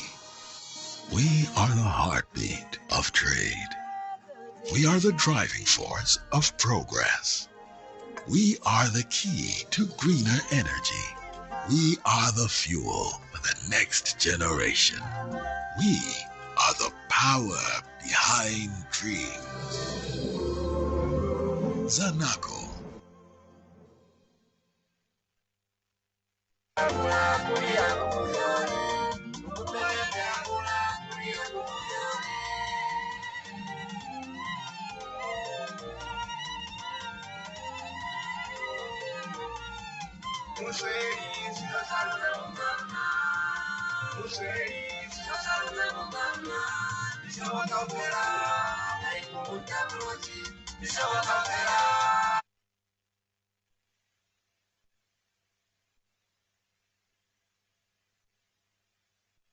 The main news is brought to you in association with Zema.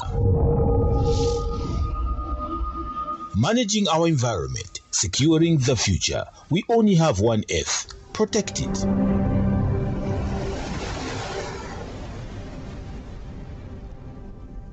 A clean, green, and healthy environment is critical for our health and that of plants and animals. The Zambia Environmental Management Agency, ZEMA, provides services to safeguard our environment. From waste management guidelines and environmental permits to pollution monitoring and education campaigns, we are here to do all such things as are necessary to ensure the sustainable management of natural resources and protection of the environment.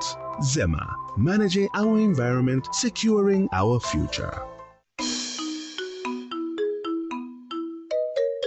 Ibubo tubana wonje mbunji ibubo tumunda jana mbuto ya sidiko mbuto ya 419 ndaga jana kuti nimbuto imu iye tabutebuzi bwa mulimi ajulu mujindi nini ne buba uli bumumu pundaga hangide 419 ne woti tindaga tebula gabo tumunda gerede oti ndi tebule but ndaga jigwa igutebula imasagali 680 by 50 kgs. Ndiwulwai habalimi mauti balime sidiko. Sidiko ni mbuto mbotu.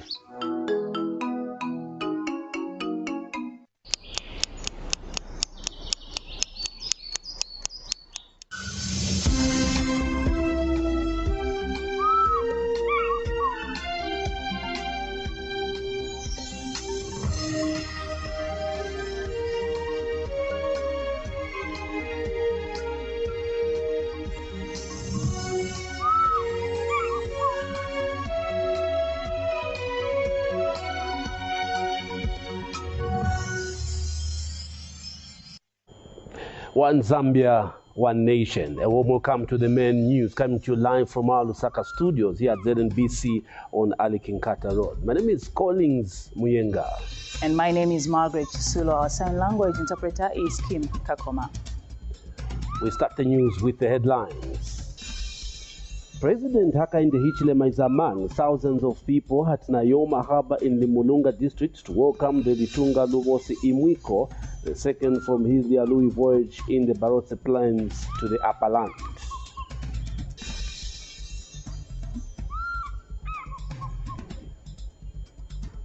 And King Lozi III of Lesotho has thanked President Hakainde Hichilema for the gracious invitation he extended to him on behalf of the Litunga to attend the Kuomboka ceremony of the Lozi-speaking people, which took place today in Mongo Western Province.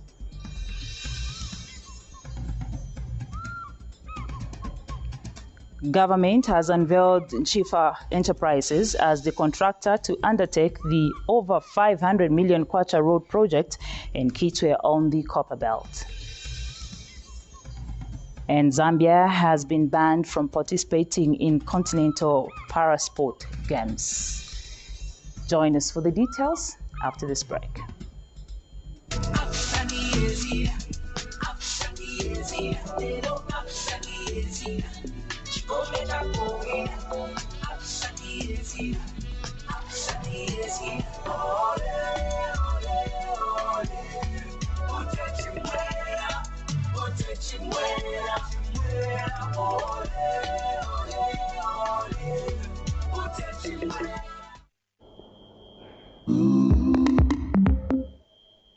Thank you so much for the pleasure of your company. And now the news in detail.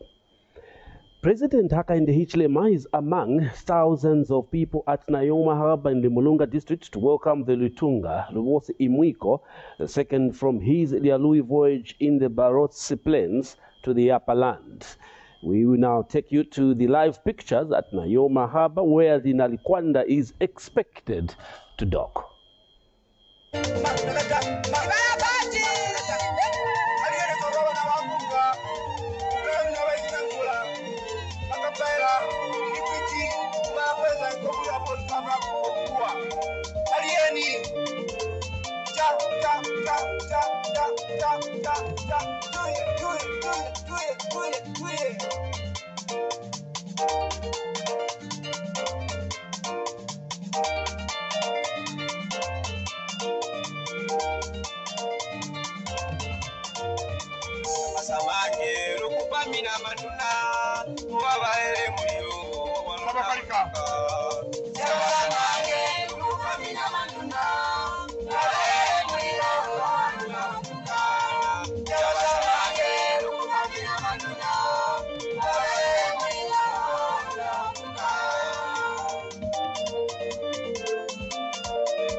Watching ZNBC's main news, we will be taking you back to Western Province just as the King Luwosi Imwiko II, as soon as he docks. Earlier on arrival at Lialui Palace, President Hakainde Hichilema paid a courtesy call on the Litunga. The President and the Litunga later emerged to join in the majestic walk known as Kuomboka that follows the rhythm of the royal drums in transit to board the Nalikwanda. Here is a report. At around 10 hours, President Hakainde Hichilema arrived in Mongo to attend the Kuomboka ceremony. As soon as he stepped out of the Spartan, he is greeted by crowds of Mongo residents who had arrived to receive him in Western Province. We appreciate the order that is here. Upon arrival, President Hichilema was treated to a special song by a group of women highlighting the achievements that the government has scored, among them CDF.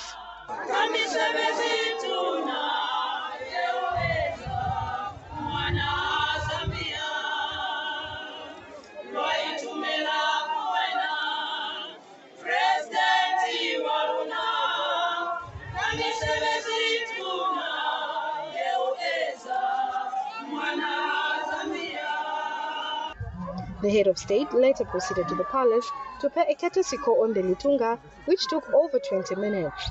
Shortly after, President Hichilema joined the Litunga's majestic procession that follows the rhythm of the royal drums in transit to the Nalikwanda. The Litunga, dressed in traditional outfit alongside President Hichilema, board the Nalikwanda.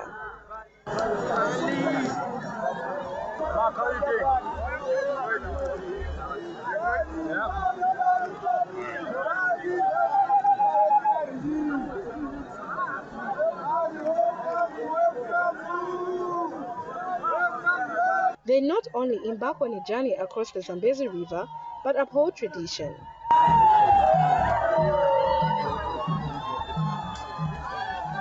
And as the Nalikwanda sailed past the eager eyes of the people, they expressed happiness to witness this journey. We are happy that he has actually come to grace this particular one. It shows unity and unity of diversity, and we are one people. So we are very happy that he has come, and we'll have an opportunity to celebrate with him. I feel very much honored to be able to hear and to be part of this great, if not one of the biggest ceremonies in Zambia. To mark the climax of the ceremony in a majestic fashion, the Nalikwanda docked at Nayuma Harbour as President Hichilema received the Lutunga after their earlier separation. Ruth Chainda, ZNBC News, Western Province. Meanwhile, King Lozi, the Third of Lesotho, has thanked President Hakainde Hichilema for the gracious invitation he extended to him on behalf of the Lutunga to attend the Kuomboka ceremony of the Lozi-speaking people, which took place today in Mongo, Western Province. This is according to a letter dated 21st March 2025 by King Lozi III to President Hichilema through the High Commission, the Kingdom of Lesotho, and Zambia's High Commissioner in Pretoria, South Africa. King Lozi noted that it's been long his wish to visit the Western Province and witness the important annual cultural and traditional event that captures the rich heritage of the Lozi people. He says this is an aspiration he also shared with President Hichilema during their meeting in Dar es Salaam earlier this year. King Lozi says he has, however, found himself in an unfortunate position where he's unable to honor the gracious and generous invitation due to work commitments on the days he could not avoid. King Lozi has since requested President Hichilema to convey his sincerest apologies and regrets to the Litunga.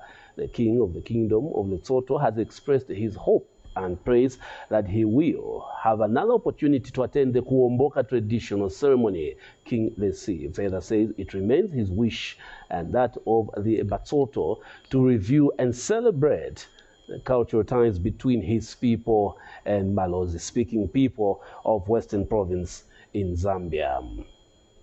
Meanwhile, some Limulunga residents have backed government's proposal to amend some clauses in the constitution. Kande Mukela says there is nothing wrong with the amendments of the selected clauses as it will enhance and strengthen Zambia's democracy. Mr. Mukela said this when President Hakainde Hichilema made a stopover along Mongo Limulunga Road to interact with the residents who had lined up to get a glimpse of the head of state. And President Hakainde Hichilema has thanked the residents for supporting government's agenda to amend some clauses in the constitution. Meanwhile, the president has assured that government will complete the construction of the hospital so that the community can now start using the facility. We are so glad. That's why we have brought you here. You say God, you die of environment. It is true. Here we are. We also, we the of Mabungu support the constitution amendment because it will favor our women folk, it will also favor our youth. There's nothing wrong with it. Keep on pushing for it, Your Excellency. We are very happy to receive you kwa Kuomboka. We are very glad.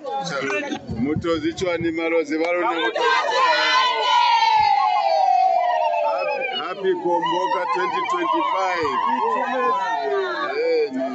Thank you very much. We'll finish, we'll complete the hospital very soon. We had to hand over the hospital. And I want us to utilize it well and make sure that we improve our health services delivery for all our people here in the Kalangu village, in Mabumbu, to Kaofela. Thank you for supporting the constitutional amendment. Thank you so much. We Twimeza Hulusha.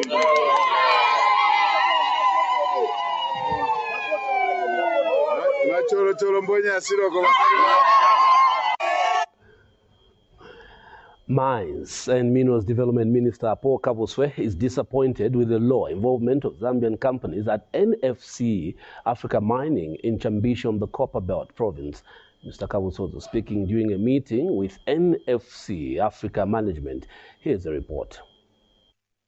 They have been on a fact-finding mission over the persistent delayed payments to mine contractors and suppliers on the Copper Belt.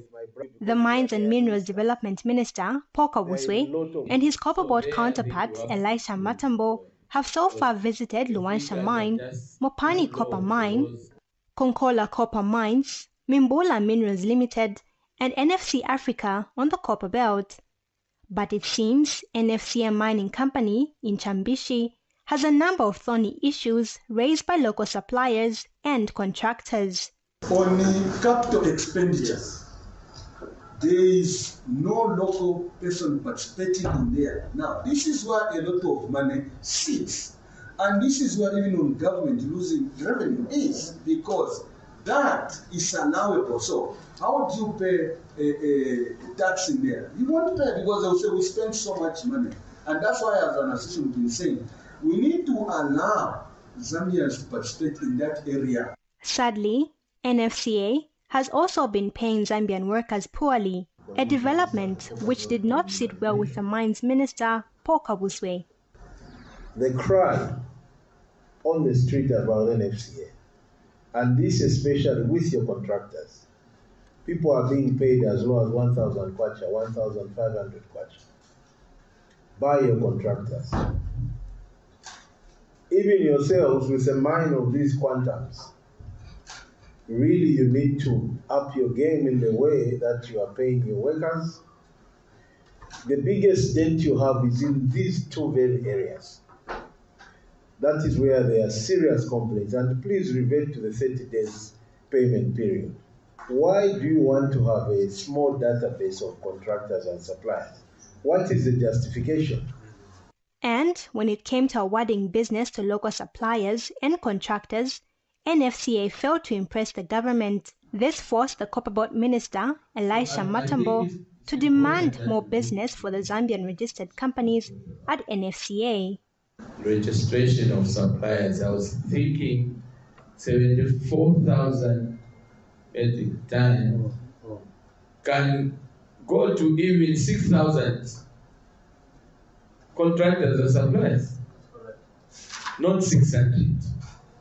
There must be some hidden agenda. There's someone who is supplying somewhere where Zambians are not benefiting. So this one, I think you have to look at it critically.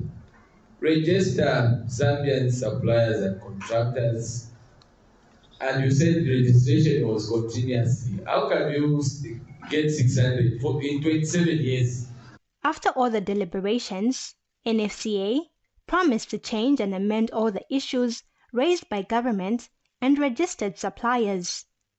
We'll improve the expansion project and also increase employment of the local workers and to reach about the target of 110 tonnages.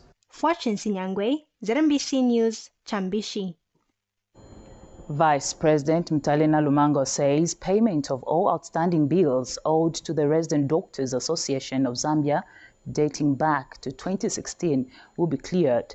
The Vice President said this in a speech read on her behalf by Copperbelt Province Minister Elisha Matambo during the official opening of the 2025 Resident Doctors Association of Zambia Scientific Conference and Annual General Meeting. Here is a report.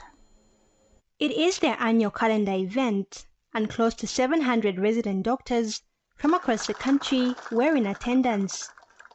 This was during the official opening of the 2025 Resident Doctors Association of Zambia Scientific Conference and Annual General Meeting in Kitwe. A number of issues affecting them and their conditions of service were tabled before the government.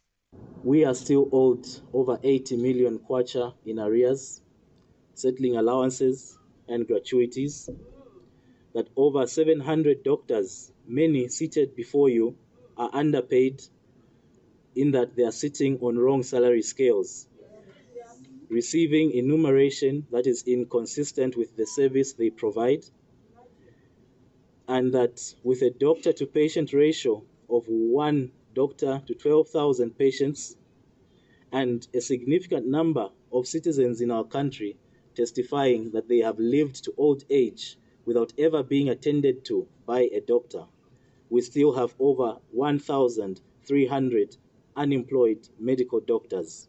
Vice President Mtalena Lumango was represented by Copperbelt Province Minister Elisha Matambo. Government is committed to improving conditions of service for healthcare workers. The government is actively working to address these issues by reviewing salary structures, creating clear promotion pathways, and ensuring fair opportunities for all healthcare professionals. We want to put it as first priority on the payment of outstanding emoluments dating back to 2016. And this president will definitely do it. Government's commitment to improve the country's healthcare system has been emphasized. The president is always talking about employing each one of you as doctors and nurses.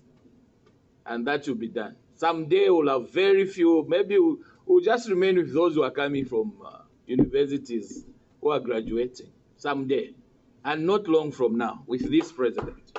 Fortune Sinyangwe, ZNBC News in Kitwe.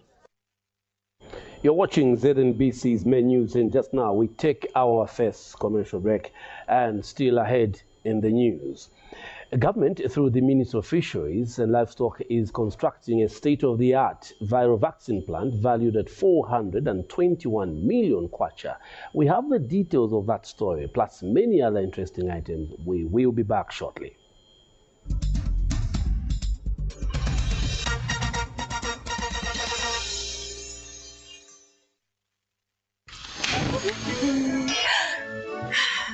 Chop some onions, I've been to.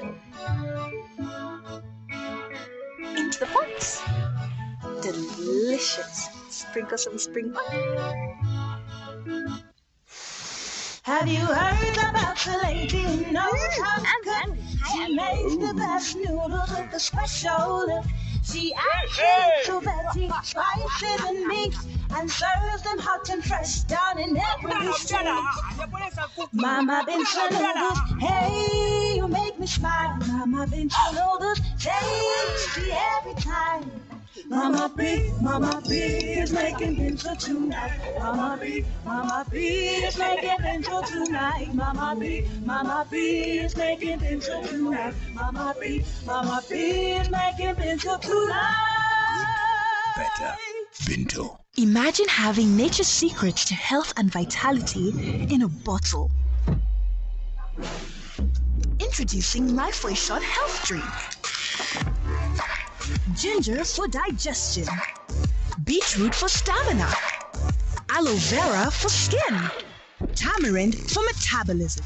Baobab for immune support. Lifeway Shot. Embrace wellness naturally. All right, class. What is 9 times 9? Sammy, 9 times 9. When the belly's rumbling, hunger's coming. Uncle Joe will give you something filling with a natural flavor. Uncle Joe is in there. Squeeze, shaky Joe. Shaky Joe, fill yourself with goodness. On the field, I know the importance of protection. It's not just about keeping clean, it's about staying protected from harmful germs. That's why I choose hygienic soap.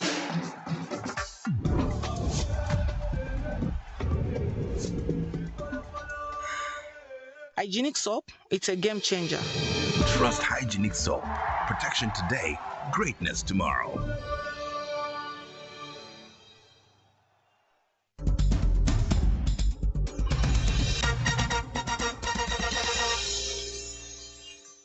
We continue with the news. President Hakainde Hichilema has called for concerted efforts in the fight against climate change. President Hichilema says Zambia is a signatory to the Paris Agreement on Climate Change, whose overall objective is to strengthen the global response to the threat of climate change. The president said this in a speech read on his behalf by Minister of Green Economy and Environment, Permanent Secretary Drought Chibamba, during the Zambian Scouts and Guides commemorations of Scouts Movement Founders Day. Meanwhile, Zambia's Scout Association Chief Scout Colin Barry said government has made significant headway. There's great need for all of us, like BP said, to try and do something in order to leave our country and the planet a little better than we found it. Scouts and Guides have today shown their concern about this animal called climate change by bringing us together here and in 10 other provincial centers countrywide to plant about 500 trees. What about the rest of us? What is our contribution to this challenge? A Native American proverb, and it says, "We do not inherit the earth from our ancestors. We do not inherit the earth from our ancestors. We borrow it from our children."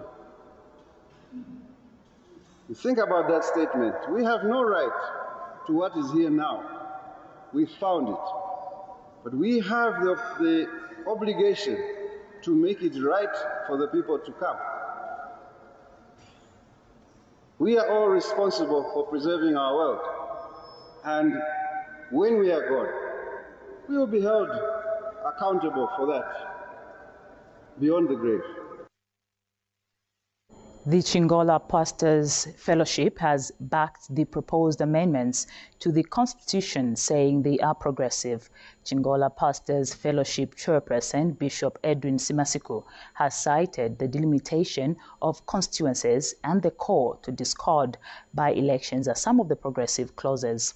Speaking in an interview with ZNBC News in Chingola, Bishop Simasiku said there is nothing contentious about the 13 proposed constitutional amendments, which he described as straightforward.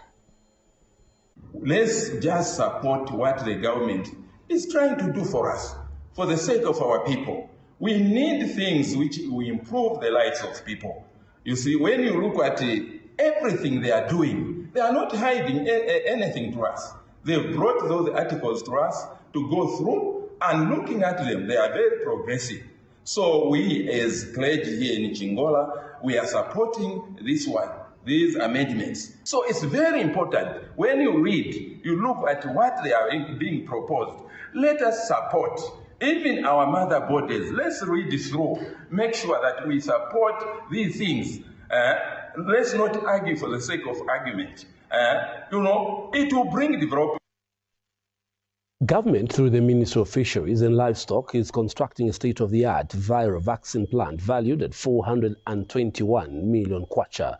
The project is expected to be completed within 3 years and will support the presidential goal of exporting 1 billion beef products annually. Minister of Fisheries and Livestock, Peter Kapala, says when operational, the facility will also cater for other countries in the region. More details in this report. The Zambian government is investing over 421 million kwacha in the construction of a state-of-the-art viral vaccine plant. Spearheaded by the Minister of Fisheries and Livestock, the plant is expected to be completed in 3 years and will help actualize the presidential vision of exporting 1 billion beef products annually. Minister of Fisheries and Livestock Peter Kapala says the facility will not only serve Zambia, but will also meet the vaccine needs of neighboring countries. Once completed, it will do a lot in the sense that we are going to serve foreign nations to start with. Right now we are importing most of our vaccines from Botswana, apart from the little batches that are being manufactured on this site. This is part of the whole grand plan on how we are going to enter into the beef export. Remember, the president has emphasized that this is a huge industry which will get into billions of dollars. So this is part of the whole scheme. We have started with the vaccine plant and we have seen the laboratories that are being renovated there as part of preparation toward the beginning of the exports of beef this year. And Principal Research Scientist Alikajo Maseko believes the new plant will improve the diagnostic capacity of the institute. The plant should be able to cover what we need in terms of animal vaccine for poultry, for small ruminants and cattle, for major diseases. So we think that we are making progress in that regard. The rehabilitation of the labs, the construction of animal vaccine unit will spur more production of beef and also spur the productivity, especially the selected compartments for the beef exports. We think that we are on top of things. With this investment, Zambia takes a bold step towards strengthening its livestock sector, cutting vaccine import costs and boosting beef exports. I'm Chintu Malambo reporting for NAIS in Chilanga. The Zambia Environmental Management Agency, ZEMA, has approved 90 development projects worth $294 million, marking a milestone in the country's sustainable development journey. ZEMA Board Chairperson Lovejoy Malambo says the decision was made during the 13th meeting of the Environmental Assessments Committee. Professor Malambo says of the approved projects, 55 are in the mining and mineral processing sector, while 14 are in the energy sector. In a statement issued to ZNBC News, Professor Malambo says 11 infrastructure projects were approved, with the remaining projects falling under manufacturing and processing, among others. Professor Malambo said notable projects that have been approved include the proposed Southern Network Reinforcement Project by ZESCO, which involves the construction of a 132 kV transmission line from Kafue town to Kalomo district, aiming to create a region of subsidies in southern province. He said the Lusaka Water Supply and Sanitation Company Limited has been granted environmental clearance to construct and operate 2 new wastewater treatment plants in Chunga and Ngwerere areas of Lusaka district. Professor Malambo says it is imperative that ZEMA works closely with developers and to ensure that the projects are environmentally sustainable. The Speaker of the National Assembly, Nelly Muti, has been elected as Vice President